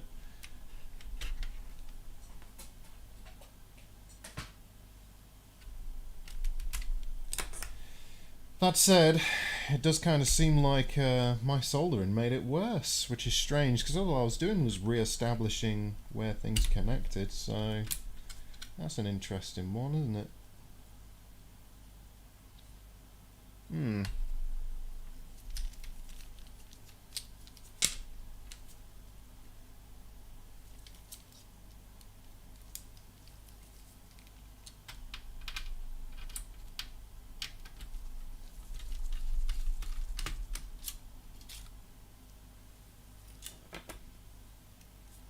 Very interesting, if annoying.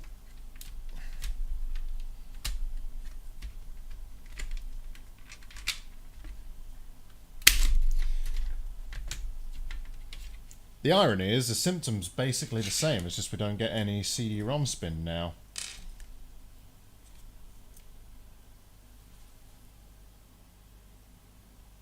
Not very much, Felix. Not very much.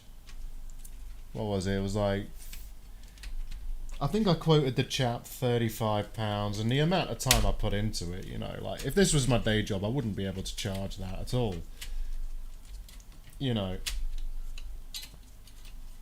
And I told him there'd be a repair attempt fee, because I knew when he told me this was from eBay, it was probably going to be a no fix, because who knows what's happened to it. And this one's obviously had some work done on it. I mean, I'm sure that I probably could get this going.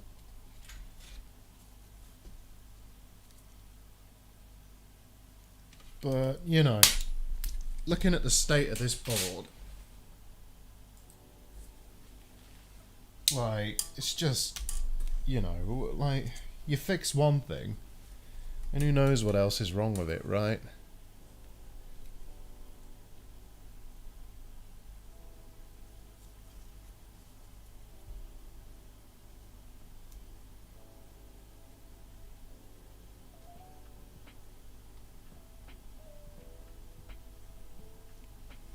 Let's just check a few things, though.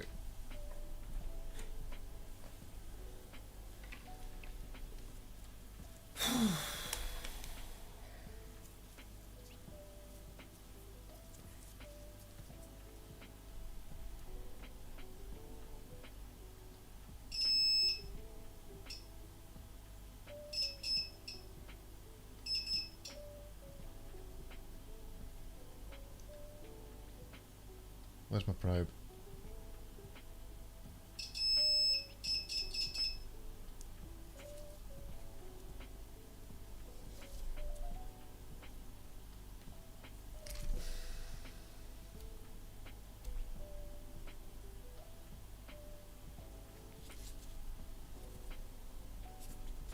By looking at that,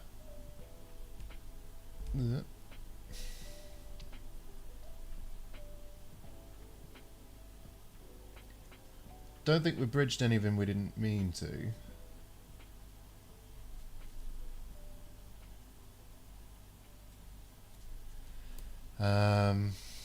This side, well, you know, I wasn't 100% on this one, but let's find out.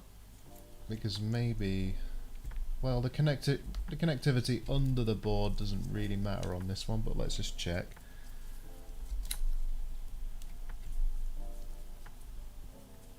Oh, I've lost where I was.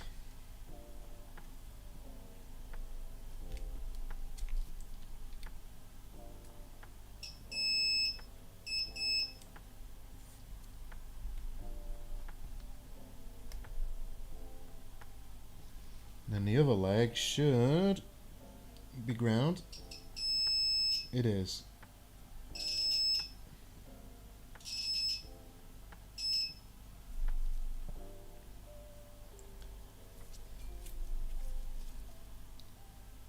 That should be ground. It is. I don't think it's the caps. That's strange, isn't it? Look on the bottom side. I think we did restore something on the bottom.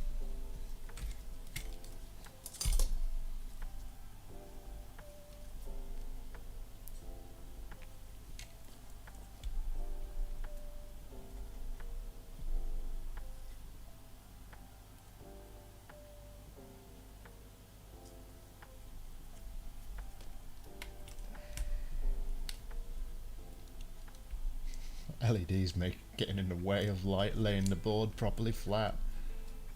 Alright.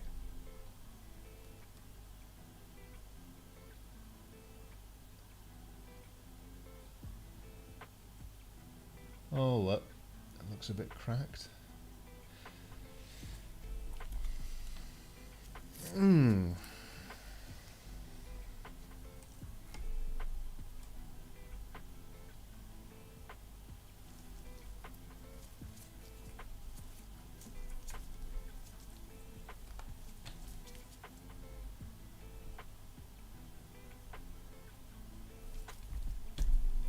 Zoom out a bit.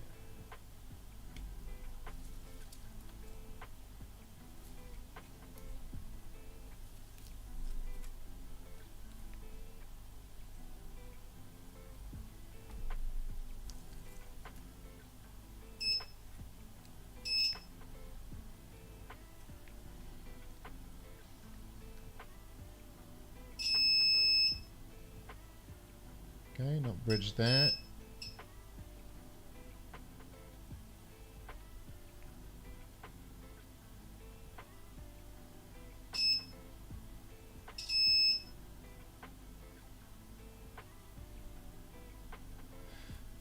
Is it wrong cap values? I don't understand. It all looks good. It's all checking fine.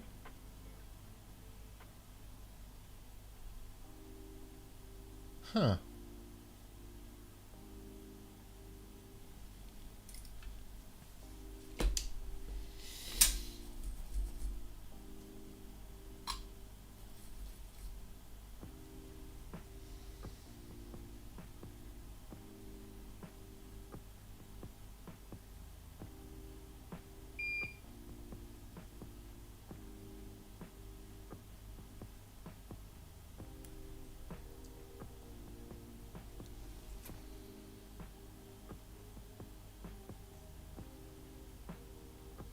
You might be right, Jessica.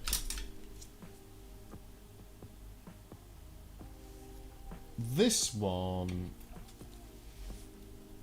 here is definitely going to the right place. That one definitely does. This one doesn't connect to anything on this side of the board. What I might do is just chop this wire here now and pull that up, but I can't see it shorting on anything. It looks okay. Let's do that. Oh, look how wobbly it is. I'm wondering... I wonder if that was bridging onto this. It might be, you know.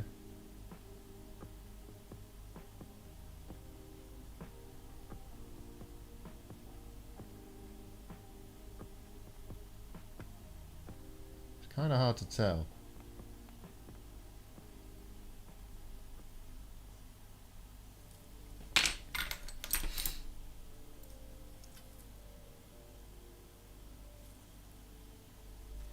Let's take a look. If we come in here, let's just slice a tiny bit more of the edge of this off. If we can.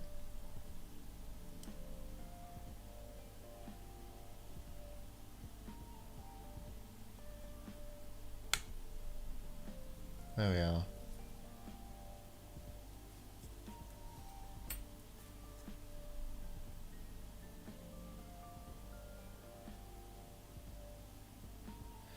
What's got me puzzled is it looks like, and I don't think that's how this would have been, but it looks like there was a connection across between the two, which would make no sense.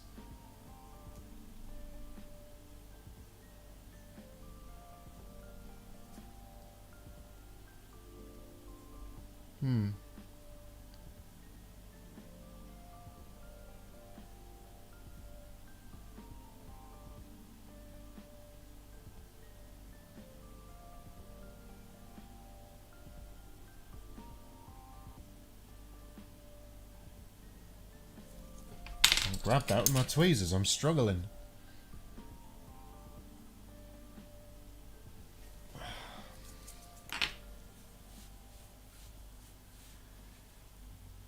The top one, you think? Which one do you mean by that? Oh, right. No, that definitely goes where it should do. 100%.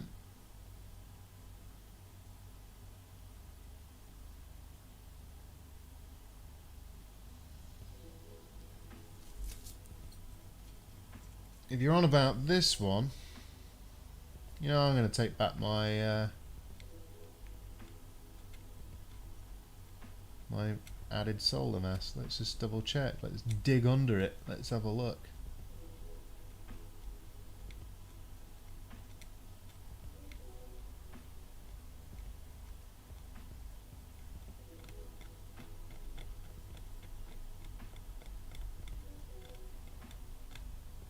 Be gone, foul original.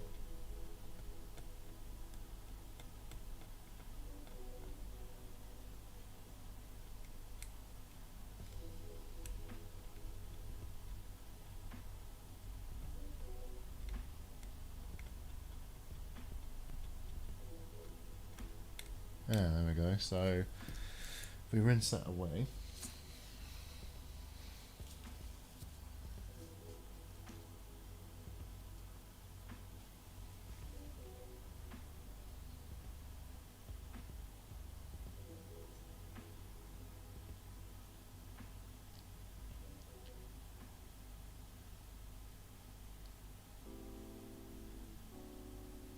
So if you look at the one with 115 on it, the resistor here, it looks to me as if the trace goes around here and to this other resistor. It might branch off and go there as well under this silk screen, but you can see the original trace under here, where my tweezers are, it ran from there down to this cap. So I don't think that's it.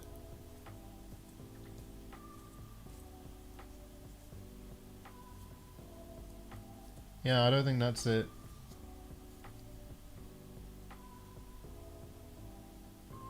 But this should be ground. Let's double check that.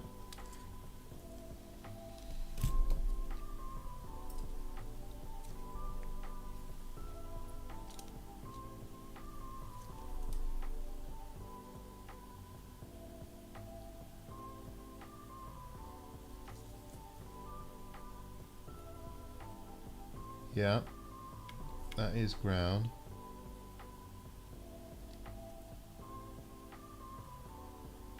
Oh, I know what I've done. Duh. I know what I've done. I know what I've done. It's this. Oh, I'm a clown. I'm a clown. I should have counted the pins. There's the problem. It's not the caps. It's this jumper.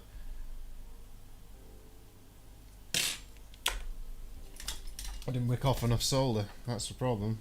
Ah, well. I'll fix that.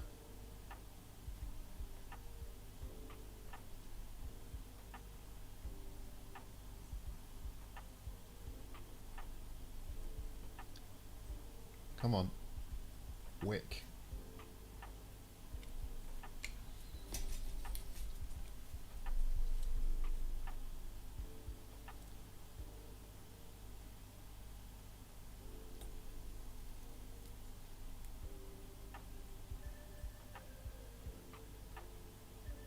Or is that right? No, that's right. Ugh. I don't think it was the blob. I thought it might have been, but no. Oh no, no, that's right. I was just looking at it, yeah. I think the blob is okay.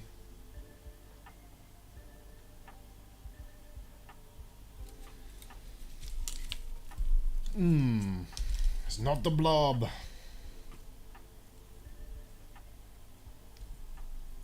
Getting lost. Where was I?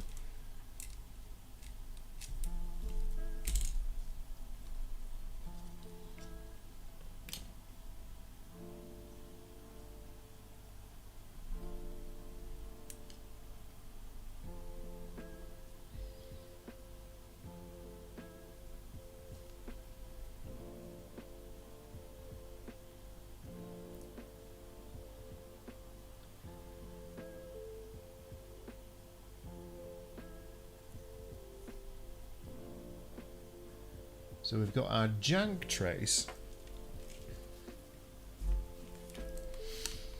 We have a jank trace here. If I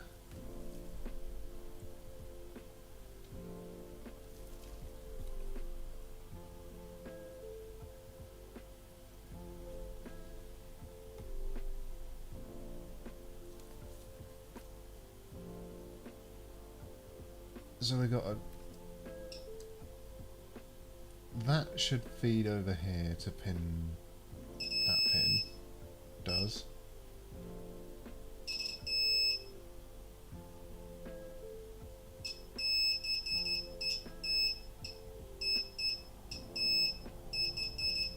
That's just ground.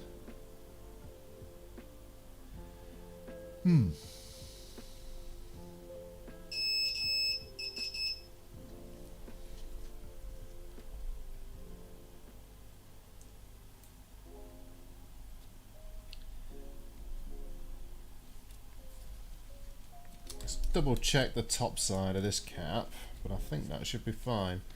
It looks okay.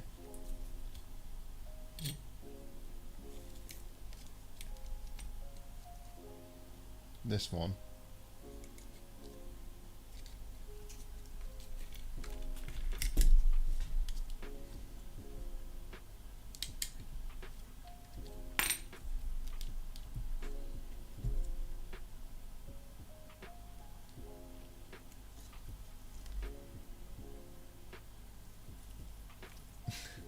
Can't see. I'm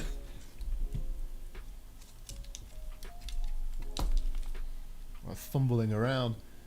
Where am I? There.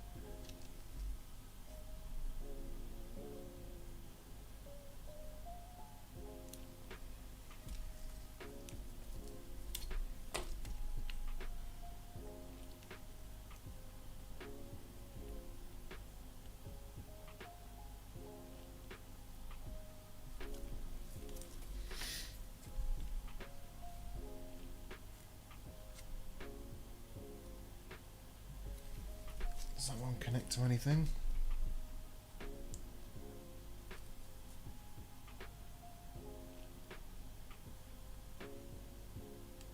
No, it doesn't look like it.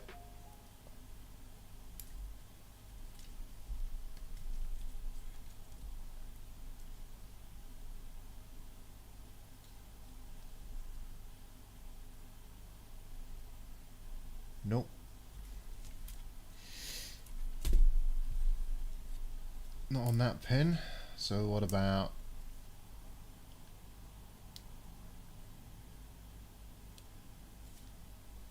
Okay, I'm bending it every which way here.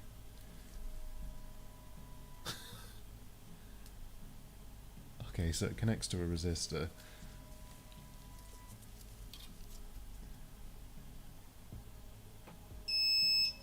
Yeah.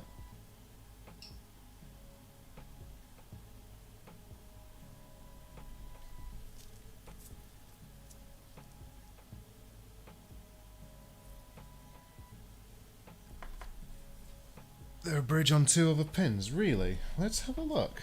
Maybe I did create a bridge.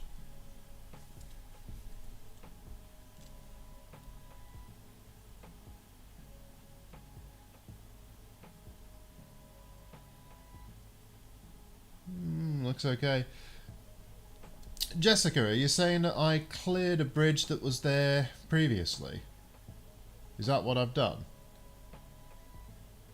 Are you talking about this right here?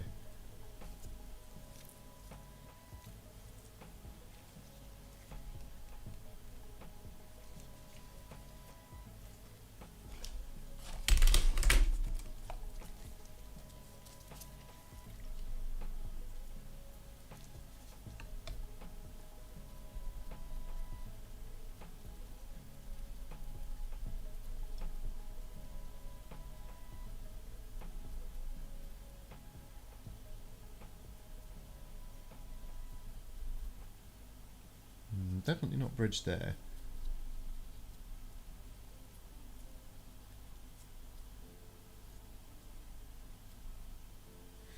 I don't know where. I don't know where you mean.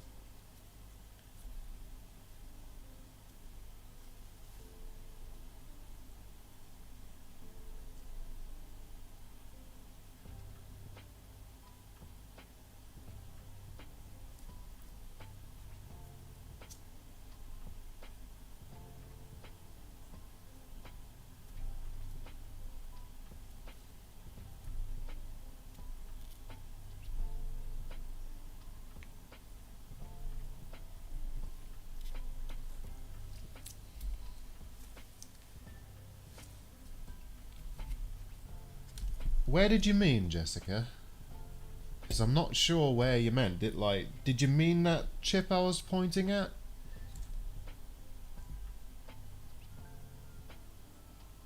I assume you did, but I don't know.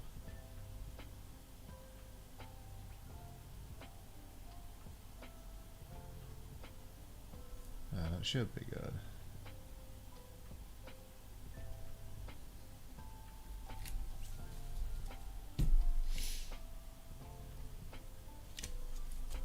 Let me just make sure everything's good that side.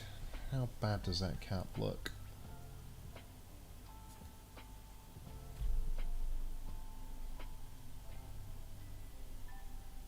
Should be right.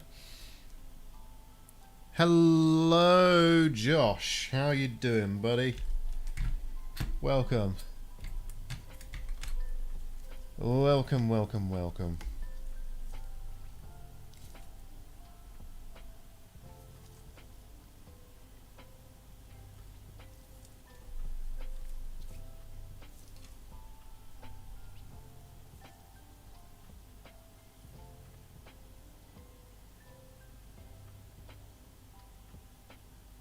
Okay, looking at that.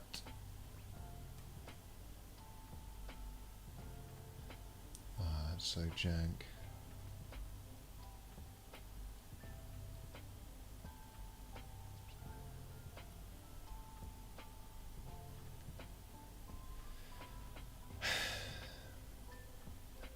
Somebody made a right mess of this board.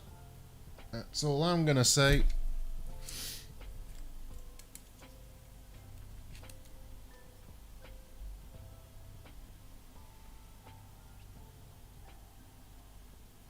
Might well give it another go though.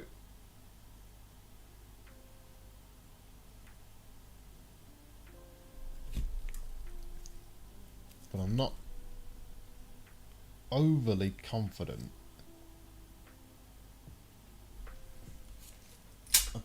join here. And it's the one where we think we had a bridged point here.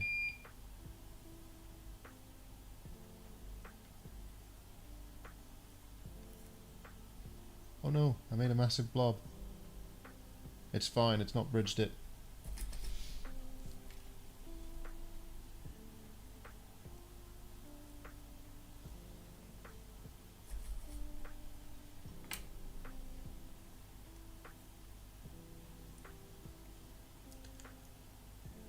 Yeah, as long as it's not bridged the pins either side, that would be fine, I think.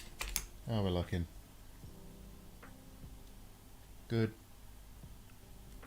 Good.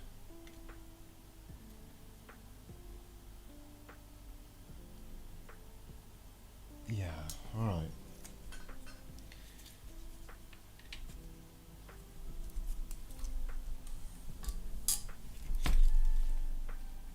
Boom. Whew. Oh man, the sun's up. Okay,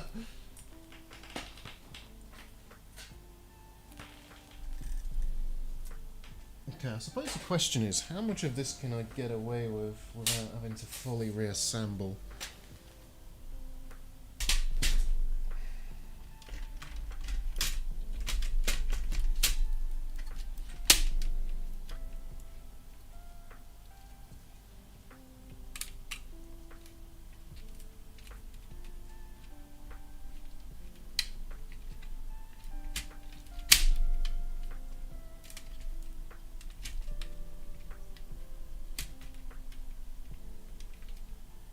Damn ribbon cables, they are my enemy. They are my enemy. Alright.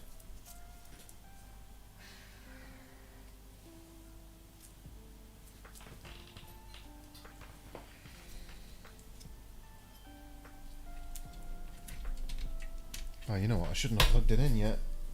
I did that last time as well, didn't I?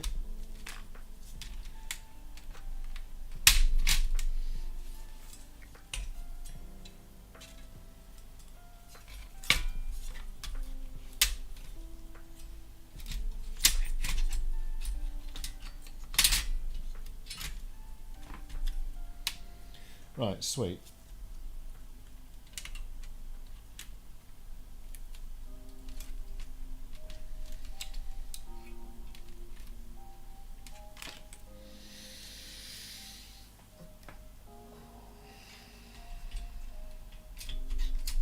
Not gonna bother with the grounding thingy.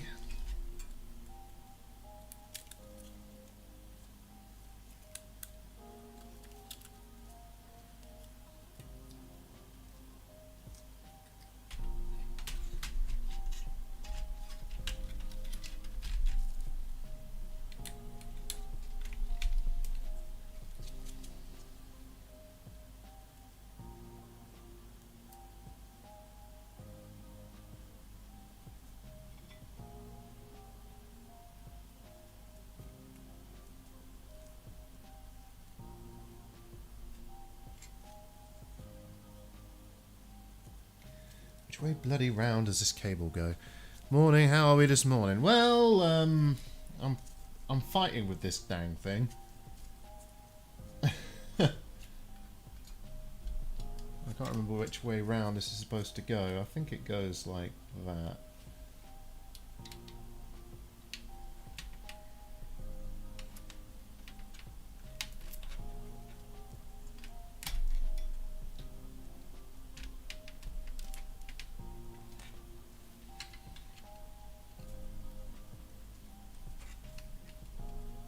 No, it does not go like that. Okay.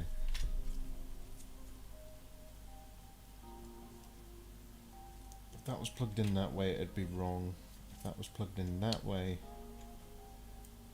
that way, that way.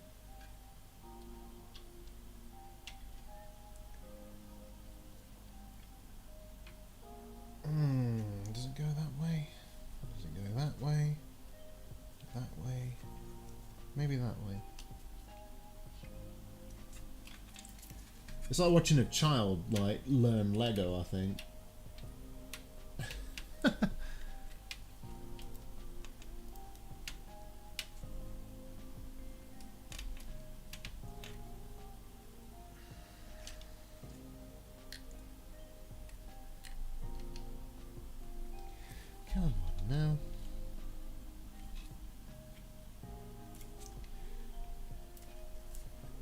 mean, I think that's how it goes. I think it goes like that.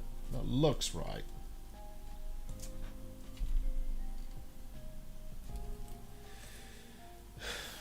Well, there we go. Let's be careful with this.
Okay.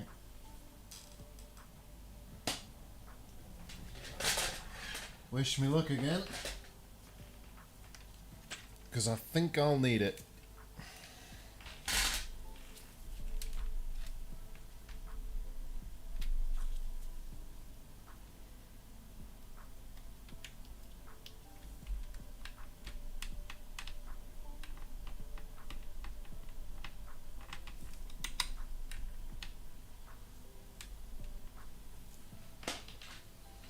I know it powers on, but still.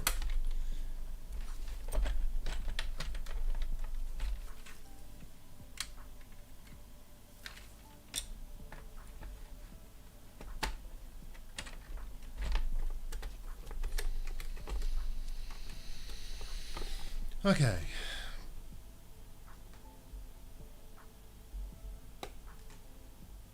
Yeah, that's probably a good idea, Tom. Right.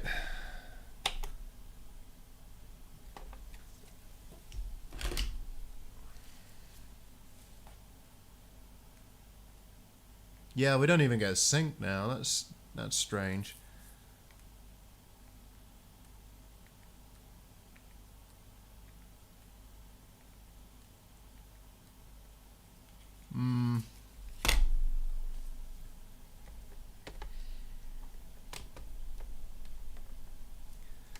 This could be anything. Yeah, this could be anything.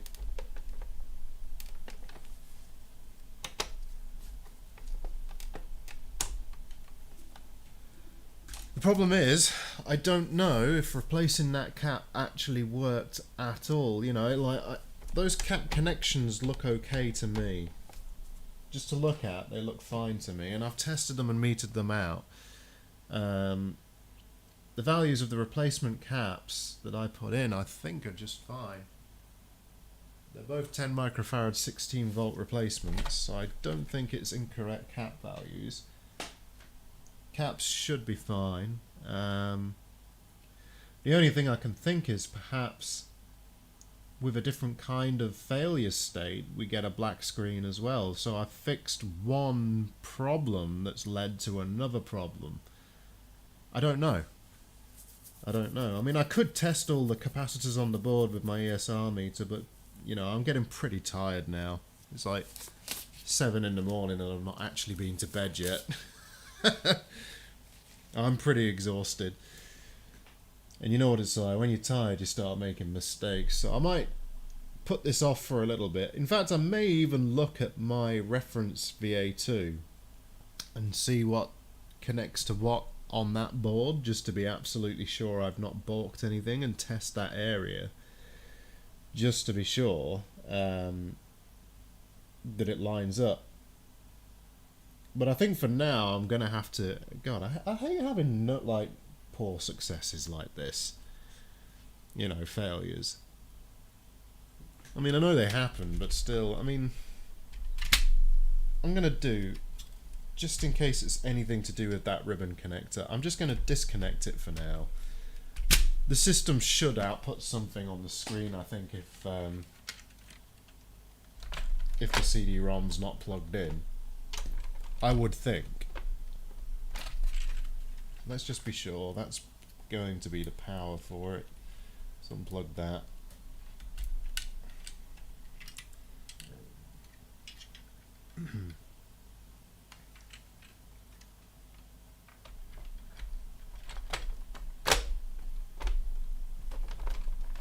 I'll give it one last test like this. And we'll see. I don't think I'm going to have any joy with it. Let's just make sure that that board hasn't risen and made contact with the power supply either. It's the last thing I want to happen.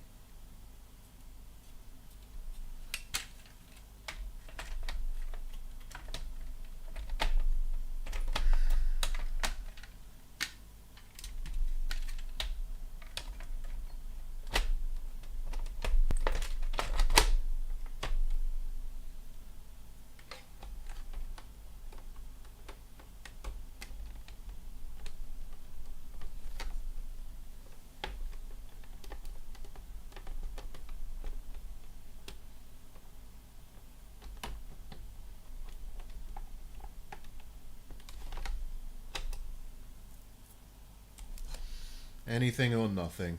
Anything or nothing. So nothing on that. No, no sync. Okay. Nothing at all. Bummer. Bummer.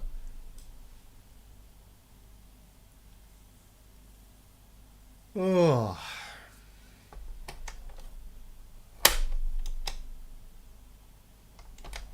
What I'm going to do briefly, if I can find it, I had a Sega Saturn game. I'm going to put a game in and see if it spins up like it did before. But I'm pretty sure before I heard the laser assembly moving. It's not plugged in, I'm an idiot. Of course that's not going to work. But I will test that. So I'll plug it super quick.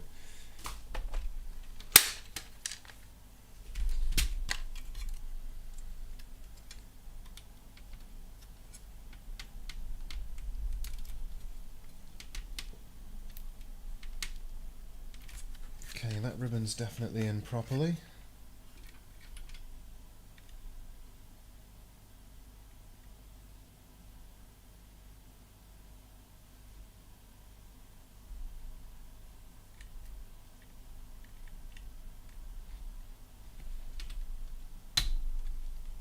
That's definitely in properly.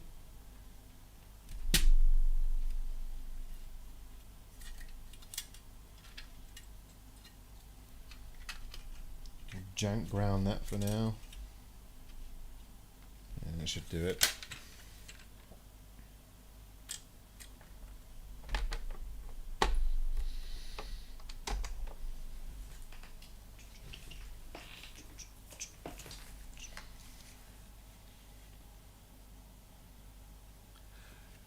Oh, Tom, I'm sure your Saturns aren't as abused as this poor thing has been.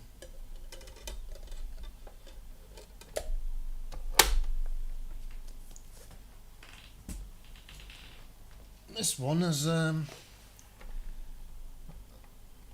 had the happiest life by the look of the board.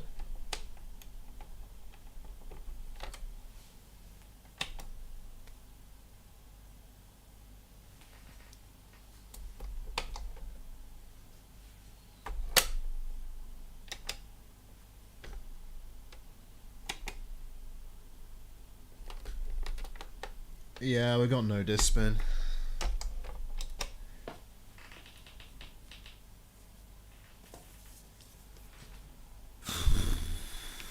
Yeah, this one's going to be a rabbit hole for sure. I'm going to check the board. Not now. I'm going to call it now. I'm going to check the board later on after I've slept for a few hours just to see what's going on. I don't have high hopes. Yeah, I don't have high hopes because again,